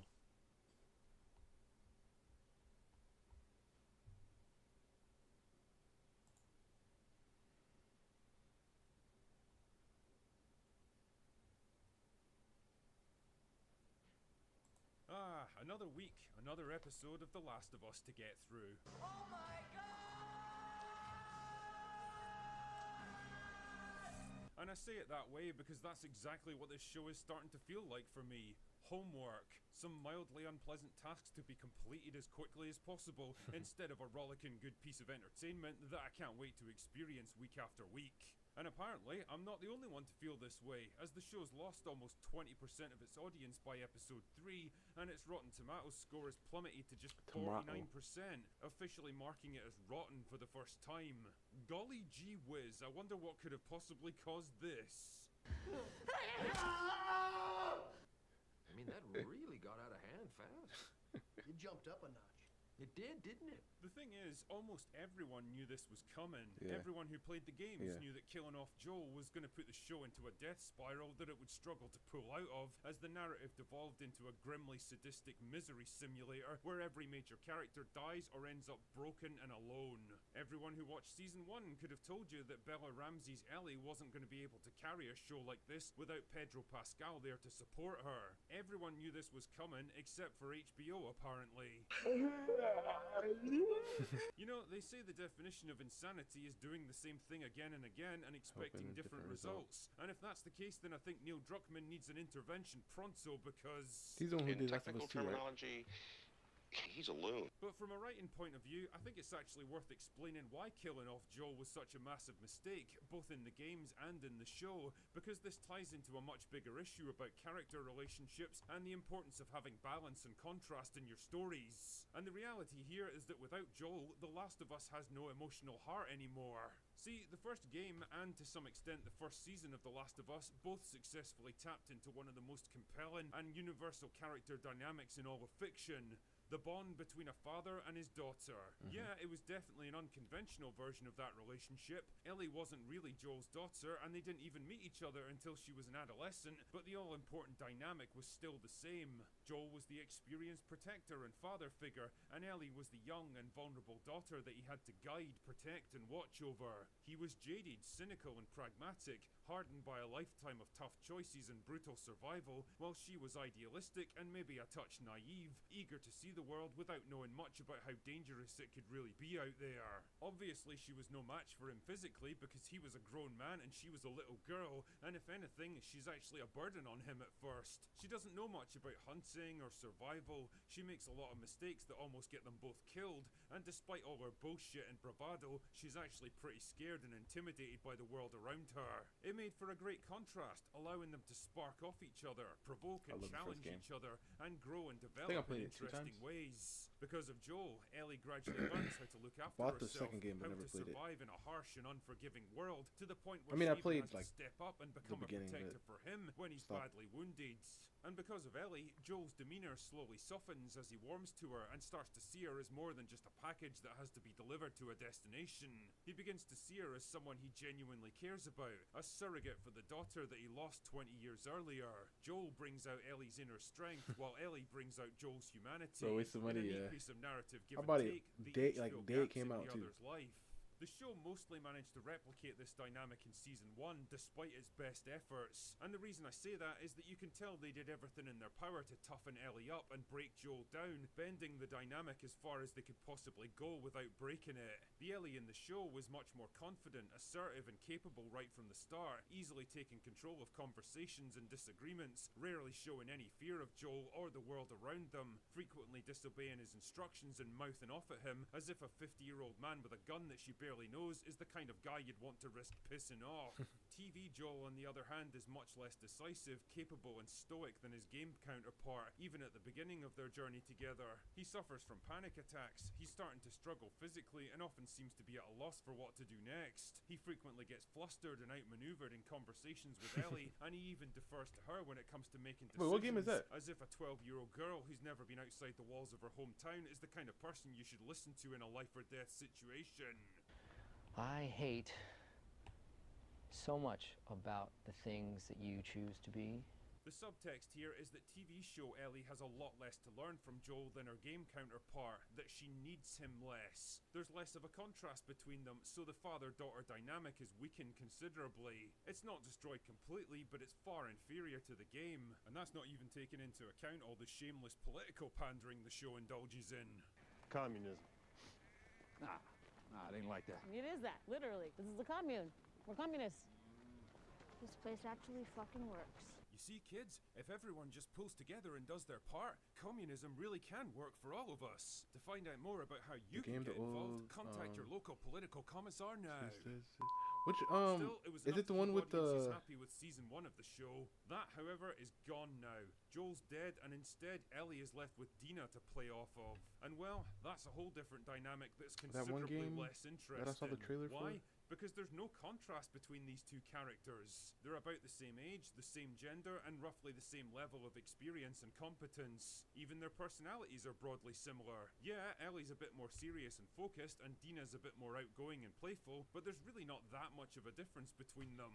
Joel and Ellie's relationship wasn't just a broken man and a frightened girl trying to find a way to connect with each other, it was a clash of different generations and worldviews. Joel, who still remembered the old world before the collapse, and Ellie, who was born into the new world but still has to experience it. Joel's maturity and experience versus Ellie's youthful passion and curiosity. Ellie and Dina don't have any of that because they're so similar, it's more like watching a person talking to themselves. Their scenes come across as flat, dull, and tedious, and not just because the actors don't have much chemistry together. Neither of them has anything particularly interesting or insightful to say. They don't offer contrasting opinions drawn from different life experiences. They don't even have different physical capabilities that might offer some kind of contrast in how they approach situations. They're just two asshole teenagers meandering through the world, swapping shitty jokes and speculating about stuff that they don't really understand. I heard this happen later. Teenagers aren't exactly the most interesting people you'll ever meet. Facts. And for obvious reasons. They haven't seen and done enough to mold them into interesting people yet. They're more like houses that have just been moved into. Yeah, the potential is there, but there's none of the interesting decoration or personality that builds up over time. In fact, when you think about it, the three main characters in this show now are all pretty similar. They're the same gender, roughly the same age range, the same size and build, and the same level of experience. Again, there's no real contrast between them, and so there's less to get interested and invested in. It also means that this show is gravitas. Like it or not, there's a certain kind of authority and charisma and command that only older men possess. I think I saw somebody reviewing it or something. Young guys don't have it and women don't have it, and when you erase it from a narrative, you'll lose that sense of believability and gravity that a show like The Last of Us is desperately striving for. It doesn't have it now, and you won't find it with characters like Ellie, Abby, and Dina. All of this is my long-winded way of saying that killing off Joel was a huge mistake in the games, and it's likely to be just as damaging to the TV show. Not only was it a shitty way to kill off such a popular character, but his death leaves behind a narrative hole that nobody else is capable of filling. They really did try the same thing as before, and surprise, surprise, they got the same fucking result. And they really have no one to blame but themselves. Anyway, that's all I've got for today. Go away now. Go away now.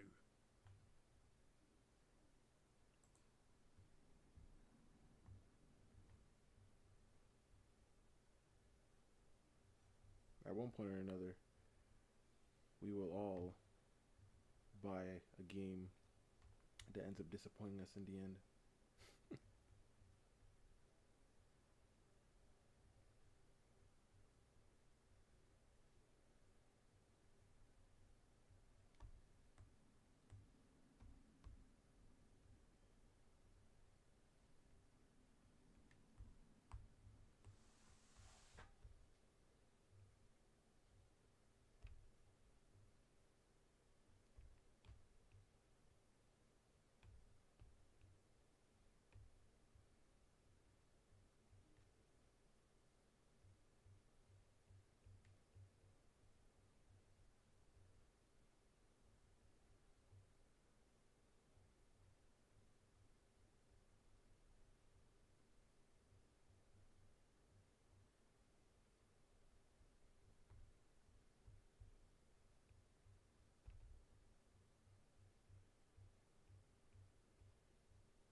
Wow. My fault. You know what's so interesting? How do you know? I feel like, I mean, that's not true. That's not true. Never mind. But there's like times when, as soon as I say something directly to you guys, that's when somebody says you're muted. Excuse me. Usually you're right. Who say that? I'm like, wow.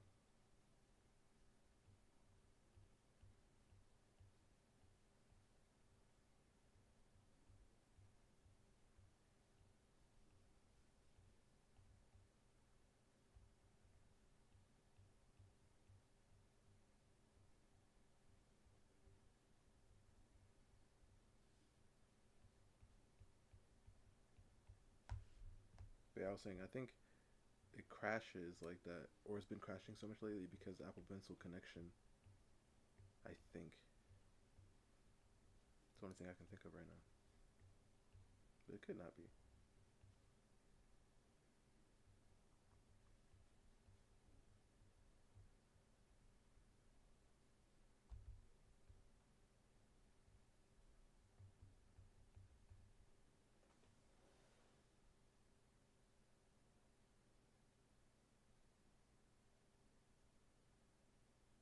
Ah, I see.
Too awkward position.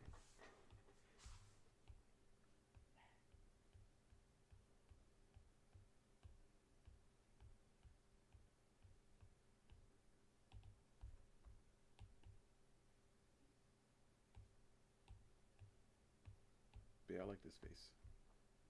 But I don't like that one I X'd out over there. That's another thing I said that you probably didn't hear me say.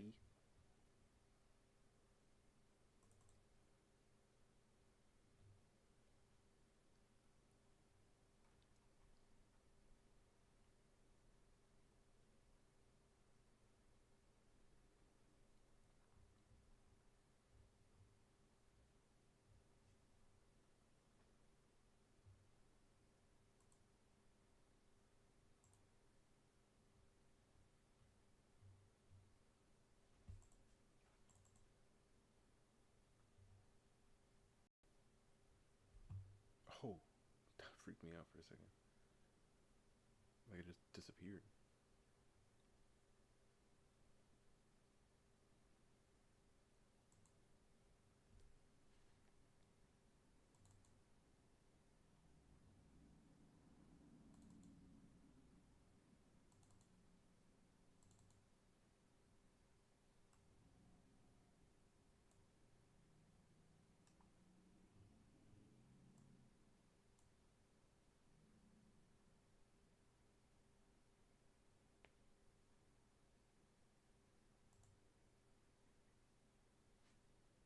I need a name for like a Greek empress. Wait, I have a question, Titan, and you can answer. Is there such a thing as a like an emperor, right? An emperor married to like multiple women, of course, right? And all of them being empresses, or only one has the right to be an empress?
See if I can draw a pattern. Typically there are borders. Let me draw one border.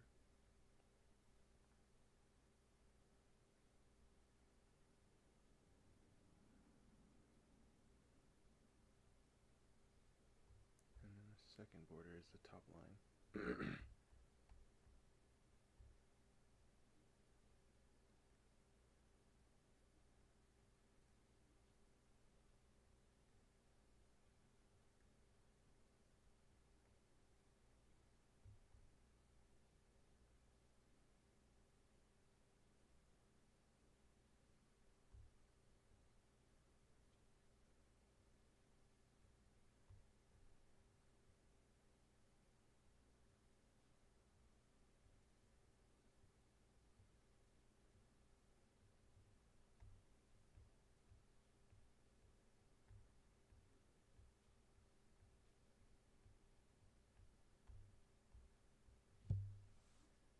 Don't gotta focus too much on it.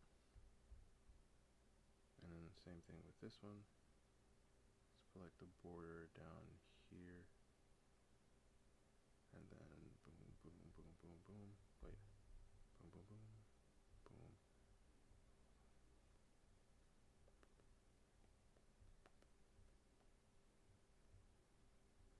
Yeah, I definitely need a brush for this, bro. Ain't no way you gonna catch me doing this all the flipping time. Look at, I'm already like messing it up.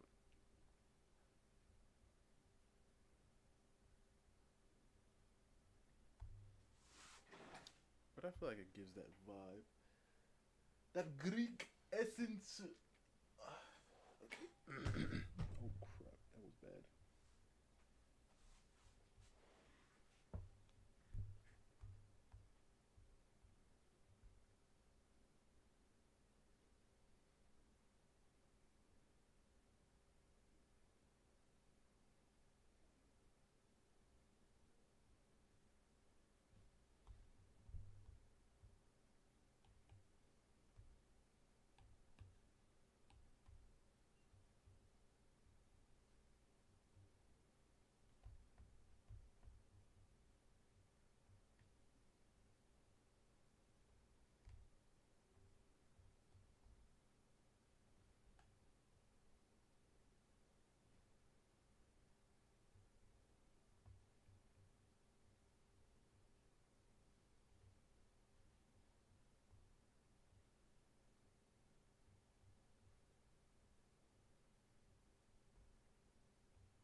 like even like capes and stuff. I feel like capes could like also have the. I mean, I'm gonna have to put that design on everything. And I feel like hopefully when people see it, ooh, you know what I just thought of? What if I did like a Zoe kind of like way of doing it, right? So you see how what I'm doing is like this, right? This is what I'm doing. Right? But what if I did like something like this, right? But like, you know, once it like overlaps itself, it might hold on. I think I'm gonna do another one. I'll do another one, and then I'll add the design there. Let's get you out the way. You're creeping me out. Okay. Or I could just draw the cape like I said I was gonna do. Let's say I'll draw the cape, and then on the rim of the cape I do it. So like, let's say I'm thinking the cape is like on shoulders here, right? So like, let's say it like attaches, or cloak, whatever you want to call it. I think like cape. I mean, not cloak. I mean, cloak and capes are kind of similar to an extent. Bro, I don't know if you know, but is Cloak and Dagger in Marvel Rivals? I mean, do they have Cloak and Dagger in it?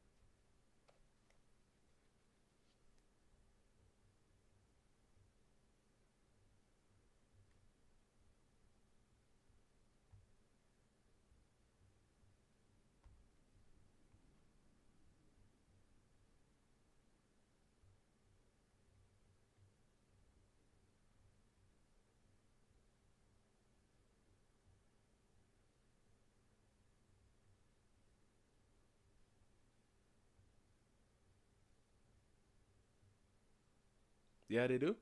Okay.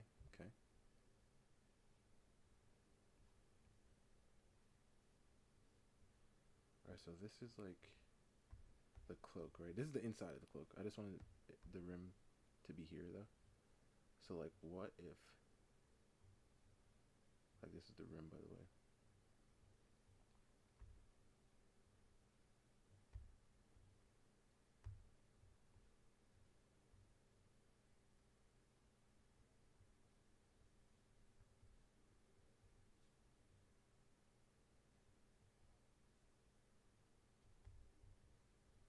Alright, so this, right? But like I said, instead of... Wait, hold up, let me add the border for the thing.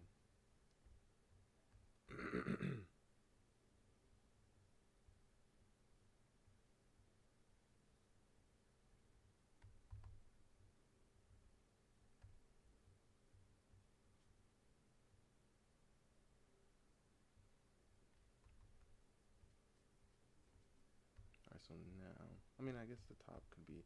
But, yeah, forget it for now. But now if I do, like... Wait, no. I gotta remember...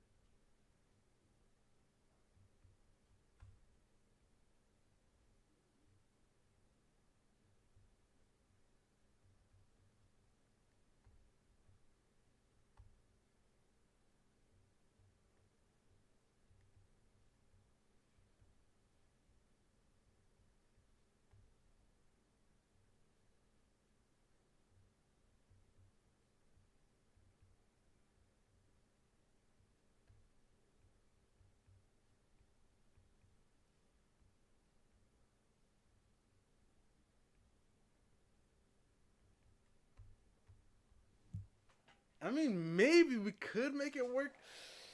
I don't know, but I feel like this gives more of that Greek vibe, so I might stick to this one. But this one, I mean, maybe certain characters could have the little subtle thing going on there. Maybe.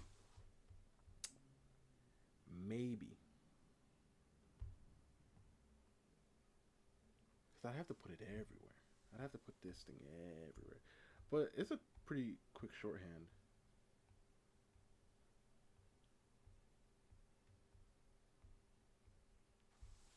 I don't even know what that would be. Because this is how you draw a G. Because I was thinking maybe it's a G that I'm thinking of drawing. You know? But I don't know what letter. Oh, wait, that's probably like an A, yeah. Like, this is how you draw like an A. Like a capital A. I mean, not a capital, a lowercase a.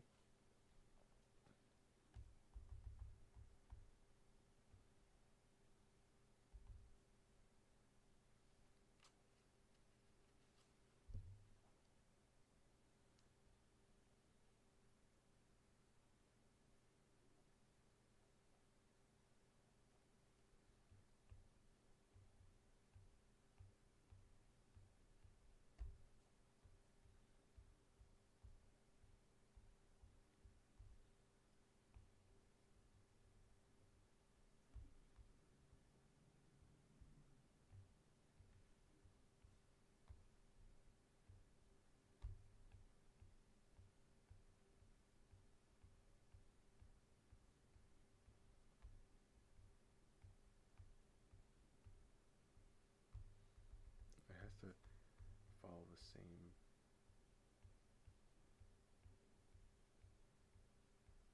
Because one break into rhythm. That's why I need to make a brush for it. Because one break in the pattern, and it starts to look different. But honestly, I feel like I could also do something like what if I did something like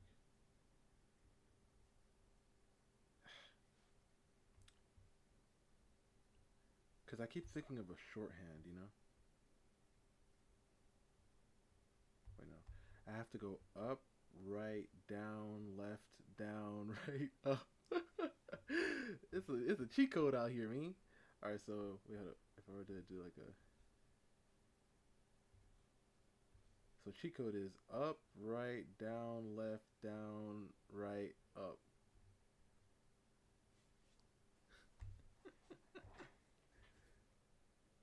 It's gonna trip me up, to be honest. Up, right, down, left, down, right, up. Up, right, down, left, down, right, up. Up, right, down, left, down, right, up. Up, right, down, left, down, right, up. Up, down, up, right, down, left, down, right, up. Up, down, up, right, down. Oh my gosh. But I feel like that one might look a little bit more Greek than the A1 that I've been doing. I don't know, but the A1 is hitting though.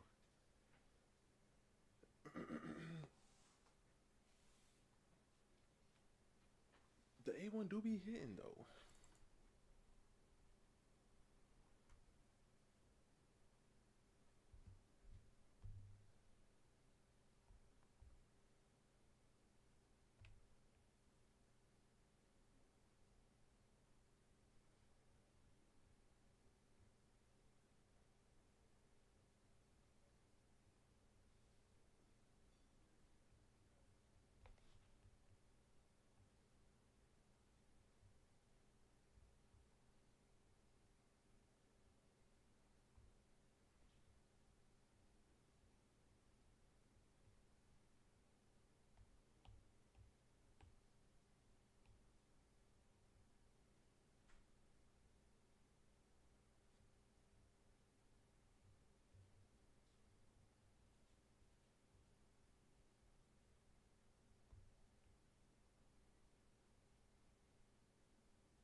I feel like honestly, like I'm like it's not clicking for me yet, but I feel like sooner or later it'll start clicking for me. Just like the head thing.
I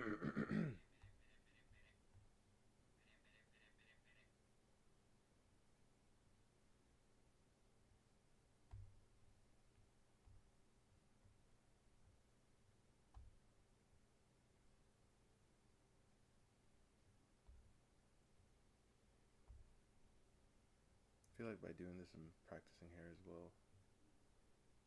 So that's why I'm not really mad that I haven't been doing too much hair. At the same time, little by little, I think I'm understanding some more about hair as well. Because they also wrap around and flow into each other. Kind of like a braid. What was a braid like again? Like wrap in.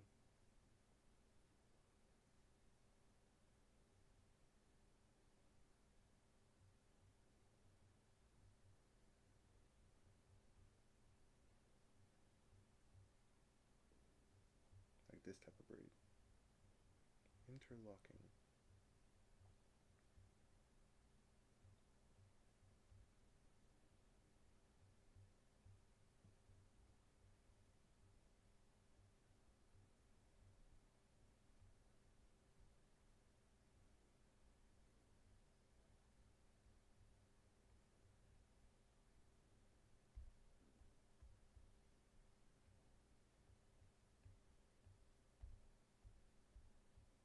Interlocking braid.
starving right now.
can't even because I'm pressing that because I'm not. It's on the opposite side for this exact reason. I mean, not exactly, but it does help.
Yeah, this will be it.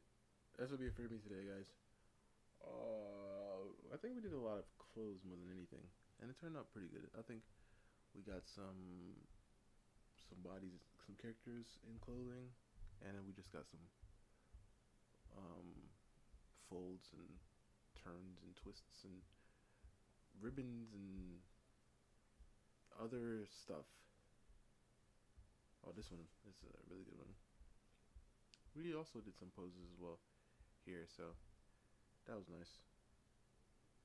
We did some hair. We didn't do a lot of hair, but we did some hair. Hope you enjoyed it, nonetheless. I'll try to see what we can do tomorrow, if y'all willing, of course. I don't know what exactly, but something. I mean, I'm pretty sure we're gonna do a little bit of the same, maybe more on the hair side. But I have a lot of things to finish up now. And if I finish these things up now, then we might be able to do something different tomorrow. But yeah, hope you enjoyed, and I'll see you then. Peace. Oyashimi. Oyashimi. Oyashimi. Oyashimi.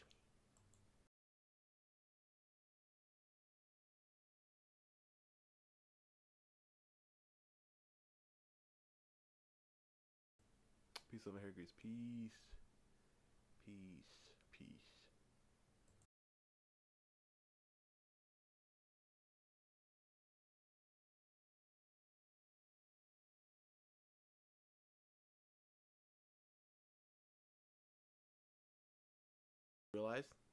I just realized the whole time when I was drawing at the end, you guys couldn't see. Oh my god.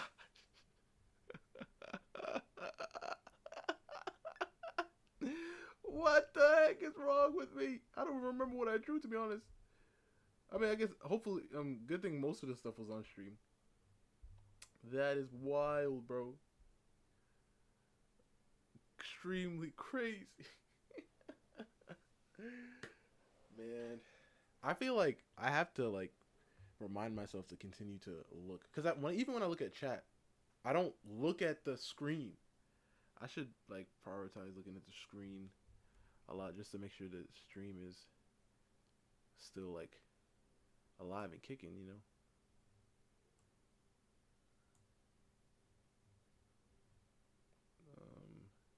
Let's see.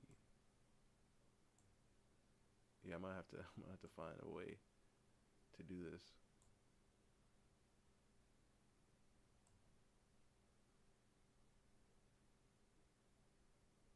But yeah, have a good one, guys. Peace. Peace out.